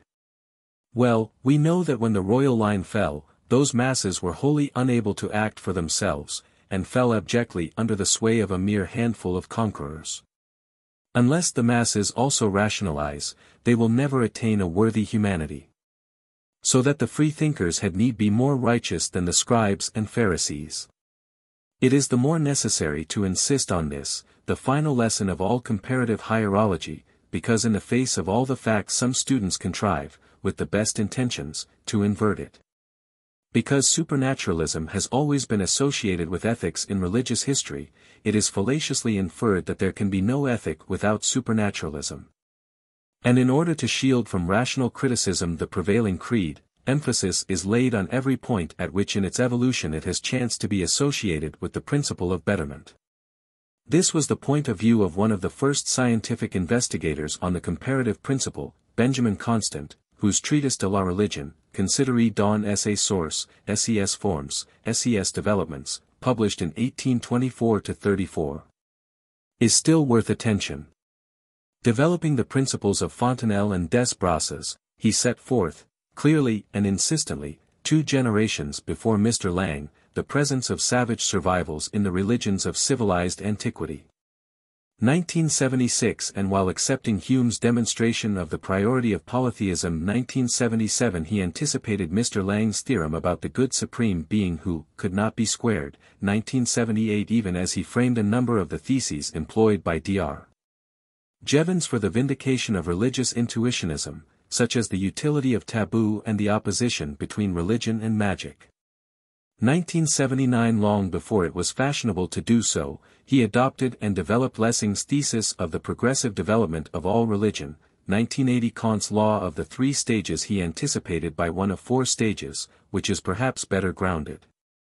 1981. And some of his solutions are both ingenious and just, more just than some of those of his successors who follow similar lines.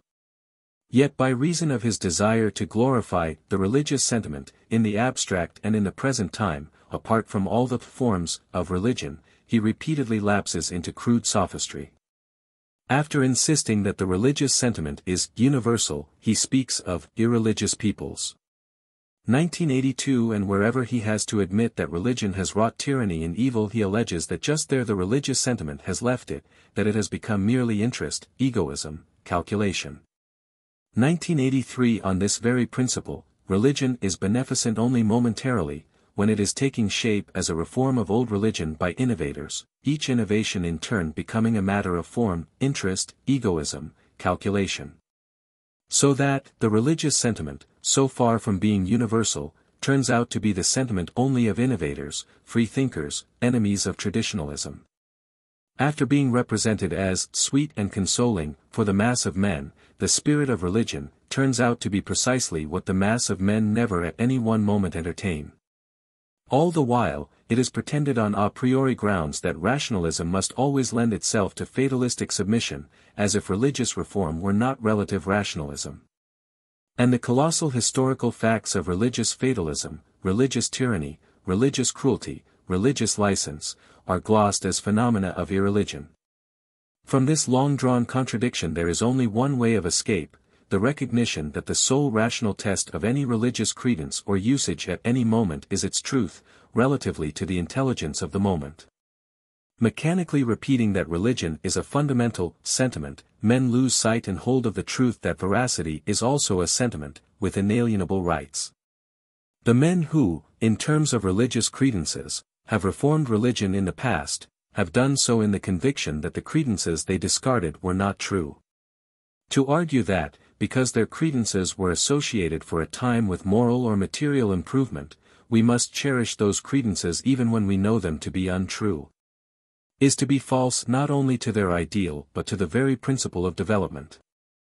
Such an acceptance is in itself corruption, the negation of betterment, and to turn the historic fact of the relativity of religious beliefs into a general vindication of religion is to read the law of evolution backwards. Bad or mistaken morals are relatively fit, even as is false belief. It has been argued that cannibalism once saved the human race, and the proposition may be perfectly true. But so far from being an argument for reversion to cannibalism, it does not even cancel the fact that cannibalism has again and again gone far to destroy low civilizations.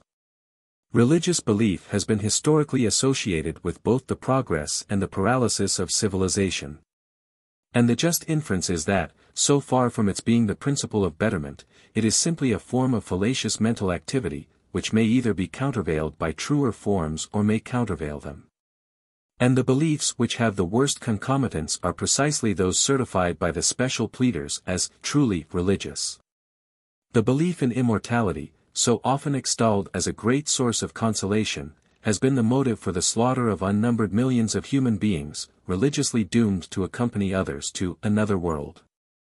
The conception of sacrificial salvation, another source of blessed comfort, has incited to the slaughter of uncounted millions more, with every circumstance of heart-searing atrocity. The doctrine of sacramental communion with deity, as we have seen, has been the means of conserving and sanctifying systematic cannibalism at the hands of priesthoods, where without priesthoods it must have died out. And in every age and stage of human growth the religious sentiment, of which the most essential and constant characteristic is to cling to forms, is seen on the intellectual side damning new thought, strangling science, sanctifying injustice, and haloing war, as well as endorsing what measure of moral principle had been evolved in a lower stage of thought. There is never the slightest security that the spirit of justice and reason and sympathy will coincide with the spirit of religion. And there is no known religious system which is not habitually turned to the frustration of some of the best of the precepts it professes to inculcate. There is thus no reason to doubt that in savage as in civilized times the forces of organized religion have been arrayed against the forces of betterment, social as well as intellectual, with but a dubious record on the side of moralization. Certain hierologists on religious grounds make much of the fact that some of the lowest races appear to have the highest notions of a supreme being. As if that were not especially plain proof of the futility of theistic notions as civilizing forces. Fijian religion, we are told, draws an impassable line between ghosts and eternal gods. 1984 and the apparent effect of that discrimination was to keep the Fijians the most revolting set of cannibals on the face of the earth, 1985 habitually eating their own species because the eternal gods preferred so to feed. While in the mysteries of their supreme being there were scenes of almost incredible indecency.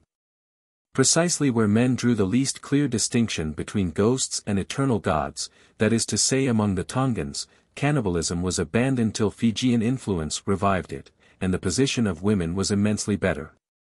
1986 and all the while, the more brutal the religion, the more complacent were the worshippers. The unconscious testimony of a missionary may help to make the point clearer.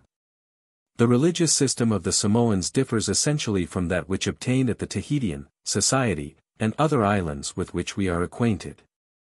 They have neither maras nor temples nor offerings, and, consequently, none of the barbarian and sanguinary rites observed at the other groups. In consequence of this, the Samoans were considered an impious race, and their impiety became proverbial with the people of Rarotonga, one of the Hervey Islands. For when upbraiding a person who neglected the worship of the gods, they would call him a godless Samoan. But, this people had lords many and gods many. 1987 and the belief in these, by the missionaries' account, was associated with vice and absurdity. As between the Samoan and the Fijian, our sole test is the critical reason. It is by the same test that we pronounce given religious doctrines incredible or inconsistent, apart from any question of their effects. Let that criticism be honestly met on its own ground, instead of by way of paralogisms concerning the utility of false beliefs in the past, and hierology will be freed from an element of disturbance and distortion, becoming as nearly as possible a department of pure history. It is the tactic of the special pleader for religion that has introduced that element. It lies with him to let it vanish. Doubtless it will reappear in sociology. But there it will be for the time a quickening force, giving vitality to a science that is slow to be vivified by actual interests. Appendix A. The eating of the crucified human sacrifice. On page 136 I have suggested that the cannibalism of the Bataks of Sumatra would seem to be a survival of an anthropophagus sacrament, and on p. 132 I have put the original eating of the crucified human sacrifice as an inference supported by other cases of sacramental cannibalism, by the abundant evidence from Africa, and by the special case of the Dravidian Gonds in India. I had overlooked a decisive testimony, preserved by Pickering, 1988, which exhibits the Bataks as practicing human sacrifice under the aspect of crucifixion, in the way of the Khans, and as eating the fragments of the victim, as late as 1814. The testimony is that of Major Canning 1989 who in his residence among the Bataks at Tapanuli in that year, omitted no opportunity of making the most minute inquiries, on the subject of their cannibalism. It was previously known that they ate criminals, prisoners of war, and aged relatives, not so much to gratify their appetite as to perform a pious ceremony. Major Canning further elicited a native account of the manner of the ritual sacrifice. 3 posts are fixed in the ground, to the middle one the body of the prisoner or criminal is made fast, while his arms and legs are extended to the 2 others. The narrator and other chiefs present here simultaneously made with their arms and legs the figure of St. Andrew's cross. On a signal being given, everyone entitled to a share in the feast rushes on him with hatchets and knives, and many with no other instruments than their teeth and nails. He is thus in a few minutes entirely cut or torn to pieces, and I have seen the guests so keen, as severely to wound each other's hands and fingers. A mixture of lime juice, salt, and chilies, prepared in the shell of a coconut, is always at hand on these occasions, in which many dip the flesh previous to eating it.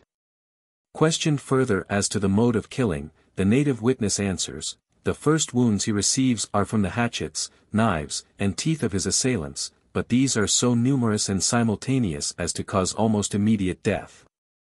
Major Canning's testimony is open to no doubt, for he here describes a procedure closely similar to that of the Khans, which when he wrote had not been reduced to published narrative. His witness, a native chief, he tells us, was frequently corroborated by others present. We are left to speculate as to whether the beverage, always at hand on these occasions, had ever had any analogy to the stupefying potion of the Khans, or was simply a thirst quencher for the victim before the hour of his slaying. It may be noted, however, that the St. Andrew's cross seems a deviation from the Khan practice, and is an approximation to that of Benin, and to the method observed in the sacrifice of crucified victims of the Mexican god Zype. See figure in Sic, Brit. New edition art. America, PL2, page 809. Appendix B. Dramatic and Ritual Survivals. While the first edition of this volume was passing through the press in 1903, there reached me a cutting from an American newspaper, describing the survival or revival of a quasi-sacrificial passion play among the Christianized descendants of the Aztecs. As an illustration of the psychology of human sacrifice, it is worth reprinting without note or comment. New Mexico's Passion Play. The Penitents and Their Self-Inflicted Tortures. Santa Fe, NM, March 27. Among the Americans who flock once in 10 years to see the Passion Play at Abaramurgao, there are few who know of the more realistic performance given yearly by the penitents of New Mexico.